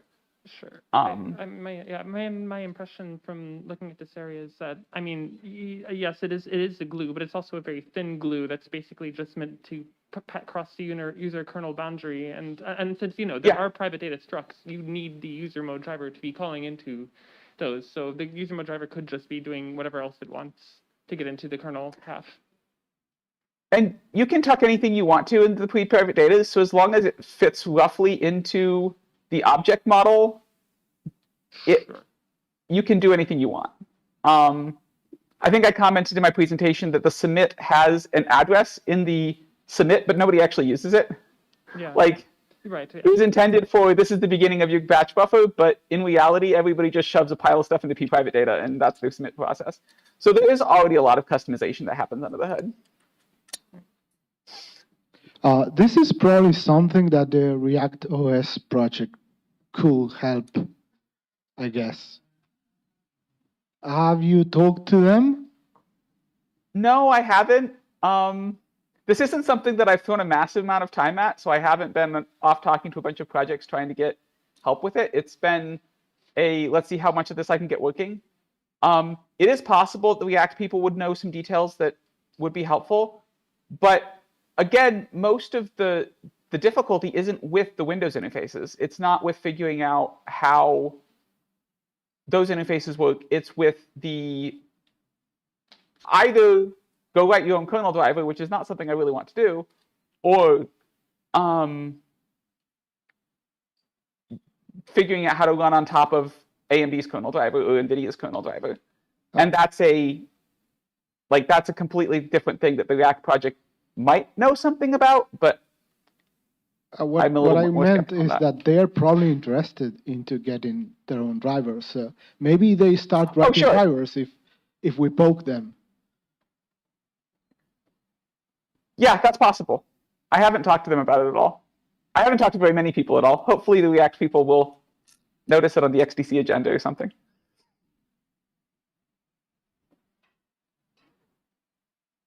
More questions? All right. Thank you, Faye. Thank you.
again. I'm Jessica, and for this talk, I'll be just going over concurrent write-back on the MSM DPU driver.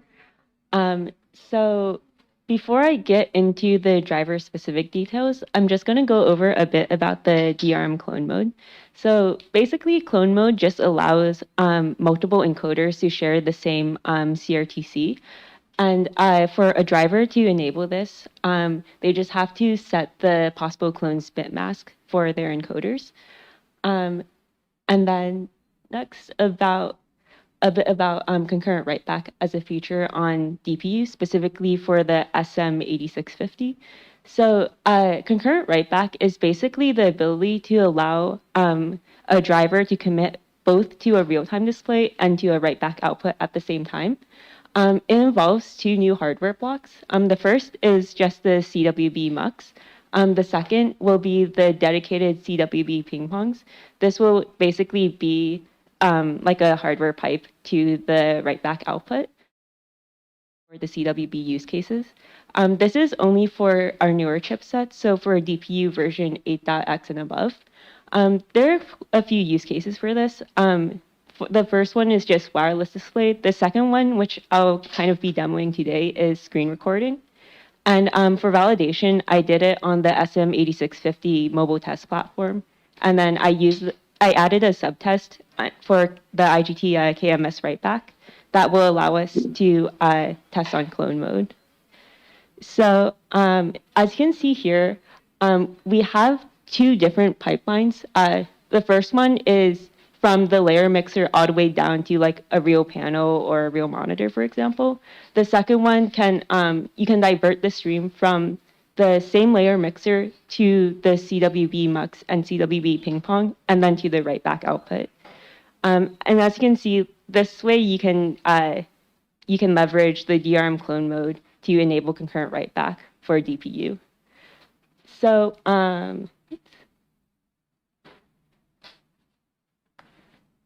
yeah, so I made a few changes to both the framework and to the driver. For the framework changes, it was just adding a valid clone mode check to the DRM atomic check mode set.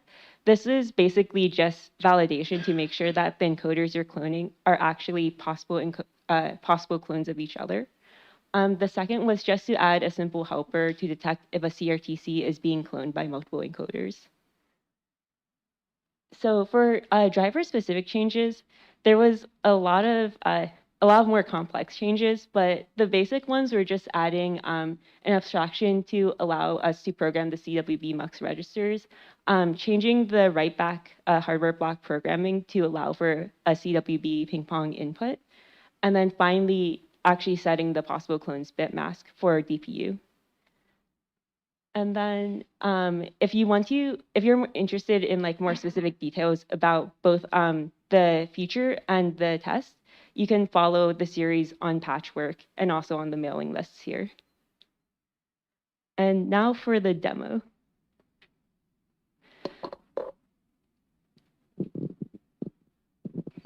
So for this, I'm going to try to, basically for this, I just wrote a simple script to, sorry, just a moment.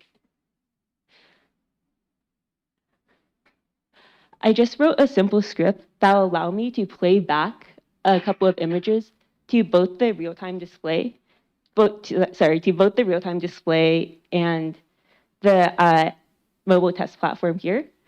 And let's see, hopefully no uncovering bugs here.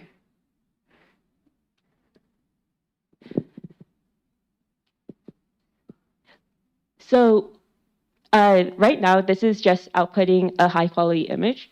As you can see, there's a bit of latency with displaying the image directly into the terminal. It's not necessarily from the write-back itself. Yeah, it's just that I haven't really optimized the script or the image viewer tool yet. I can show you a more lower quality image, but one that will actually run at a reasonable frame rate.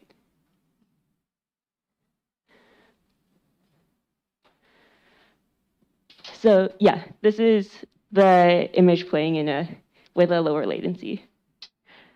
And yeah, that's basically concurrent write back. You can see that it was, hopefully you saw that it was displaying both on the real-time display and in the image itself. But yeah, any questions?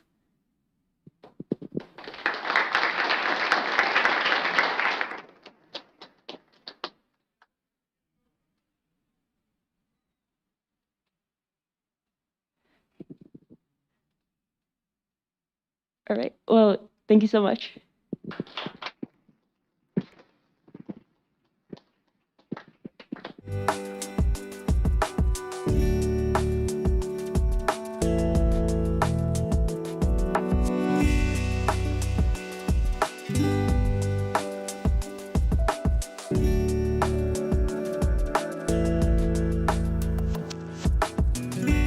Displaying. So basically what I did was I just piped the write back frame buffer into a Rust tool called Viewer. It's just an API that allows you to display an image directly in the terminal. So I'm not sure if you're able to tell with the quality, but the image pixel size is actually like the size of the font on the screen. But so it's a full character size thing. Yeah. It's not encoding multiple pixels per character. yeah, it's basically like 1 pixel per character. Cool.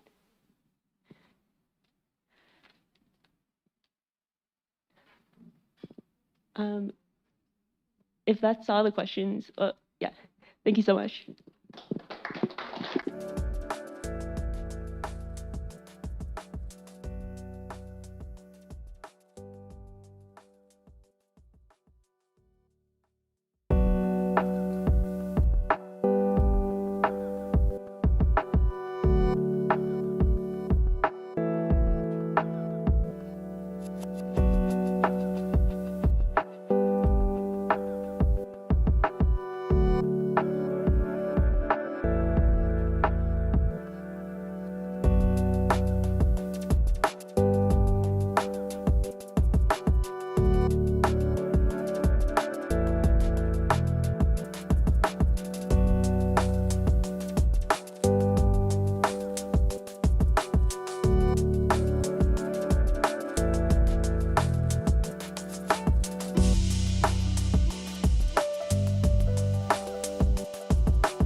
Hi, everybody. We are mostly the free desktop code of conduct team. Lute, Carol, which is me, Daniel, and Simona will be present here. Simon won't be, but I think that's fine. You probably already either know us or... Anyway. We want to talk a little bit about the work we've been doing past couple of months. Mostly we are trying to formalize and document more of our process and everything, because like 1 year ago, nothing of that really existed. The main thing which basically defines the entire code of conduct team and everything is the hosting policies, which the board of directors came up with. Then we have the code of conduct, which kind of defines how we have to behave and everything. And then we also have the policy for this conference. And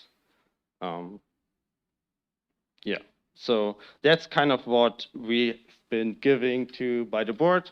And what we basically started to work on top of that is that we want to give guidance to maintainers who might not know how to, deal with people or how to enforce things. So we've started to write down guidelines and stuff like this. And on the second link at the bottom is the processes we started to write down. It's not that much at this moment, but it's like kind of the basic things, and we kind of would like to know what everybody here is thinking, or people in the community of, what we should add and stuff like this.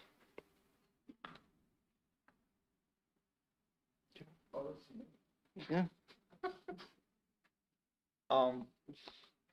This is I'm too tall.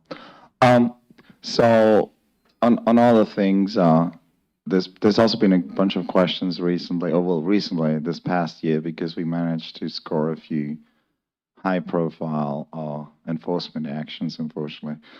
And we figured like one thing we want to talk about a bit, and like also get like feedback from the community and make sure like people understand what we're doing, and maybe more importantly what we're not doing, is kind of on what scale we're doing enforcement action.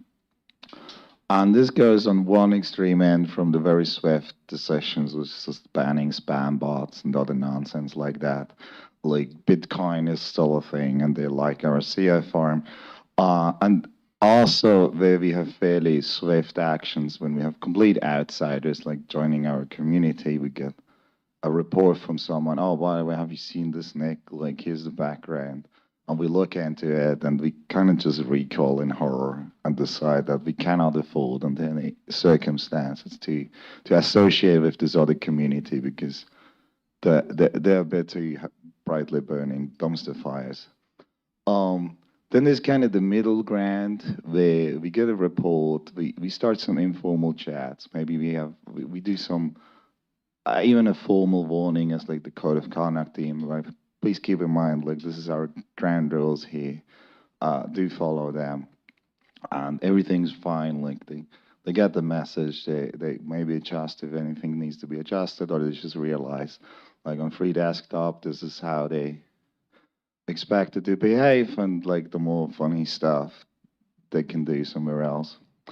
And then there's like the really drawn out, complicated cases, which I think is the major work that we're actually doing, and it occupies us. Like, generally there's like lots and lots of informal chats and like formal chats and formal warnings and all that stuff. If things just don't work out, because we're trying to like build a community, not get everyone banned. That's useless. We're trying to discuss this with other members of this project, maybe other members of outreach to their employer, and like just figure out how can we improve the situation so that good constructive communication is handling. We do eventually reach the point where being polite and just chatting just doesn't get the message across, in which case we do implement the suspension, but still with the goal that we want to get them back and like stay a part of the community and help build great things.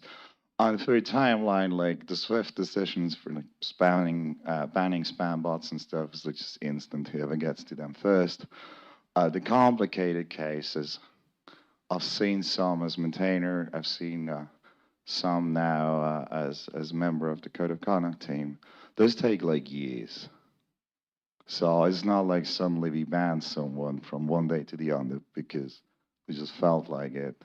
There's generally like years of background checks, formal warnings, outreach to like related people until an actual suspension is implemented.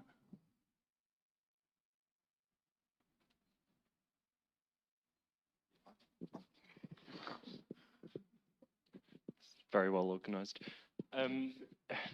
So yeah, I mean, I guess one of the main things that's maybe surprising is that people somehow perceive us as some kind of like omniscient, omnipotent team who do like absolutely everything, and that, you know, everything that happens on Free Desktop is something we'll automatically deal with. But we're not that many people, and Free Desktop's extremely wide, and like, you know, I can't stay on top of like every single issue that comes in through GStreamer, as well as the graphics stuff, as well as like network manager and whatever. So there's definitely a hierarchy of, you know, ideally all of the sort of sub-communities within Free Desktop are, you know, pretty much sort of self-regulating and self-moderating, and people do good things there. And definitely looking at the maintainers as well to be trying to enforce that, which is why we put up the guidelines probably a couple of months ago, I think. We put up, you know, guidelines for like, you as a project maintainer should be doing these things to, you know, to try and keep things healthy, so you can actually have that self-regulating community rather than, you know, it's just random stuff happening and some of it's terrible, and then the external COC people swoop in with the ban hammer. So yeah, I suppose we've got this kind of hierarchy listed of, you know, starting much more locally to the sub-project, and then, you know, if you're as a maintainer like a bit under border or not sure what to do, just reach out to us, and, you know, we can try and help you out before it, hopefully it doesn't, but, you know, before it escalates to us doing sort of more enforcement. And then, you know, on top of us, because we're just appointed people, on top of us there is the X.Org Foundation board, who are the ones that are, you know, ultimately accountable to the community because they are actually elected, and, you know, they're the ones who we're accountable as a team, I suppose. So, do you want? Yeah. So we provide a number of services to try to basically help maintainers, you know, be able to maintain their communities. You know, obviously we have the case-by-case support by the Free Desktop Code of Conduct team where, you know, you're welcome to come to us and we can help handle a case and look into it and figure out what to do. We also actually offer training. We offer training through Otter Technology, really great company, and totally free of charge. You just have to get in contact with us and we can talk about setting up a time for you to actually do that training. We also are trying to help improve governance rules overall, because this sort of stuff isn't easy. I mean, it's not even easy for us, you know, so why would it be easy for a maintainer? And we're sort of trying to do our best to sort of help maintainers figure out what kind of project governance rules really work for their community and can help sort of keep things fair and productive. And as well, you know, maintainers may delegate enforcement to us, to a trusted community member, possibly, or directly to us. So it doesn't necessarily have to be us doing the enforcement. If you have someone who you trust and you'd rather have them do it, you know, that's perfectly fine with us.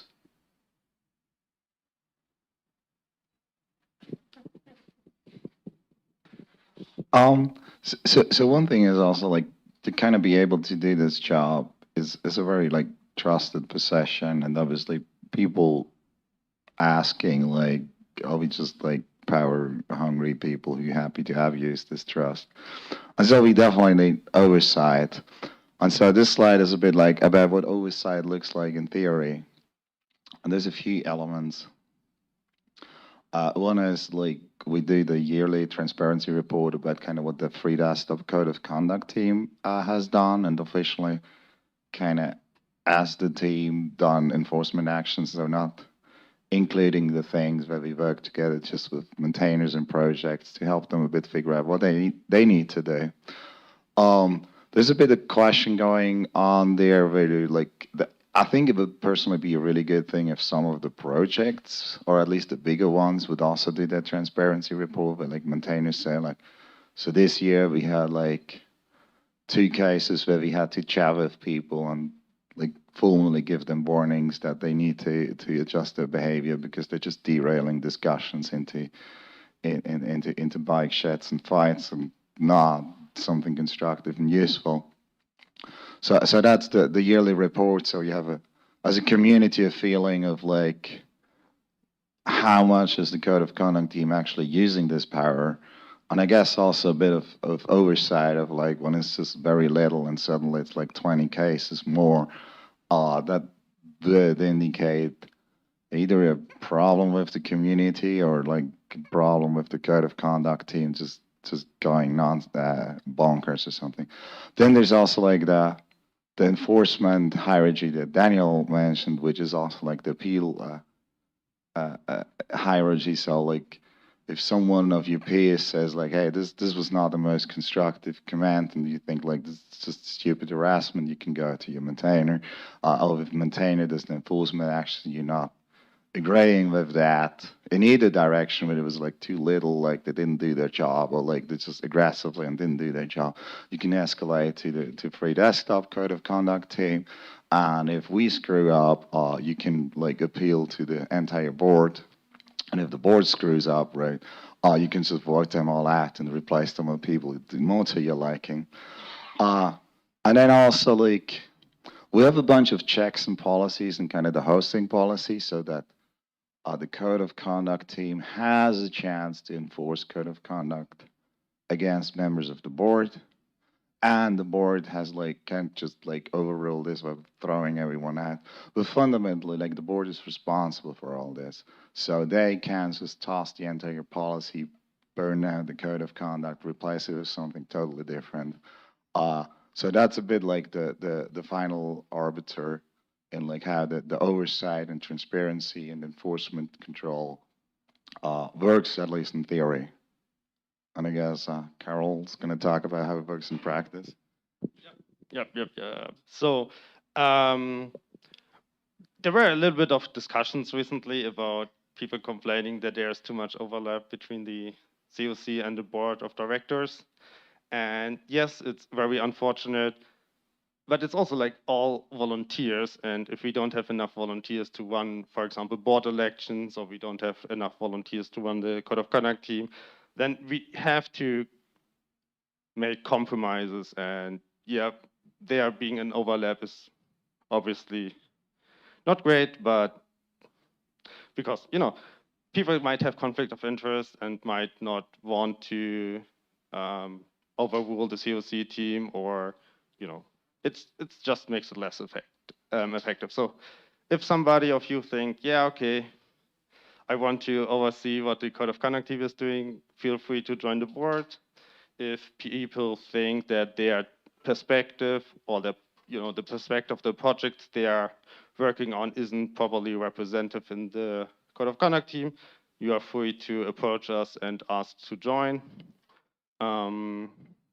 You can also suggest other people who might want to volunteer on either side, or if you only want to rant or complain, then you can also just accept the situation. So, but yeah, I mean, volunteering is the way to go usually. So yeah, now we want to go to a little bit of feedback. we are totally accepting that we will make mistakes. We are not infallible, so we will screw up. So if anybody has any feedback, you can always reach out to us. It doesn't have to be here because sometimes, you don't want to discuss topics in the public, especially in this region. But you can also, ask us here, so that's totally fair. But we are very open in regards to criticism. So yeah, I mean, we are there for you. So if you are not happy with us, then that's obviously a problem. So one of the questions is also like, should we become more transparent? There are some requirements we have. So in the hosting policies, it states that we have to remain confidential. So there's some like restriction on how much transparent we can be in our yearly reports, for example. We can't go into specifics there because it has to be, confidential. But yeah, do we even have a, no, that's the last slide. Yeah, so if you have questions, you are free to ask them. Yeah.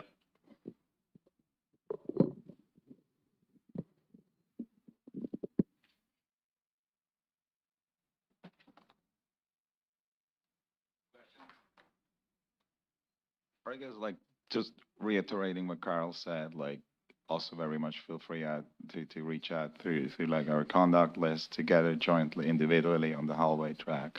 We're here to like serve the community and help make sure discussions are constructive and effective, and people like to be here and great stuff.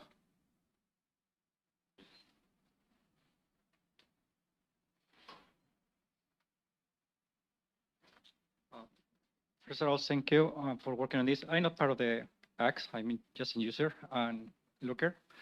But I'm part of some code of conduct group, and I can just maybe suggest that you could want to consider rotating the people. I mean, the people that can get in touch. For example, I see 4 of you, and there's 2 missing, if I remember correctly, that decide who is going to be in charge for, let's say, 6 months. Because when there is a report, it is very emotionally consuming because you have to hold a lot of information for yourself, and then you have to deal with situation and trying to be fair, and that is a very hard task. So be easy with yourself because mental health is important if you want to last in the long run. And the other thing is regarding to transparency, there is another thing is sometimes there is reason about protecting the people that you don't want to affect, but also liability issues that also you have to pay attention. I have been in situations where, okay, the public face that the public discussion, what everyone knows, is not exactly how it happened, or it's not the truth, and you have to keep confidentiality until everything is clarified. And that is very hard. It's a very tough job. Yeah, that happened. Yeah, I guess the main thing with rotation is, like Carol was saying, we're not exactly drowning in people stepping up to try and help out. So, we have I suppose an informal rotation. Internally we, we try and make sure we're not just dumping it on one particular person or whatever, but it's sort of shared out. But in terms of more external rotation, it's sort of down to bringing people in, but those people are mostly sat here, so please do that. Yeah, maybe to add to your last point about like it's hard to explain what really happened when we have to keep confidentiality. Doing this talk here was very much motivated by some of the cases we had this year.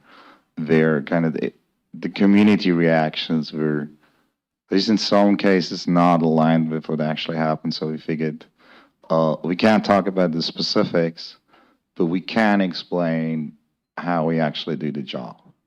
And like what kind of documentation we've been adding to make sure we do the job as consistently as possible, because it is an enormous amount of trust that the community puts into us. And we owe that to the community to like be consistent and fair.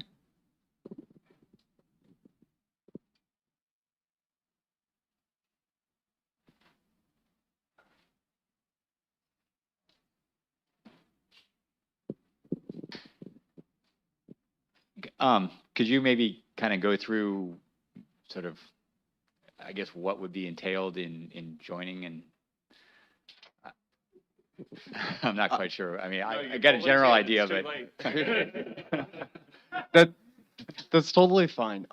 So usually the process is you basically just reach out, ask, hey, can I step up and do this sort of thing? And what we'll do from there is we'll schedule an actual training session for you with other technology.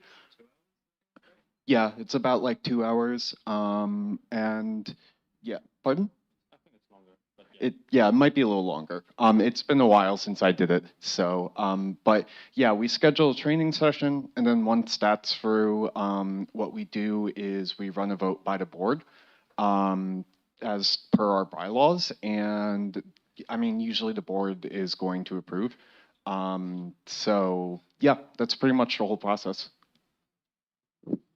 I guess maybe to make it less scary of like you directly join the code of conduct team and have like shoulder this responsibility for the entire team, is like any kind of job you can gradually ramp up, and so you could like maybe do the training and figure out how to do this in your project, or maybe you have experience there already how to handle that. And so it's not like a 100% experience. Like, for example, I've been as kernel maintainer subsystem right now, previously just for driver, been handling kind of code of conduct enforcement as just project leader for 10 plus years before joining here. You don't need 10 plus years, just to not scare people. But like, there's a gradual thing. We try to like mentor people and all that stuff. But if you want to join, like, just reach out and we'll get you occupied. Yeah, and I guess just one thing I sort of want to point out as well, because you'll notice we have like 5 people in the team now, right? Which is a bit more than before. And what we found, I mean, yeah, but like what we found is that the more people you have on the team, the easier the workload is on everyone. Especially for like the reasons that were brought up before. It allows us to sort of have that informal rotation and make sure that things don't get overwhelming for anyone on the team. So.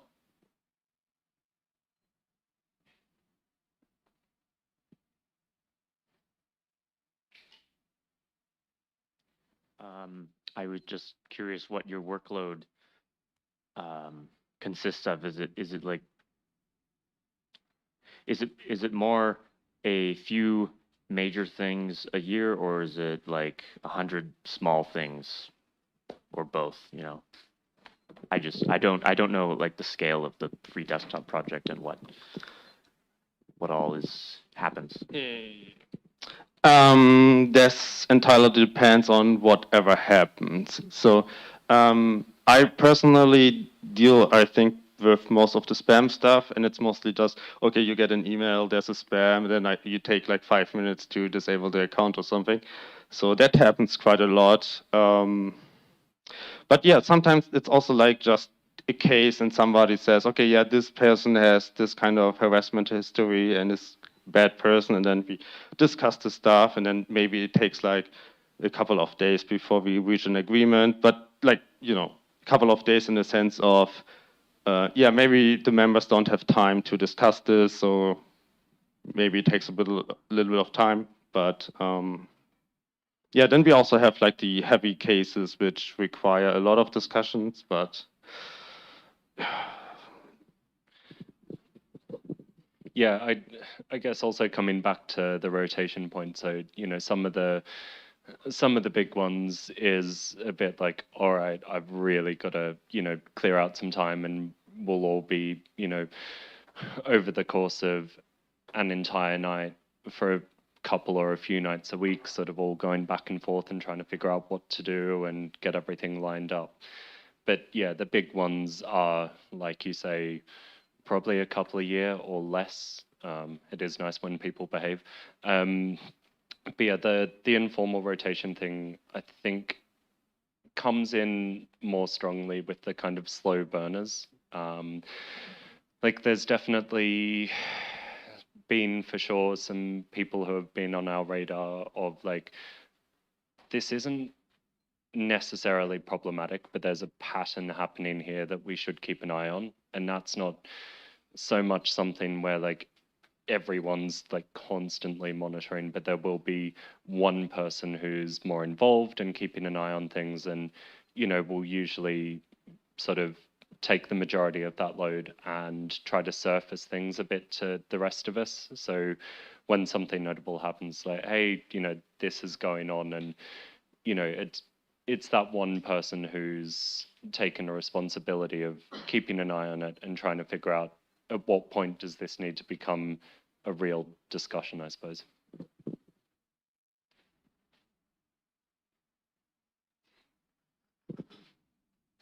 Any more questions, volunteers?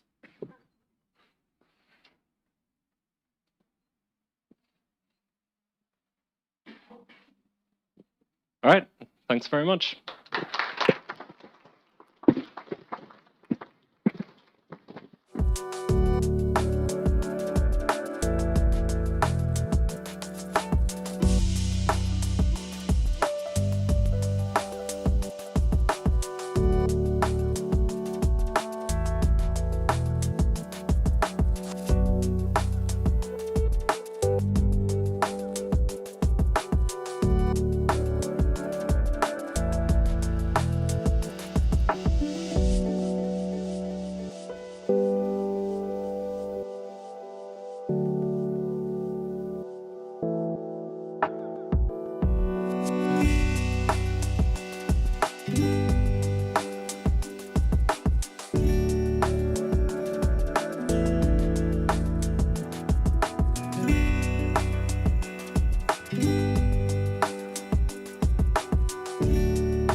Hello everyone, my name is Christian Gmeiner.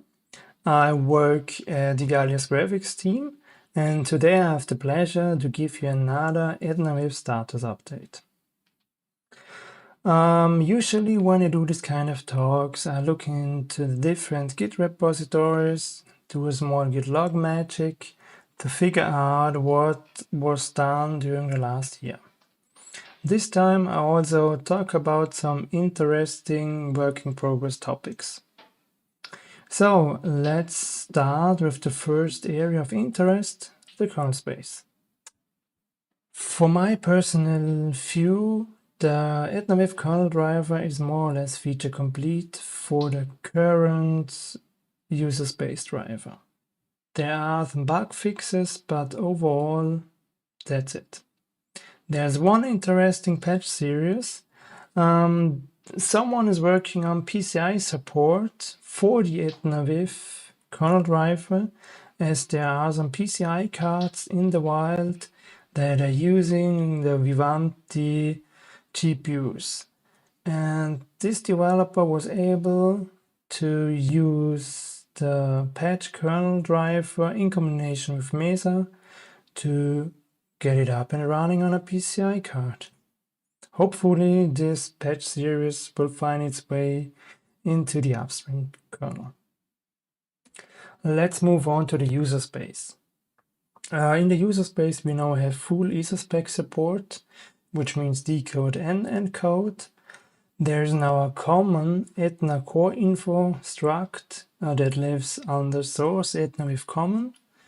There is a so-called hardware database that landed, which is more or less a composition of downstream kernel header files from different SOC vendors which are licensed under MIT. Now we have a Rust-based assembler. We finally support MSAA. We support multiple render targets. There are the usual Piglet and DBQ fixes. Tomeo is working on MPU features. And on the work in progress side of things, I've been working on a new backend compiler that is partially written in Rust, which enables OpenCL support. And also I'm still doing a lot of reverse engineering work. For instance, I started to look into the extended vision instruction set. And yeah, more or less I'm reverse engineering all the missing features that we need on the Mesa side. On CI side, finally CI-tron supports my power delivery unit and the Vivanti GPUs. The Vivanti GPUs are special as you need to query the information like model and revision at runtime, as the device tree does not provide this information. Sadly, my board farm is offline for some weeks now and there is no coverage. But I pulled the trigger to use CI-tron and I hope it is done soon, but there's still a lot of work on the Mesa side to do the switch finally. Also, I got some new shiny hardware that waits to be connected to my CI-tron gateway. At the bottom, you see a screenshot of FreeDesktop's GitLab instance showing my first DAT that is connected to a CI-tron gateway. Wonderful. Thanks for your time. If you like such kind of topics, feel free to join Igalia.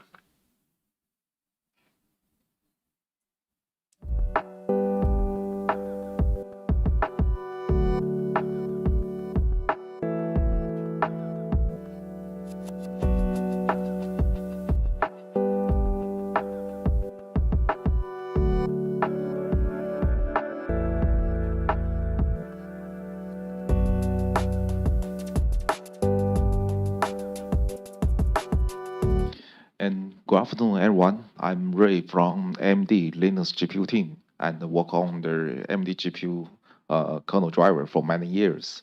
And I'm happy to introduce the new topic about the GPU compute virtualization for virtual in this year.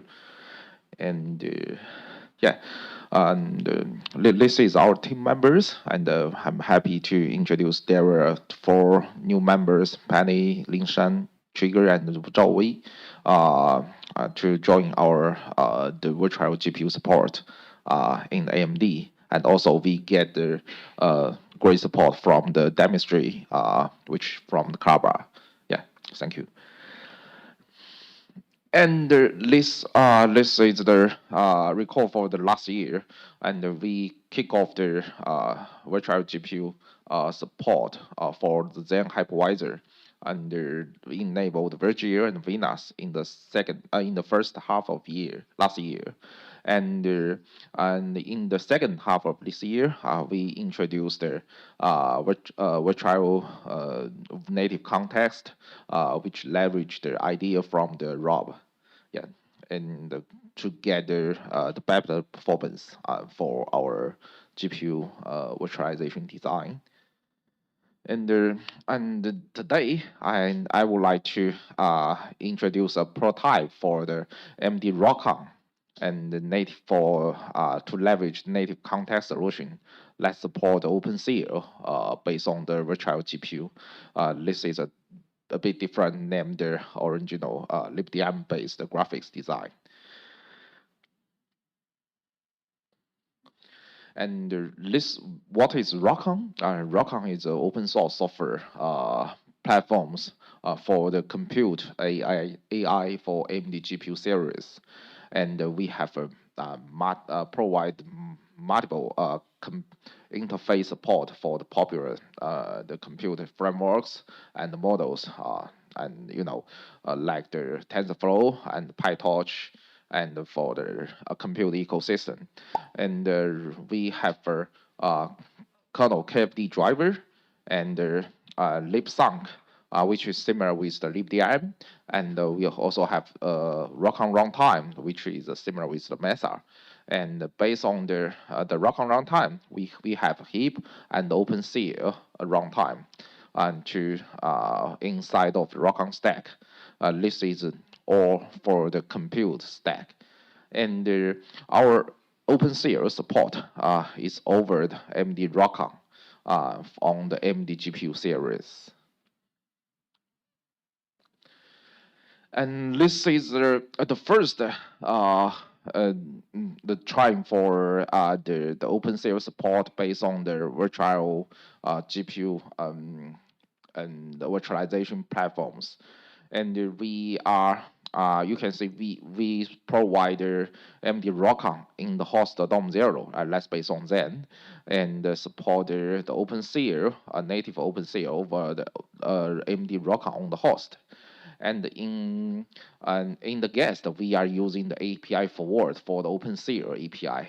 That is similar with the Venus driver in the Vulkan. And we also leverage the Bob memory, and also add the OpenCL render in the virtual GPU, in the virtual render, and to talk with the OpenCL in the guest. You can see we try to add virtualized VirCL based on the virtual GPU in the backend in the guest Mesa. But this after we implement the first prototype, we found that it's not very efficiency, and the performance is not ideal. So we leverage the idea for the native context in the Vulkan as well. So we introduced the libsync, and to forward libsync instead of libdm in the virtual render, and also leverage the virtual GPU Bob memory, the commands in the QEMU, and also implemented the sync capset also in the QEMU as well.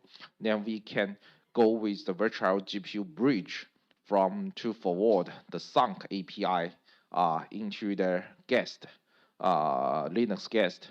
And inside of the Vulkan runtime, we also add the virtual GPU in the backend to support the up-level OpenCL driver in like the CL runtime and OpenCL loader, and based on then we can run in the OpenCL applications based on the Ubuntu, the DOM-U. And we are trying to upstream the the virtual renders patches at this moment. Yeah, right now. And this is the comparison between the traditional the VirtSeer and the OpenSeer native context. We can easy to find there is a different. We don't need the OpenSeer native OpenSeer running in the host side anymore. So we can forward the sunk API from the host to get side directly. Go with the virtual GPU host bridge. Okay, this is the test performance comparison. We are trying to enable the Vulkan OpenSea over Vulkan with native context approach. We can see the performance for native context is almost the same with the bare metal and the DOM 0. Yeah, it's almost up to the 97%. Yeah, it's the performance is much better than the VirtSeer approach. Okay.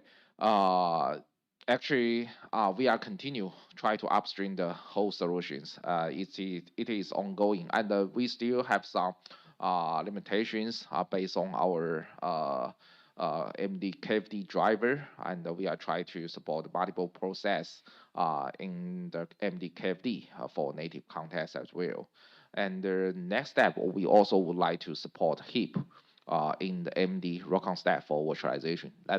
That means we can support more the leading the AI and the machine learning frameworks over the Vulkan for the virtualization and based on the virtual GPU. Yeah. Okay. This is the reference hardware we are working on for to support the whole virtual GPU solution based on Zen. Yeah, you can refer the hardware information directly. Okay, thank you.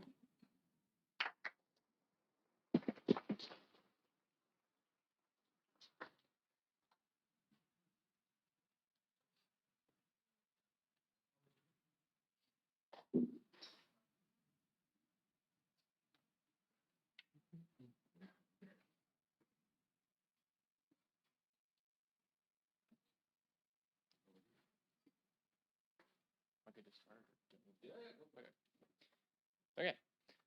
So hello everyone, if I haven't met you, my name is Austin Schaefer. I'm an engineer with NVIDIA, I primarily work on our Wayland support. Originally I kind of made this talk so that it would sort of be like an open QA, but we're not doing that today for these lightning talks. So this is mostly about quickly summarizing some things, and then please come up and ask us afterwards. Please come up and ask us tomorrow. So yeah, so to jump right in, this year was pretty big for us. The main thing that landed was explicit sync. That was by far our biggest feature. We shipped a bunch of different implementations of this in our driver for Vulkan, GLX, EGL. We also contributed Mutter and Wayland Linux DRM sync object implementations. We're really happy with how this went, so thank you to everyone who collaborated with us and who we worked with. That went very smoothly from our perspective. And we had a bit of fallout when it first landed, so we worked through some bugs there. We're continuing to look at the last couple remaining issues, but yeah, so far we're pretty pleased with that. We also enabled EGL on Wayland. We've obviously had GLX and Vulcan for a while, so this is clearly another missing piece. And NVFPC, this is the NVIDIA frame buffer capture library, so we have support for that on Wayland. Essentially, this is a fancy way of saying an NVFPC backend for Pipewire. And lastly, just some HDR color accuracy fixes. I mentioned this one because a lot of users have complained about this. There's a lot of like faded color reports, so we're excited that's coming. And yeah, just to quickly summarize some upcoming stuff that's relevant to people here. Our short-term priority is we're ramping up our Wayland testing. We have a lot of X testing, automated or manual. And so we're trying to get to the same level on Wayland. There's some challenges that we face with that I'll mention in a second and that I've talked to some of you about.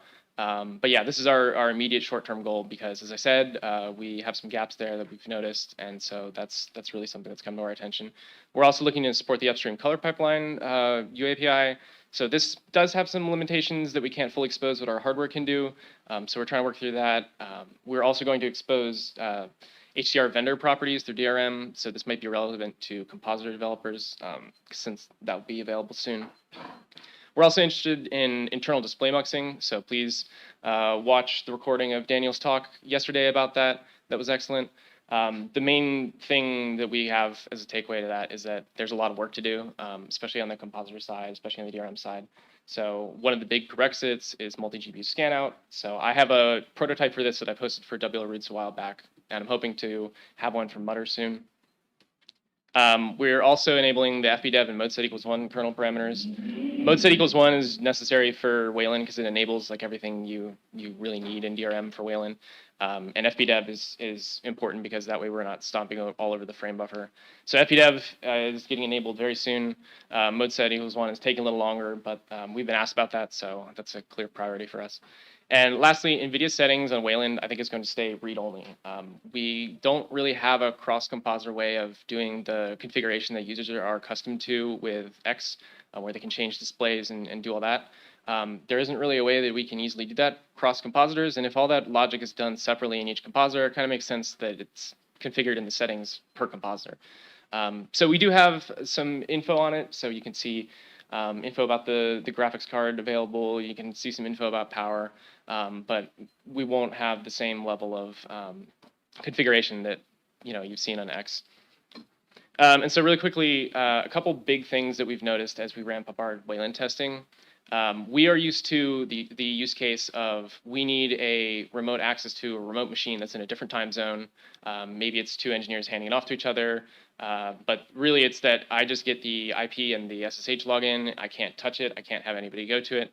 And that's kind of a problem on Wayland because a lot of the remote desktop solutions kind of assume that you're either there to click, yes, I would like to share my desktop, or it's just fully headless. And we would like for the remote setup to drive the display because we want to test what the users are actually like experiencing. We want to drive the display to replicate the bugs that happen when you drive the display. So this one I'm not too worried about. We've talked to some people here, like this is going to come together. We have some short-term solutions, and maybe this is a use case that's unique to us, but hopefully gets reflected.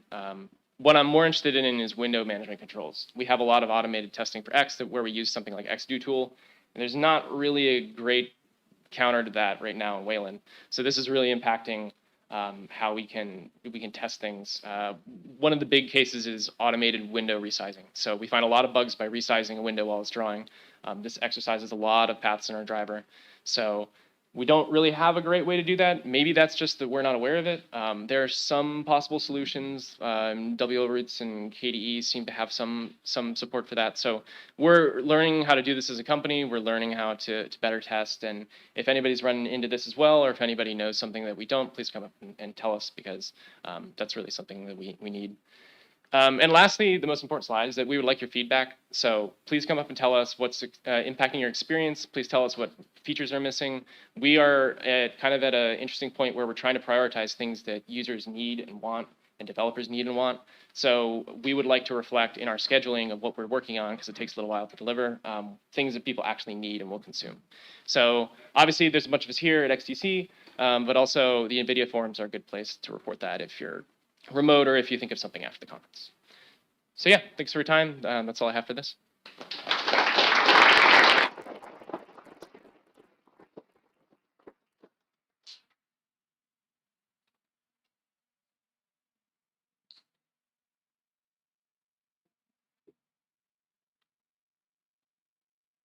Or I move this laptop here, but your speaker notes here. No, it's okay. You're good? Thank you. So space. All right.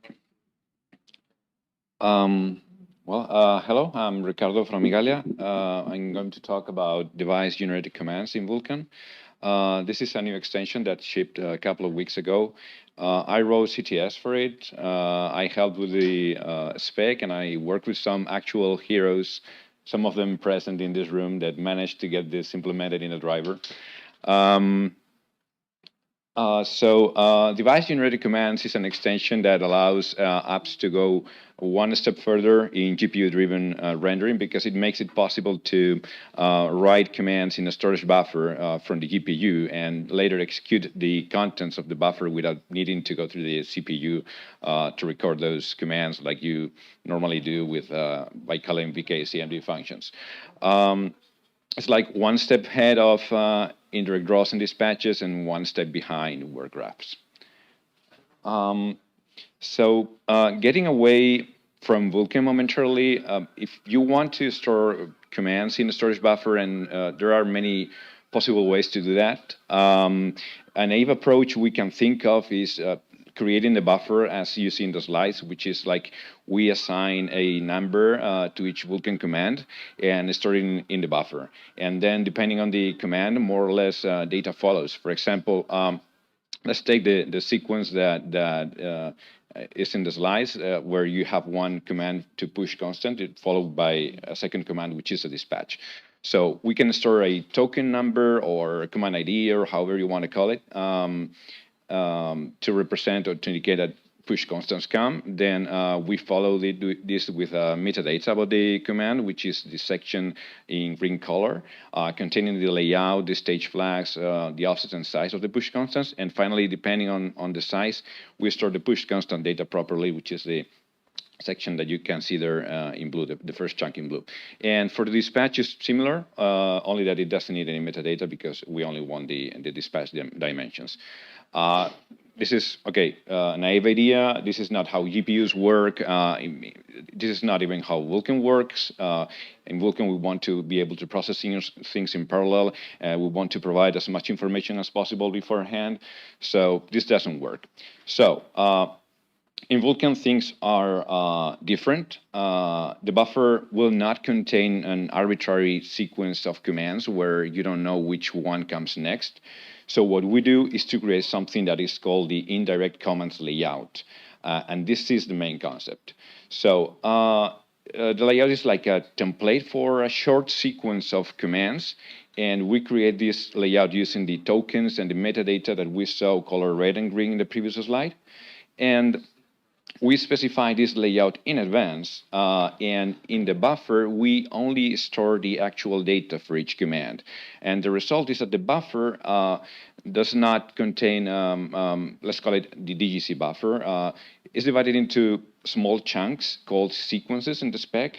And the buffer can contain many such sequences, but all of them have to follow this layout that we specify in advance. For example, we have the push constant values of a known size, followed by the dispatch dimension. So it is like that: push constant, dispatch, push constant, dispatch, push constant, dispatch. Okay. And the second thing Vulkan does is to severely limit the selection of available commands. You can't just start render passes or bind descriptor sets or do anything that you can do in a regular command buffer. So you can only do a few things, and they are all in this slide. There's general stuff like push constants, stuff related to graphics like draw commands and binding vertex and index buffers, and stuff to dispatch, compute, ray tracing work, and that's it basically. And moreover, to make things even simpler, each layout must have one token that dispatches work, and which is, I mean, draw, computer, trace, race, but you can only have one of those, and it must be the last one in the sequence. So that makes it even simpler. So something that's optional, not every implementation is going to support this, is being able to switch pipelines or shaders on the fly for each sequence. Summing up, in implementations that do allow you to do this, you have to create something called the indirect execution set, which is like groups or arrays of pipelines that are more or less identical in state, and basically they only differ in the shaders they include. And inside each set, each pipeline gets an index, and you can change the pipeline used for each of the sequences by first specifying the execution set in advance, second, using an execution set token, and then storing the pipeline index in the DGC buffer for each sequence. So a summary of how to use this for anyone trying to find how this works, reading the spec or interested in implementing this in a driver, is that, well, first you create the commands layout, and optionally you create the indirect execution set if you will switch pipelines and the driver allows you to do that. Then you get a rough idea of the maximum number of sequences that you will run in a single batch, and with that you create a DGC buffer. Then you query the required per process buffer size, which is, the first time I mentioned that, is an auxiliary buffer that some implementations need to run this, and you allocate both buffers, the DGC buffer and the pre-process buffer. Then you follow by recording the regular command buffer normally, and you specify the state you will use for DGC in advance. This also probably includes some commands that dispatch work that fill the DGC buffer somehow. And finally, you dispatch the indirect work by calling BKCMD execute generated commands. And note that you will need a barrier probably to synchronize the previous writes of the DGC buffer with indirect command reads. And you can also do explicit pre-processing, but I won't go into any detail here. And that's it. Thanks for watching. Thanks Valve for funding a big chunk of the work that involved in shipping this, and thanks anyone who contributed. That's it.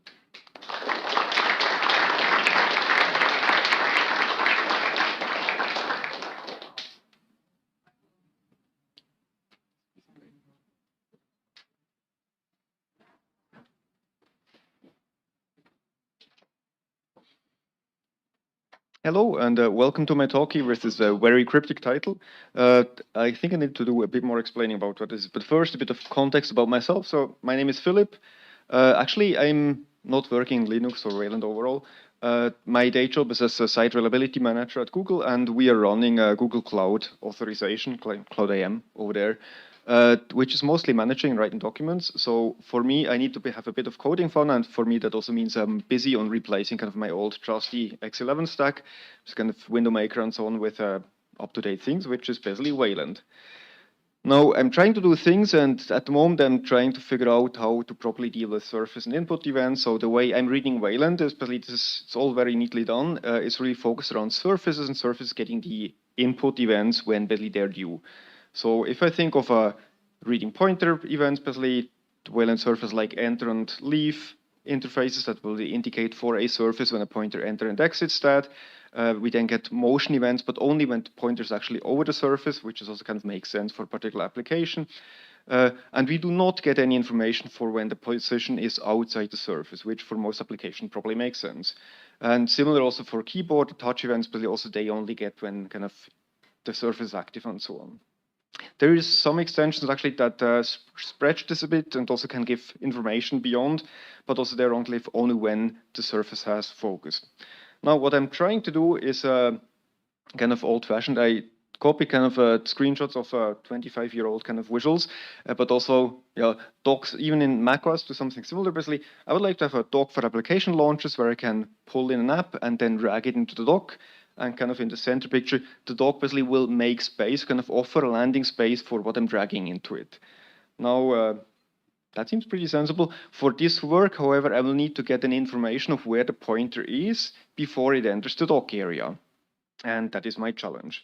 So basically what I'm needing is kind of a way for a surface to receive a pointer event also when it does not have focus yet. At the minimum, I would like to have a position of the pointer. I probably wouldn't need buttons. Axis, we can debate. I think we can go without. How? Probably there will need to be an extension of something that gives me that information for each instance of a surface that's mapped, because the surface could be mapped multiple times anywhere. And I would need to get the relative position of the pointer, because also we don't know basically how the surface is laid out overall. Would I need only pointer positions? For my use case right now, yes, but it's also the kind of most obvious thing right now to figure out what the surface may want to react itself to. But there's also touch devices. One could think about other things, but let's not get ahead of ourselves. So that's my challenge. Now, you may be asking, so why do I bring this here? Basically, why don't I just contribute this? And so actually, yes, I'm trying. So there is a merge request that provides us an input observation protocols. Again, that's why The name of the title is basically this input observation for cases where a surface does not have focus. So contribution is basically up there for Wayland protocols. We'll see how that goes. Fair point, basically, why does this need to be an extension and not just kind of something that is a private extension of what I'm building?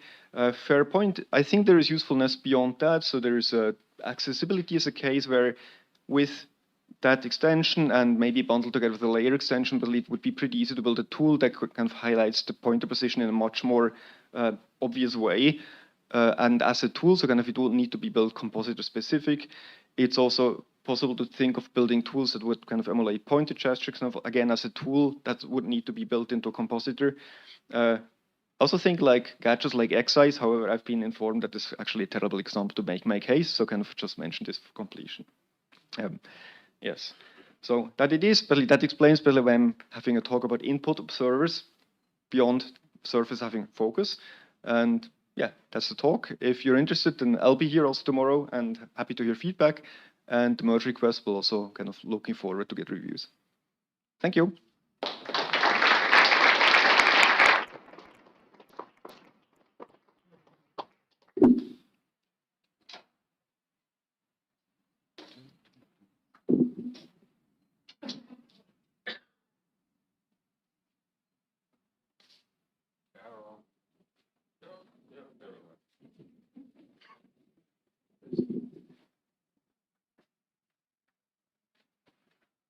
Can I already start or?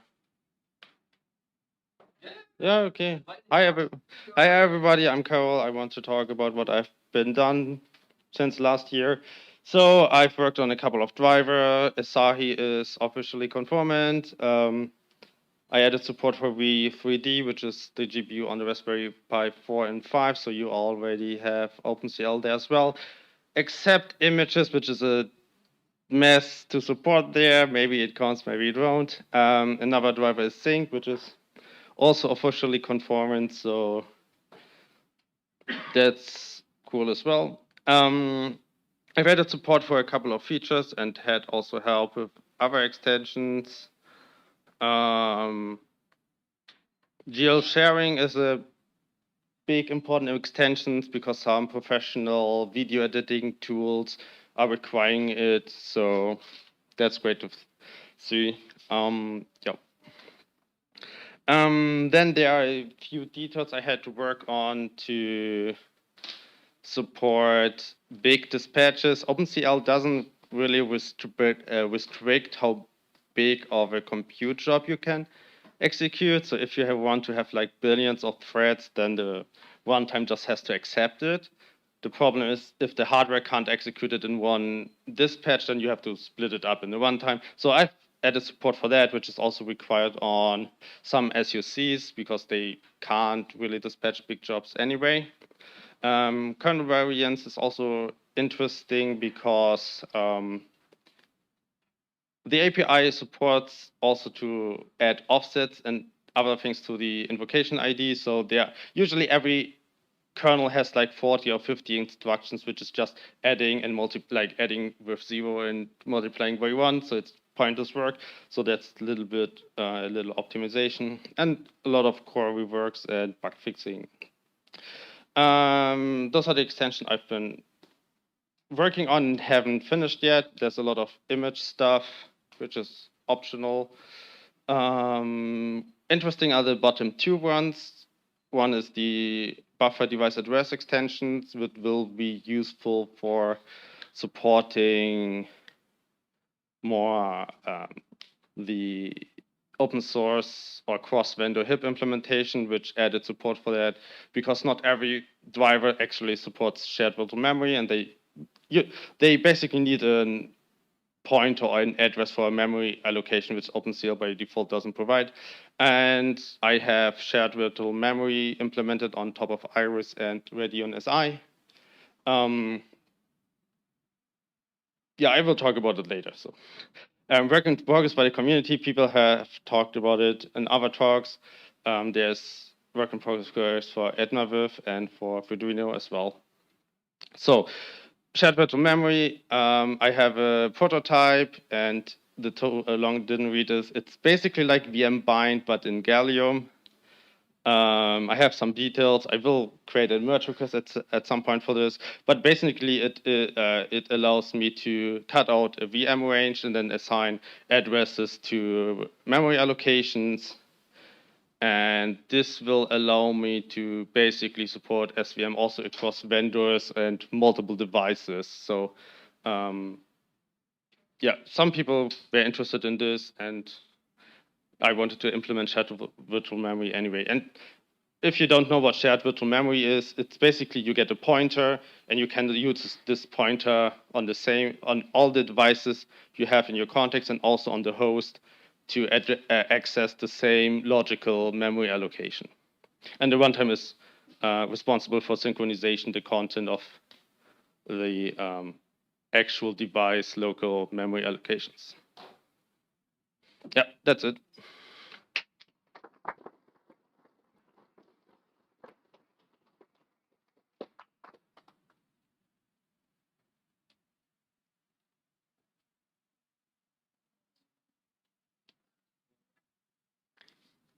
Hello again, I'm back. But yeah, so just again, my name is Austin Schaefer. I'm an engineer at NVIDIA who works primarily on our Wayland support.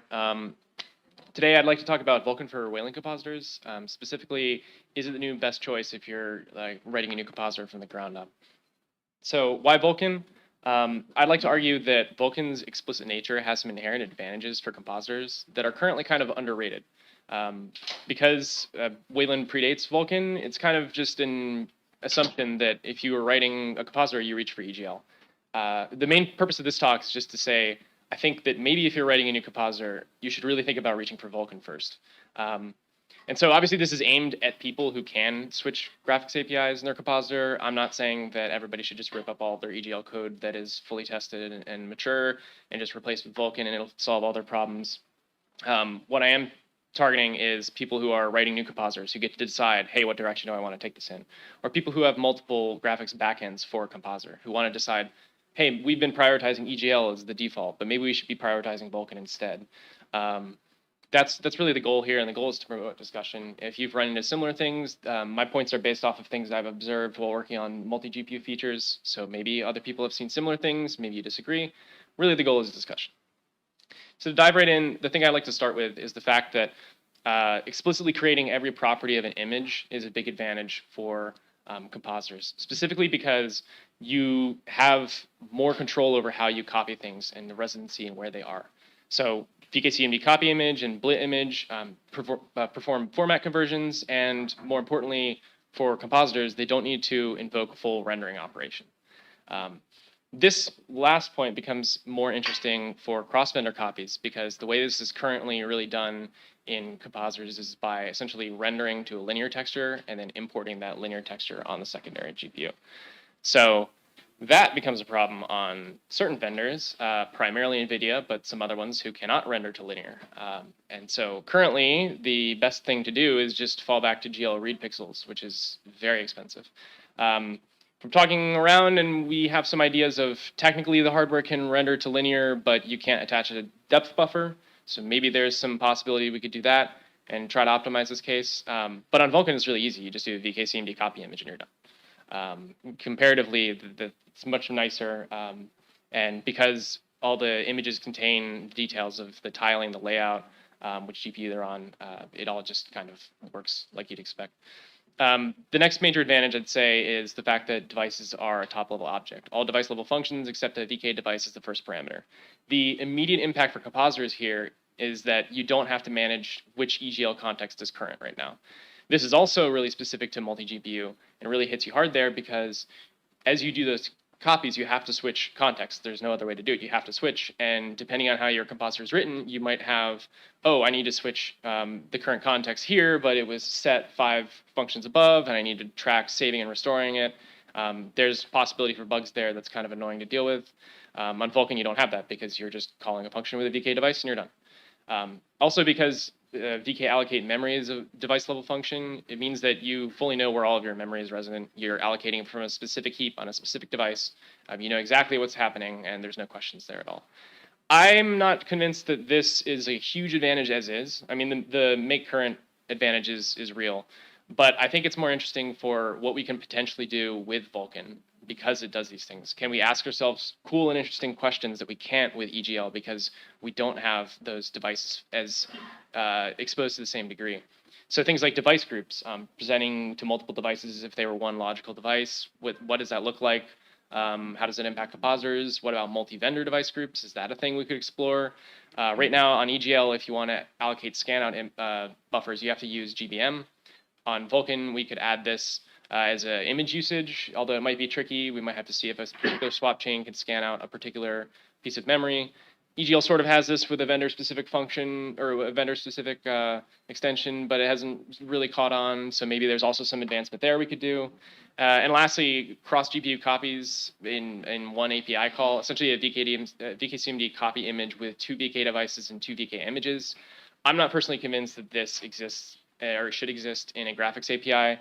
I think it's something that the app could control, but you know, these are the types of things we get to ask ourselves, and we have the possibility of exploring because of how Vulkan is.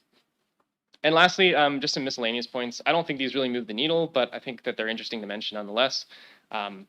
Everything in Vulkan is extremely explicit, including the synchronization and memory model. You can go look up the interactions for every little thing. The documentation is incredible and very specific, so that's also an advantage. This means that because it's explicit, you don't have to rely on implicit sync for synchronizing presentation operations and such. And on vendors that don't support it, you don't have to use a GL finish all over the place, hurting performance. There's also fine-grained work submission. On EGL, you just do a EGL create sync, which just synchronizes everything up to that point in the command stream. On Vulkan, you can have much more control over tying signaling operations to specific things within command buffers or specific command buffers. Validation layers are also pretty cool. They catch lots of API usage bugs, so that's a new thing that you get with Vulkan. And also, timeline semaphores are really interesting, and I think maybe could have some cool implications for explicit sync in compositors. Like, for example, could we turn a DRM timeline sync object into a Vulkan timeline semaphore? Maybe there's some spec expansion we can do there. So yeah, that's all I have for today. Yeah, thanks for your time.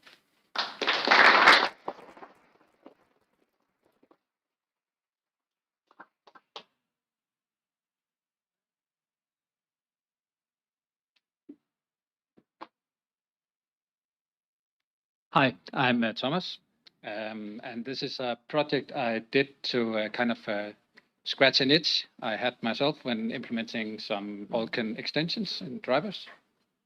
The problem is that, well, we kind of have the CTS that we can always go in and implement against, but it's also nice to know what games are actually using this extension so that you can go in and smoke test. Kind of see that you get things right and it's performing. And the problem is that I don't think there is such a list, and the way I go about it is to just ask to see if people kind of have a mental list in their head of like what games might be relevant for this extension. And even then, when you have that game, you don't really know where specifically in the game the extension is used. It might be in the intro scene or in the menus, or it could be that it's only used in the final boss scene. So you kind of have to play the full game to actually test it. So it's yeah, it can be better. Also, there's a lot of games. I don't know if there's 100,000 games. That's just a number I came up with. But it's more games than I have time to like scan and write a list for myself. So I kind of have to, if I want to get this complete list, I have to engage with the community and get a lot of people to help. So I'm trying to find a way to make it easy to compile this list. The idea was that I would write a Vulkan layer that you would basically just put in between the game and the driver, and then you would kind of intersect all the function calls and figure out like, hey, right now the game is actually using this extension, right? And you can use it on like complete drivers, so you could use the NVIDIA driver, and yeah, that probably has everything implemented, so you can just kind of use that if you have this Vulkan layer. And yeah, it has to be easy for normal non-programming users to use. So it would be good to kind of just give them that and say, hey, go play games with this, and and then hopefully find a way to make it easy to submit the results. The status is that it's still a work in progress. Right now, it detects 145 different extensions. It simply just prints the extension name to the standard out when it detects that it's being used. So that can be improved. I wanted to publish the code, but I didn't bring my SSH key, so it'll come. When I get back to my computer, I'll send in a merge request for it. Yeah, I wanted to do an interactive demo where you could kind of see that while you're playing the game, you reach a new area and it pops up with new extension names. But yeah, you'll just have to live with the the static image. It's a game I really like to test on, Transport Fever. It uses native Vulkan, so that's cool, and it has some really nice music, so I like to play with that one. So basically, I'm playing the game, and in my console, it's writing out the extensions as I start using them. That's not ideal for logging when exactly you use the extensions, because you're probably playing full screen. So the future work, well, yeah. 145 is not nearly all, so there's a lot more to do.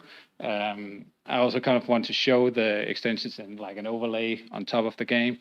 And then I need to figure out like how do I get users to submit this stuff. I haven't even thought about that, and I haven't thought about how to present it either. Like maybe just in a GitLab repo or something where you can just get the list. I don't know. If you already have this mental list of like, I know this extension is being used by these games, then I would love to hear about it, because that could help me when implementing it to kind of check that, hey, I'm actually catching the right stuff. So if you had that, send me an email or catch me on IRC if you're in the same channel. So yeah, that's all.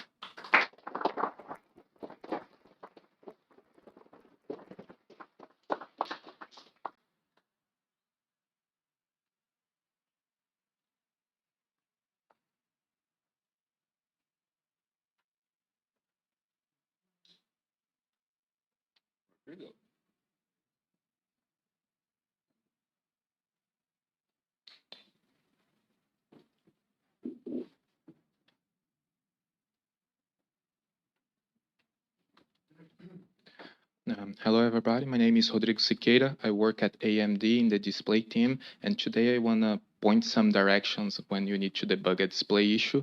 So since we just have a few minutes, let's start. And I guess the first place that we can start is a DCN overview. DCN stands for Display Core Next. And if you want to learn more, please check the documentation. You can see the link here. But from this picture, what I want to give you the idea is DCN is a highly configurable block, and every DCN version has some difference, but this is an overview of how they usually looks like. So again, more details in the documentation. From the driver organization perspective, you can start to take a look to something like dc.age in the DC folder. Everything here is from AMD GPU folder and the display folder.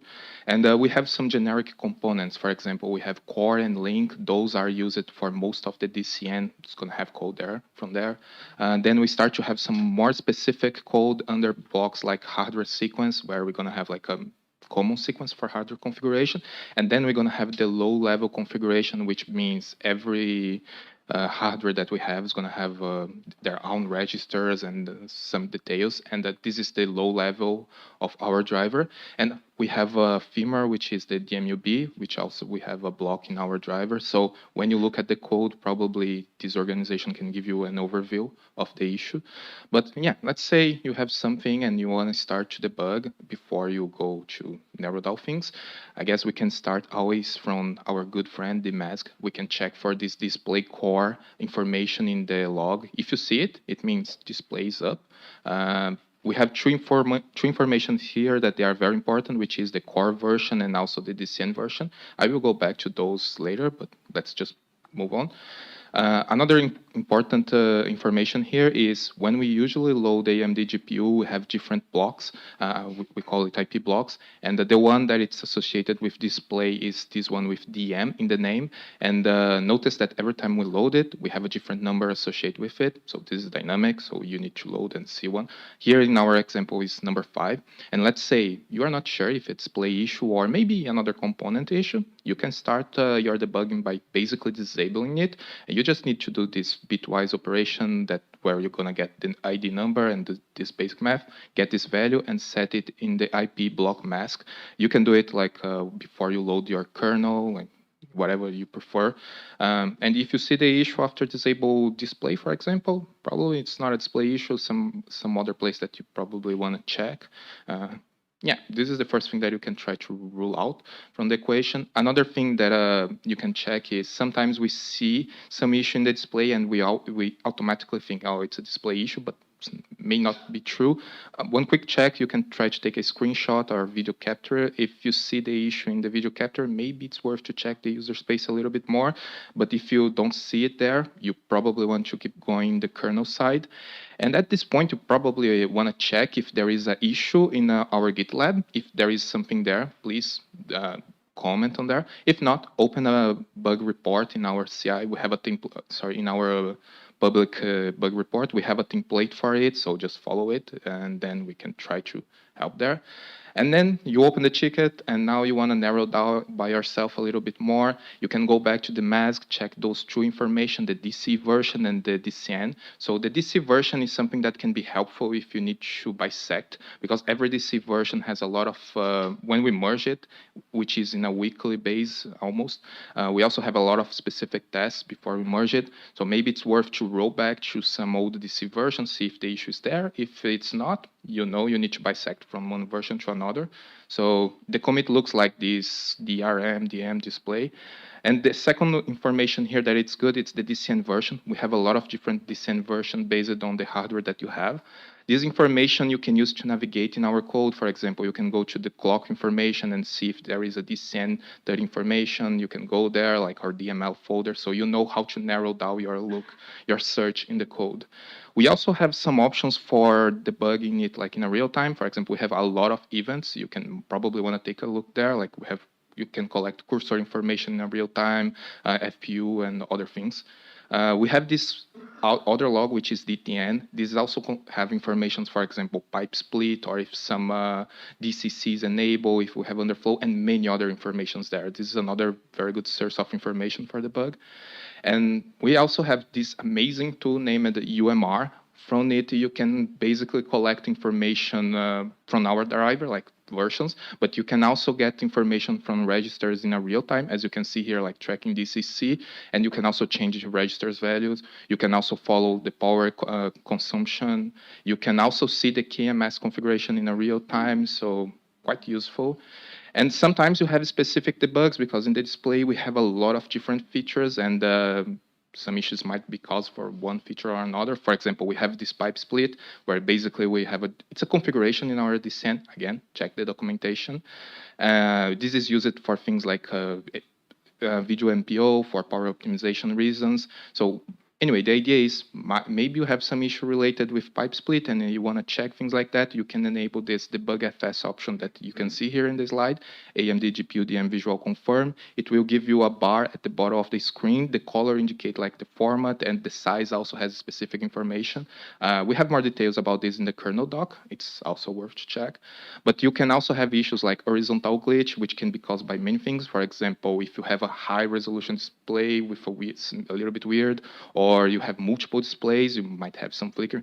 One thing that you can try is basically set the DPM level too high. It means your GPU will use a lot of power, but at least if it fixes the issue, we know probably we need to debug the power issue, or maybe it's a DPM transition issue in the display.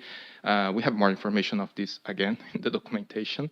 If you did that and the issue is still there, maybe it's something specific. We have this struct in our code named DC debug options. You can enable and disable some specific features. For example, for horizontal glitch, you can try to disable this sub-VP feature and see if it fixes the issue or not. So this is another good way to narrow down its the issue. And of course, we have IGT. I know in the past we have a lot of issues with IGT. It was not that great, but believe me, now it's really good. It's part of our CI. If you can see that you can reproduce it with IGT, it's also going to make our life even easier. Finally, if you are interested on that and want to contribute more, we have also a to-do list in the kernel doc. So please feel free to send contributions. Thank you.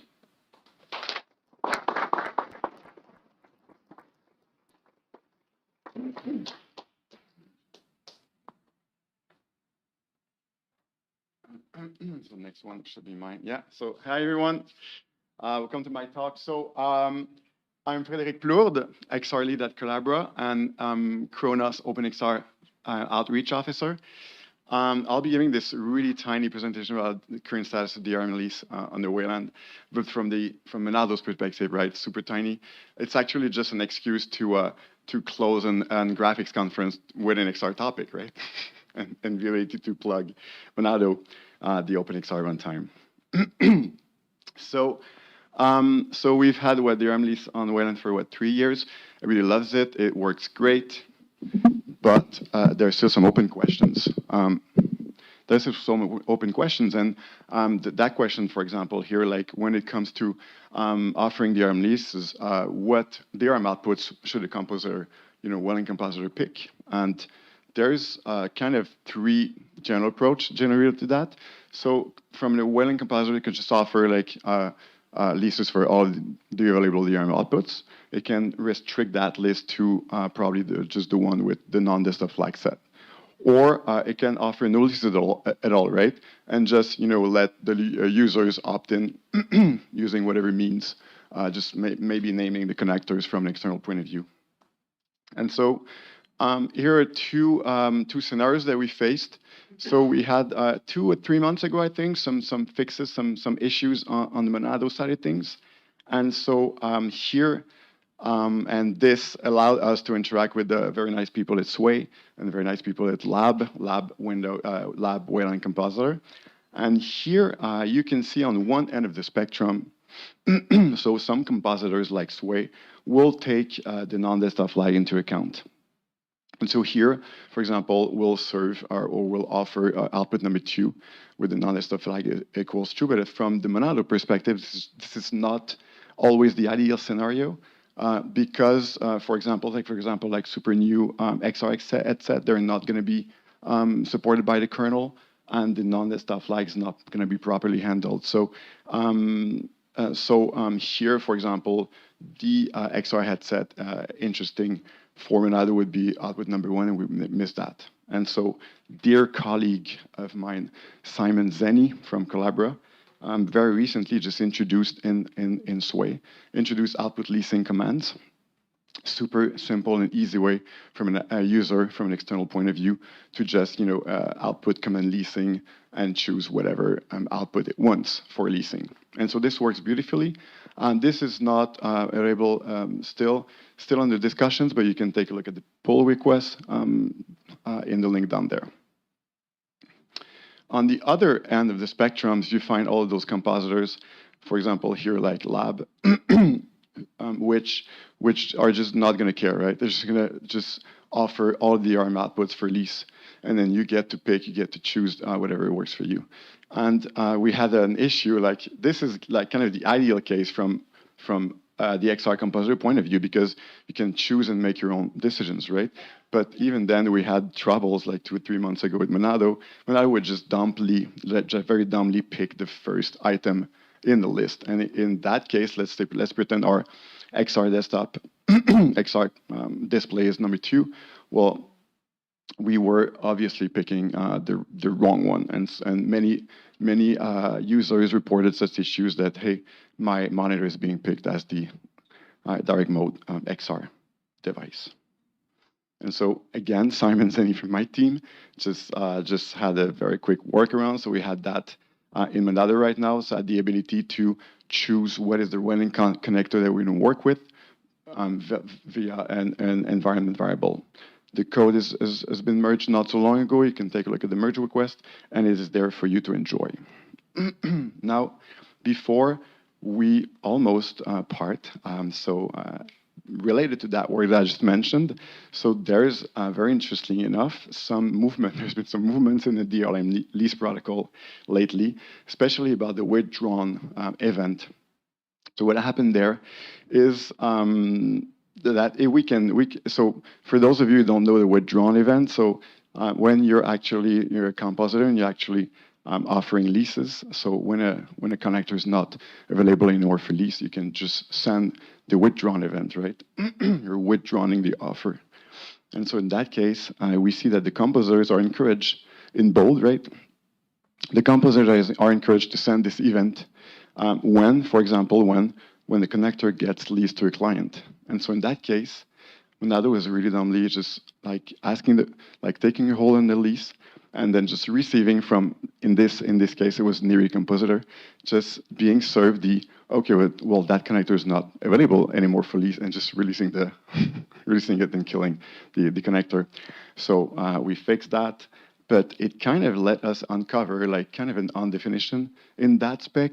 And so same contributor of mine, we worked at maybe perfecting how it's explained so that we avoid this kind of situation. And so now we have that new little bit in the withdrawn event spec. So if a client holds a lease to the connector, the status of that lease remains the same, right? Whether or not you receive that event.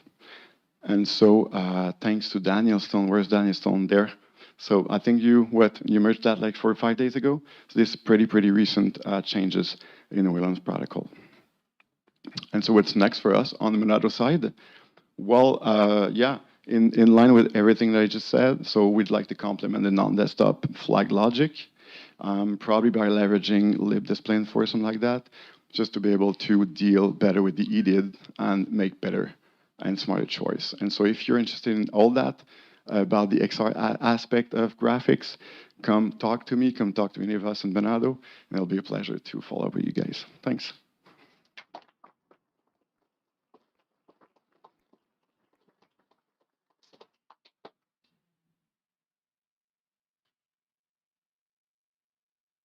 All right, we did it. That was the last lightning talk of day 2, and also the last official talk of XDC. Actually, tomorrow we have, at the end of the day at 5 p.m., we'll be meeting back here. As I mentioned earlier, tomorrow is a different day, so it's workshops. There's 3, now 4 workshops scheduled for tomorrow. These rooms are going to be split up and set up for meetings, and there's going to be tons of space for hacking, so you can set yourselves up. What was the GSchumer Hackfest tomorrow now becomes the XDC Hackfest. The space is going to be there for everyone to use. I'll be updating the schedule later tonight, so you can take a look. But yeah, so tomorrow at 5 p.m. we'll be meeting back here for a recap of the day's meetings and workshops. We'll have the State of the X.Org Foundation talk as well, and we'll close on that. One last thing for tonight, if you guys happen to be walking around past 10 p.m., we have some very strong solar flares that are hitting us right now, and there's an extremely high likelihood of northern lights over Montreal. That'll be just as great as the ones we got last May that made the news, because everyone is saying it's incredible how North America gets northern lights. But apparently tonight they're going to be even better than last May. So skies permitting, if we're lucky enough, look up past 10 p.m. and you'll have a really awesome show in the skies. So thanks again for today, and I'll see you guys tomorrow.